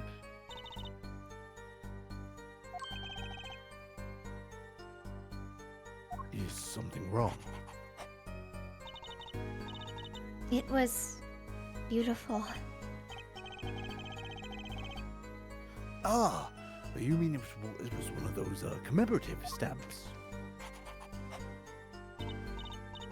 Yes, I think it was. So, you didn't know about the poison?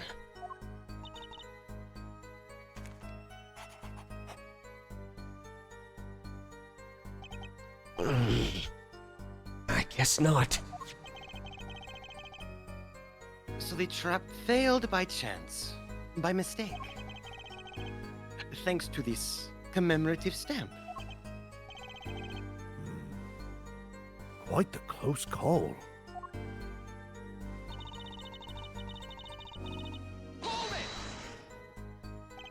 You mean you moved to where the current Drew studio is? Yes, we saw very few people there. I began drawing picture books. This single job had tied them to the criminal underworld.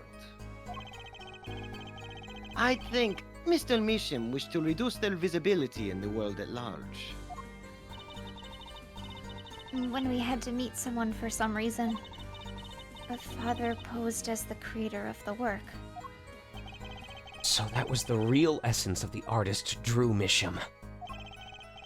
You did the work, and he supplied the face.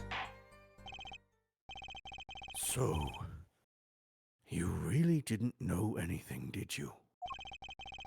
You had no idea how much danger you were in.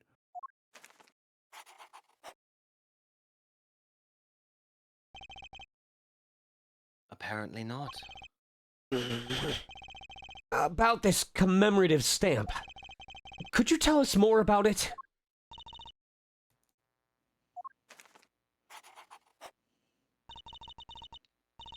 It was very pretty. And more than that, Yes? it was a picture of people I liked at the time. This is something new.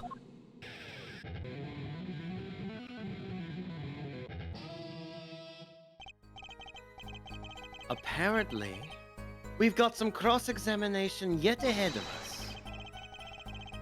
If you would be so kind as to continue your testimony, Fraulein.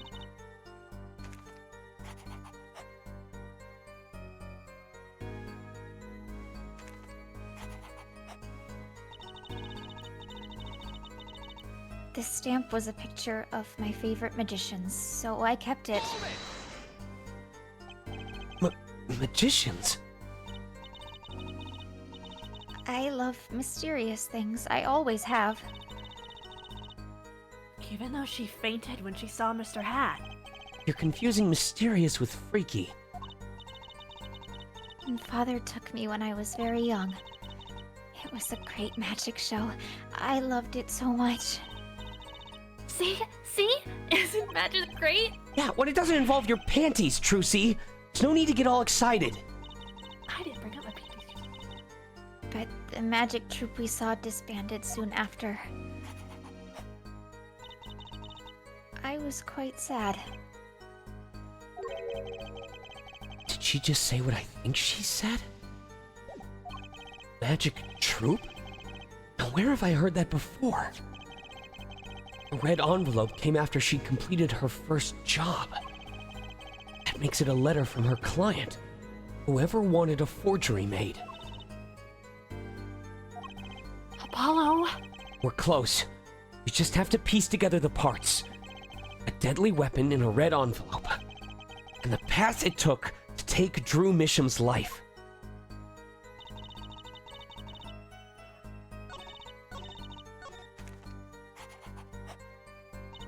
I'm assuming this new sixth statement is the one that we want to do.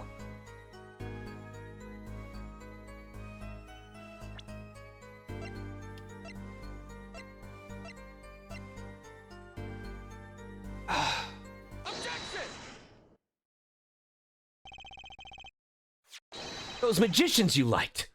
Was it this bunch?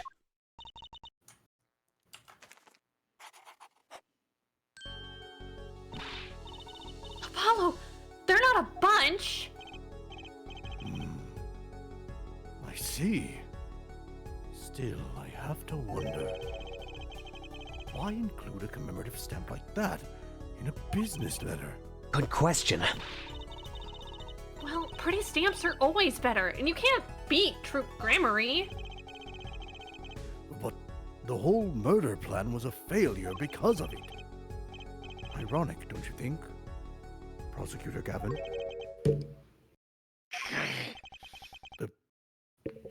Prosecutor Gavin? Gramarye. What's with Gavin? Might I ask just one question of this witness?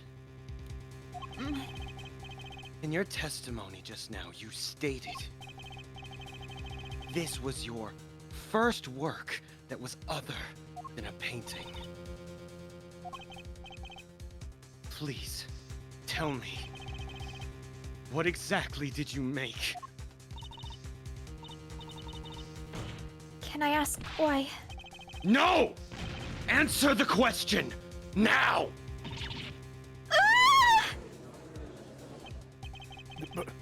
Prosecutor Gavin? Why can't you talk to me like that? You're usually not the one whose volume concerns me. What? What? Yes, it is unbecoming of me. I apologize. But, I must know. Please, Miss Misham, tell me. It was a book. A single page in a book. Book? Please be more specific. It was a handwritten book. Like a diary.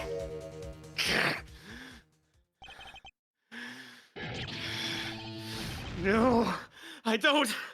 No!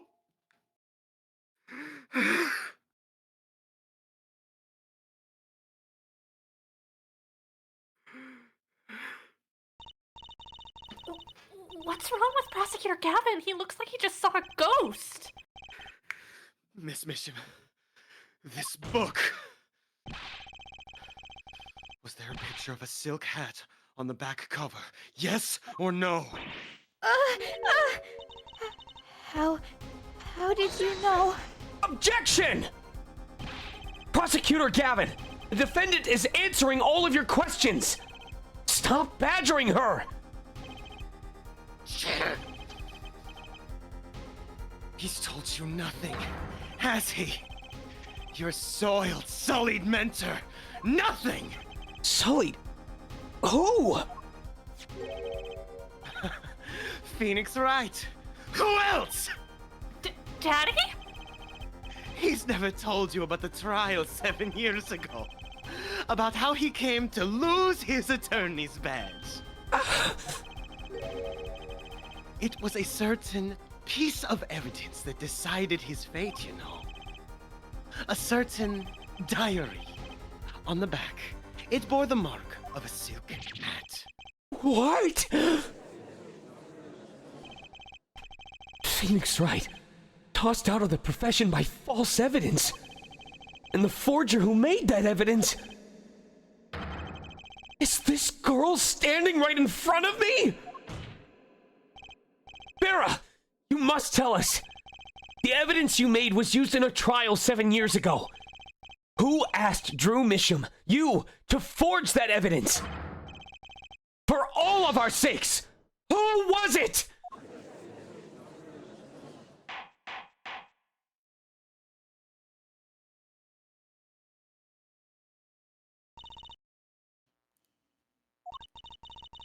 We only met once. Ah, yes, the poison. The poison that's designed to kill Misham. The poison specifically intended for Misham. Misham's poison.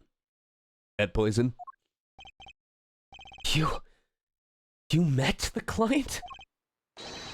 Well, who was it? It was...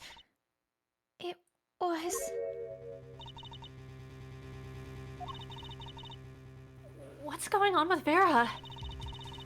She's staring at Prosecutor Gavin's face again. Yes, what? Is there something about me? I remember clearly. I remember who gave me the book. The diary.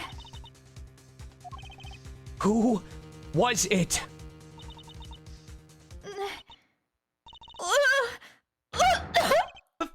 Vera!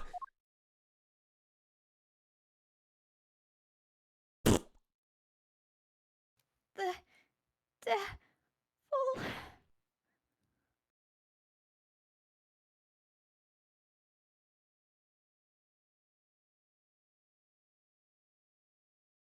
Defendant Vera Misham.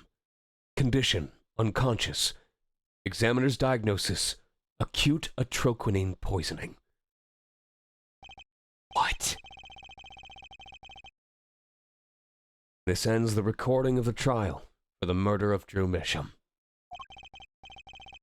Vera Misham was, during the trial, poisoned by an unknown assailant. The dosage was just under the lethal amount, sparing the defendant's life. She is currently in intensive care and not to be disturbed for any reason. A very simple case, at first glance, until it finally began to show its true colors. The long road to the truth takes us to the record of another trial. In some ways, that was the starting point of it all. And that is where we must go. To find the whole truth. Oh, fuck. Oh, fuck. What? There Oh, God. I've been waiting for this! Go Oh my off, god. Red. We're going like fucking case within a case, baby. Oh shit. Oh my god. And you know what the worst part is? Because I got invited to a Halloween party next Saturday, we won't be able to find out until at least November 2nd.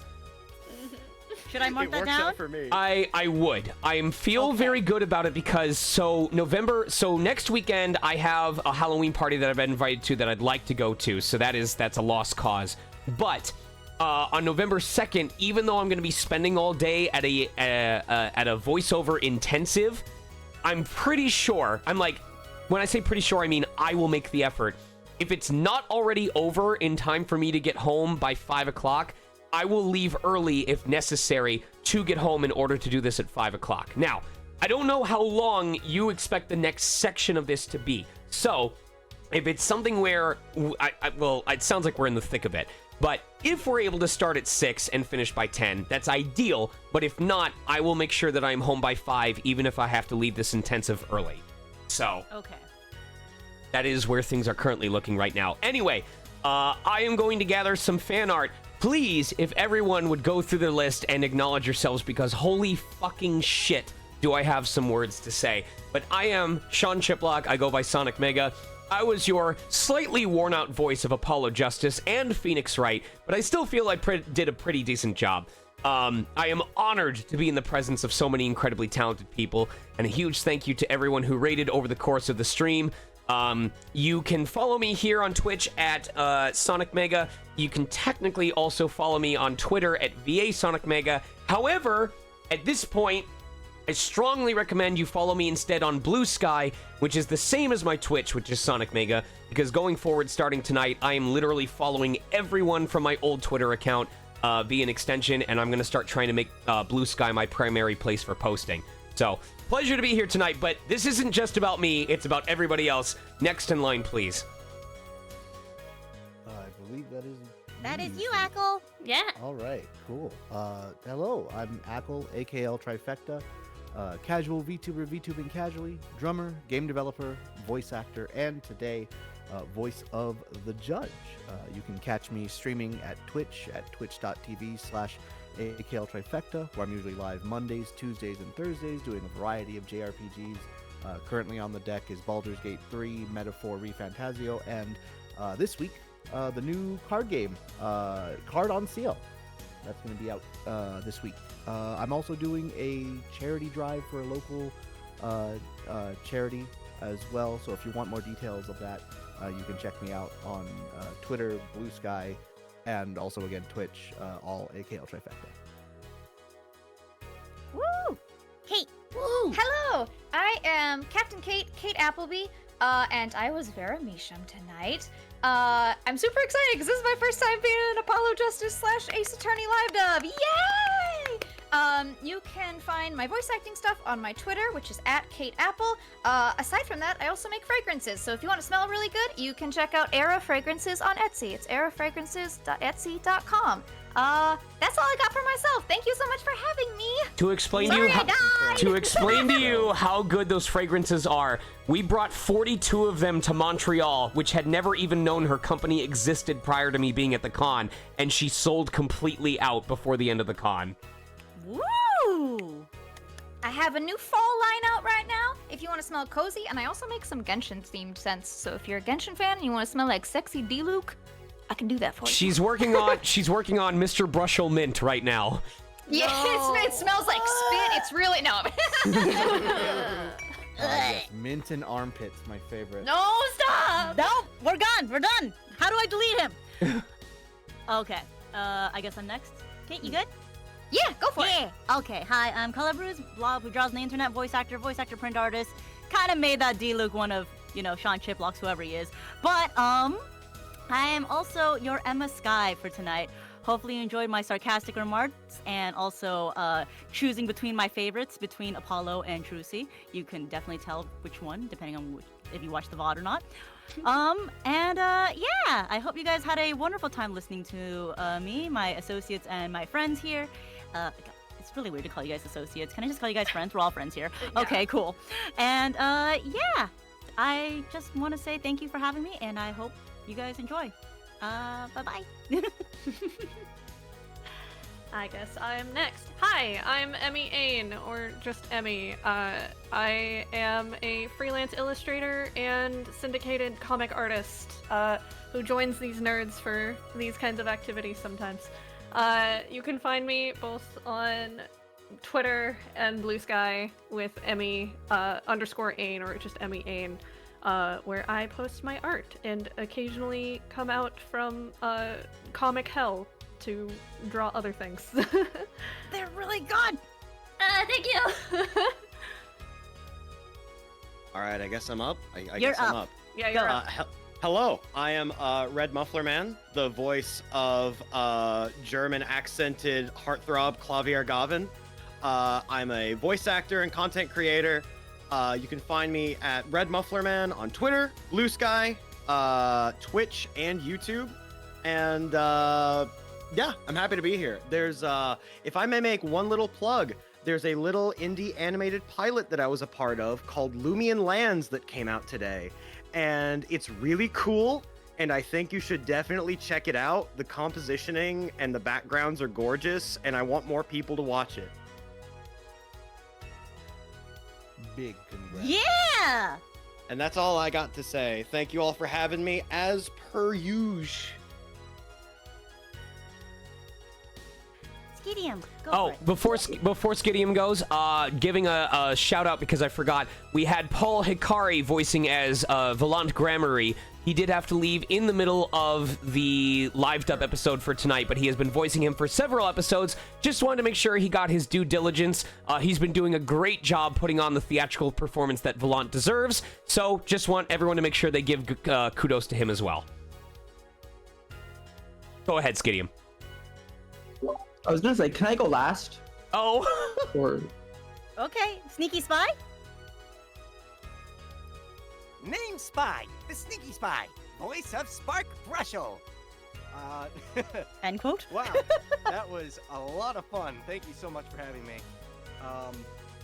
Yeah, I am the Sneaky Spy pretty much everywhere, Twitter, Blue Sky, YouTube. I like to do art, voiceover stuff, make small little dumb video edits and animations, so if any of that interests you, and especially Pikmin related stuff, if any of that interests you, give me a follow. That's it. Yeah. All right, Skidium. yeah. Hello, my name is Skidium. I voiced all of the extras. I believe the announcer, Mr. Hat, the bailiff, and there was what? Oh, yes, the guard. Yes.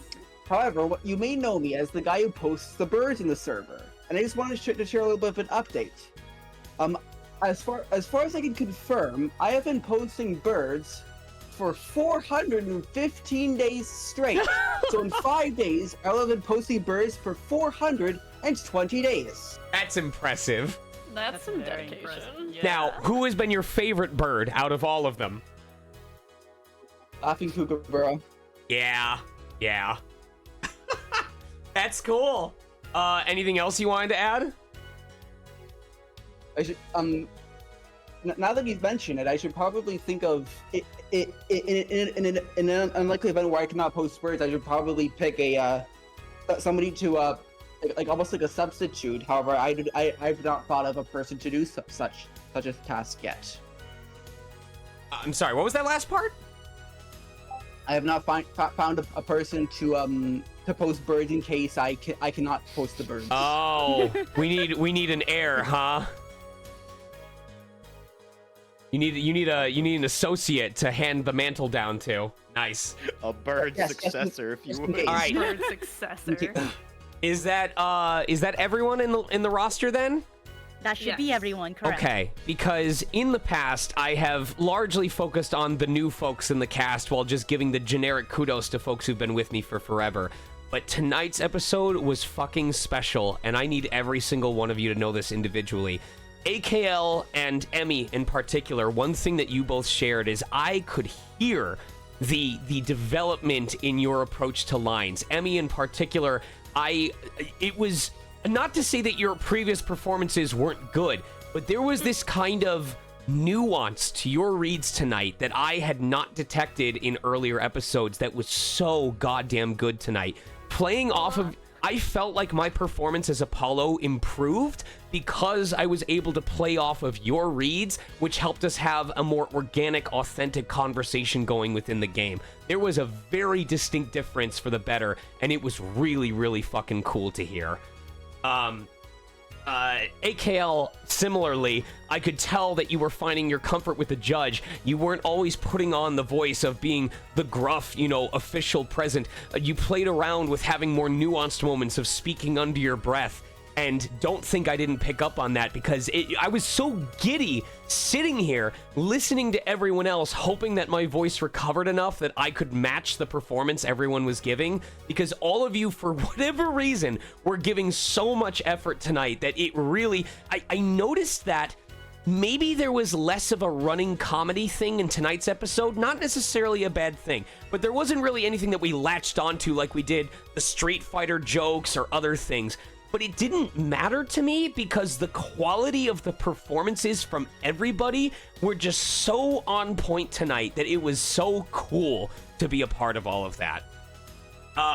Color Brews, I want to avoid saying the same exact thing, but you kind of helped frontier that kind of nuance from the usual gang that I've seen with me, and especially with the ad-libs you did with munching on food, especially with the way that you gave her the little bit of sass and confidence. You have such a kinship with Emma that you show in your performance that shines even brighter than what you did with Francisca. Francisca was great for expanding your range. It was a good experiment, but you have found your own with Emma in a way that I get excited whenever she shows up on screen, because I know whatever you're gonna do, we are all going to fall in love with.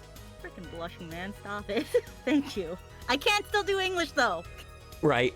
Red Muffler, I am eager for the day that you and I are on a professional project together. I mean, like a studio level project or a video game. I am eager for the day that I have to face off against you and we're trading words. I've said it before, but I am so fucking honored to have you on this cast. And the way that you added things in your aggression, the way that you played with his breath, the way that you with that realization, the horror that he had, the desperation that he had, you are so goddamn good at this, and it makes me so grateful that you spend your Saturday evenings from time to time gracing us with your experience and your talent. Yeah, that's right. Cry, you little bitch. Cry. No. Cry harder, bitch. Skidium, you were our volunteer for tonight, correct? I was, yes. You had probably a lot more volunteer lines than most people, and I am so appreciative. I think you were probably one of the most attentive as well, to where I don't think we had any cases where you missed a cue of yours, or if someone else spoke, it was because we didn't realize who it was supposed to be. So on a professional aspect, I really appreciate that. But also, I really like the life that you gave the guard. Like, you gave him a little bit of an attitude when he was responding to Brushel or whoever it was he was answering. And you gave them life, even though it was for a temporary role. So I wanted to say thank you, because you are also part of what made tonight's episode so fun. Oh yeah, there was actually a few lines that I wanted to say. If somebody were to ask either Apollo to do something again, however, because such an opportunity never arose, it never really came to fruition. Right. Well, I'm sorry if I missed an opportunity for additional dialogue. That is my fault. But I appreciate everything that you did for the stuff that was there. Again, this is my first ever playthrough of these games, so I don't know, without a guide or without people spoiling it, like, what everything there is to do. But thank you for the parts that you did end up doing. Sneaky Spy.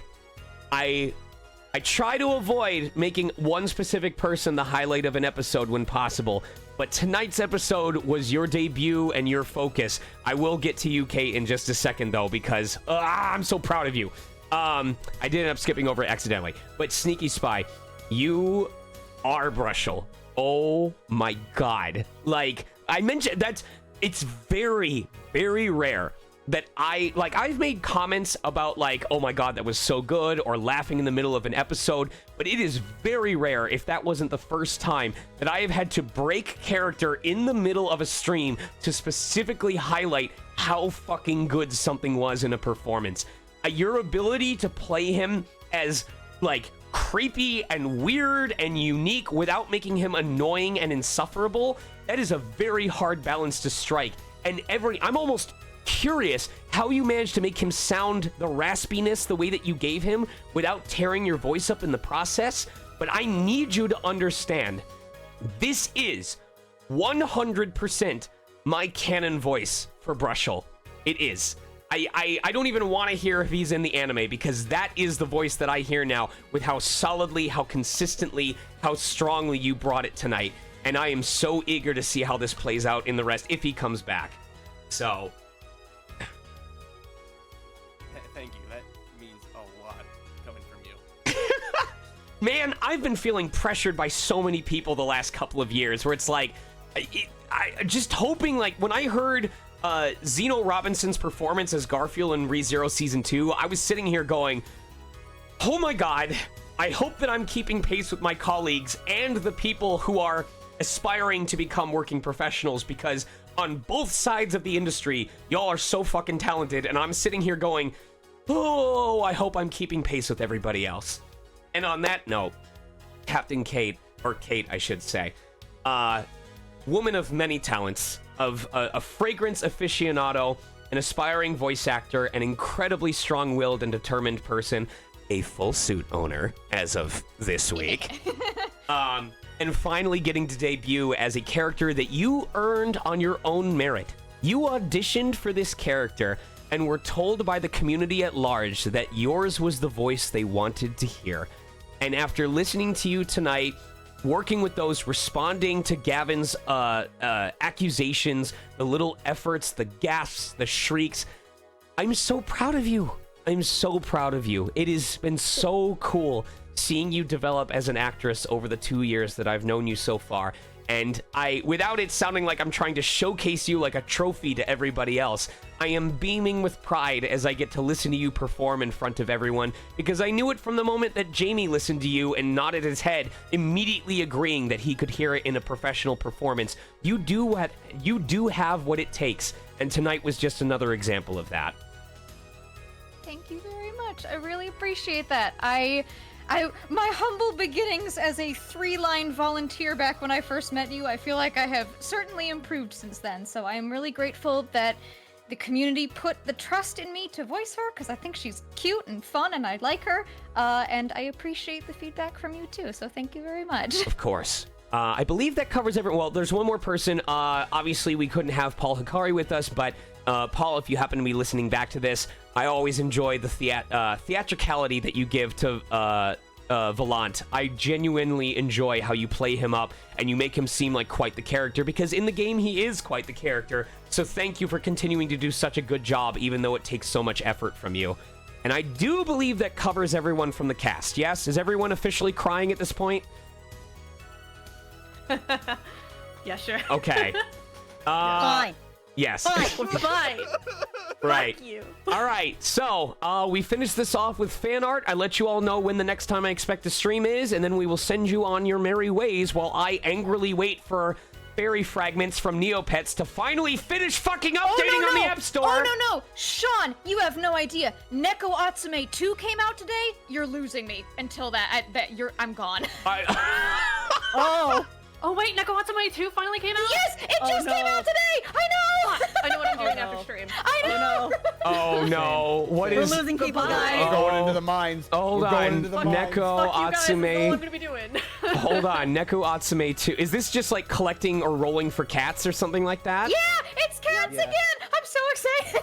You take care of cats. They come to your yard. Well, at least Live Dub is free.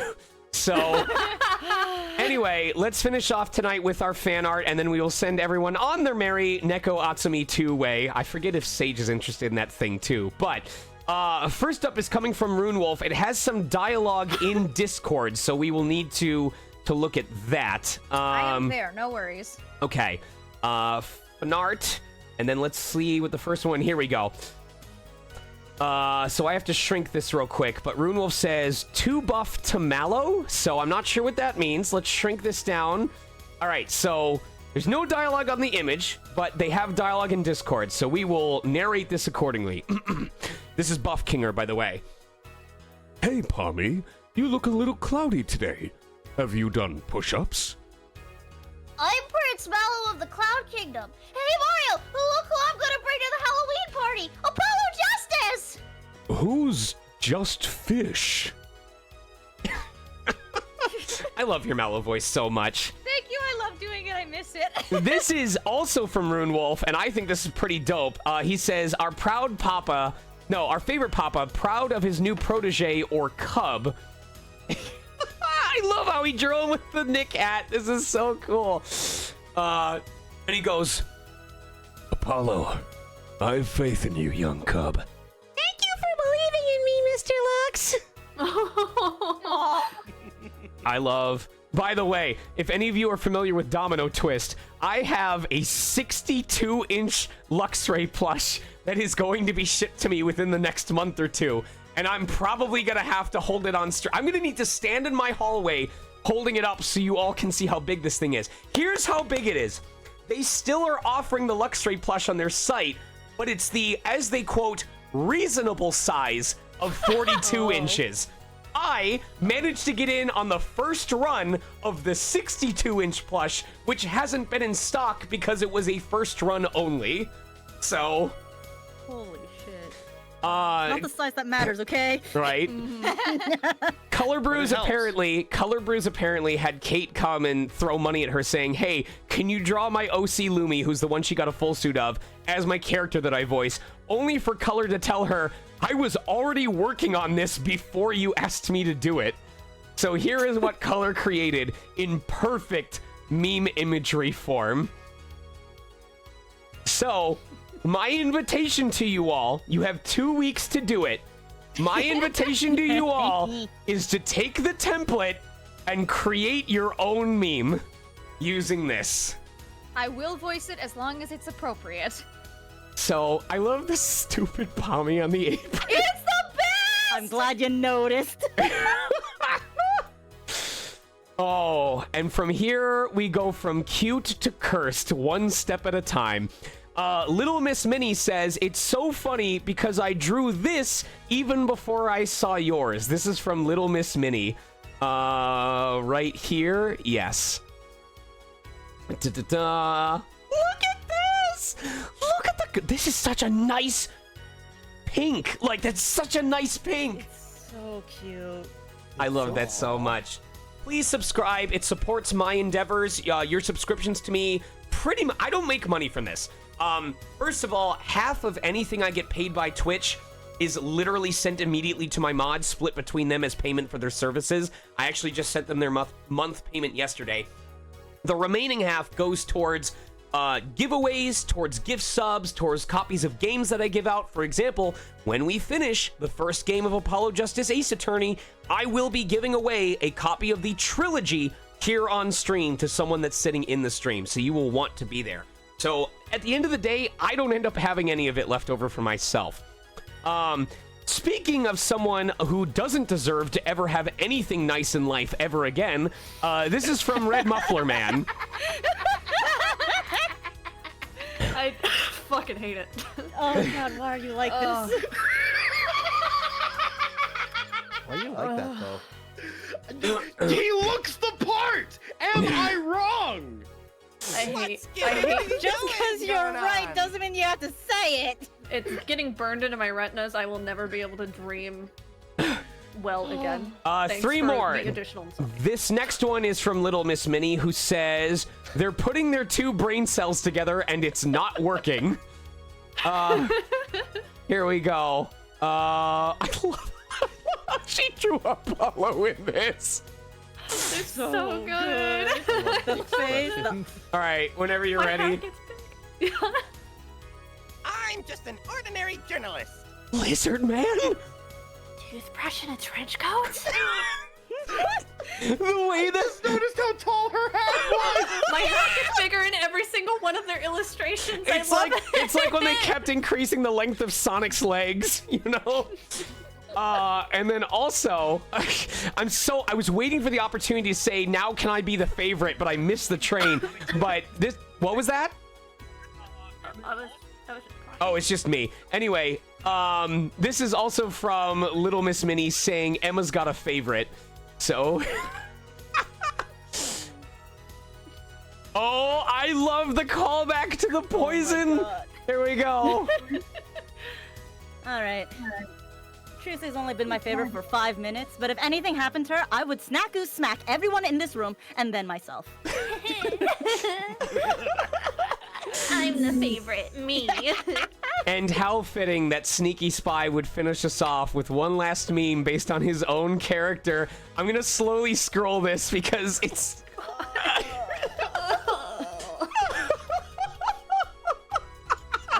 I hate. Oh, I hate yeah. him. Work I hate it. him so Beautiful. Oh, I hate The shot everything. works a little too Good job, well. Brushel baby. I hate It's so him. bad. I hate all of you. Anyway, let You me... think Spark Brushel twerks? What? Oh, he does. He does. But he does it with the toothbrush between his ass cheeks. No! He prefaces it with, yes, it's time to brush up on my dance skills. Sean, kindly shut the fuck up. All right. Shut the fuck your mouth. Shut the fuck your mouth. Right. So for myself, y'all, as a reminder, I did get the opportunity to go to a Halloween party next Saturday with my wonderful wife, so we will not be around for live dubs since it's pretty imperative that we do these at 5 p.m. to be consistent. However, I am fully planning on streaming on November 2nd, kind of out of necessity because we lost 2 of our weekends due to new conventions that I booked.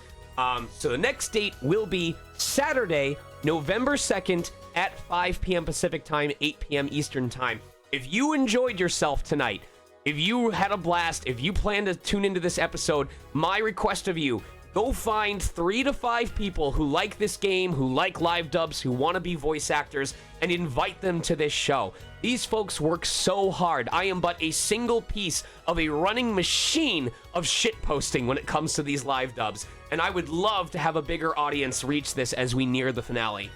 Again, that's Saturday, November 2nd at 5 o'clock p.m. Pacific time. I would love to have you here supporting these wonderful, wonderful people. As for myself, I am still on a stream hiatus outside of this stream.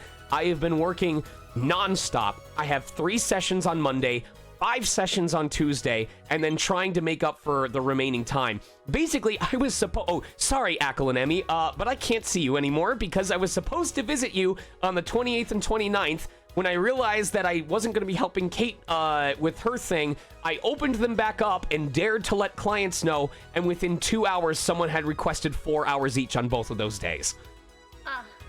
So, You know what? Valid. Make that money, my guy. my hope is that yes, because between Kate's full suit and helping Sage with her master's degree, I could really use the extra money right now. So, hopefully, maybe we can do something in November. I don't know. I'll figure something out. Or you know my door is always open. I will be honest with you. Maybe after the party on the 26th, I might just, with Sage's permission, drive to visit you. Are you going to be there on that Sunday, Emmy? Yeah, we leave the 22nd, and we'll be there until the 2nd. Okay. I might just drive in the evening of the 26th just to hang out with you all on Sunday, and then drive home the morning of the 28th.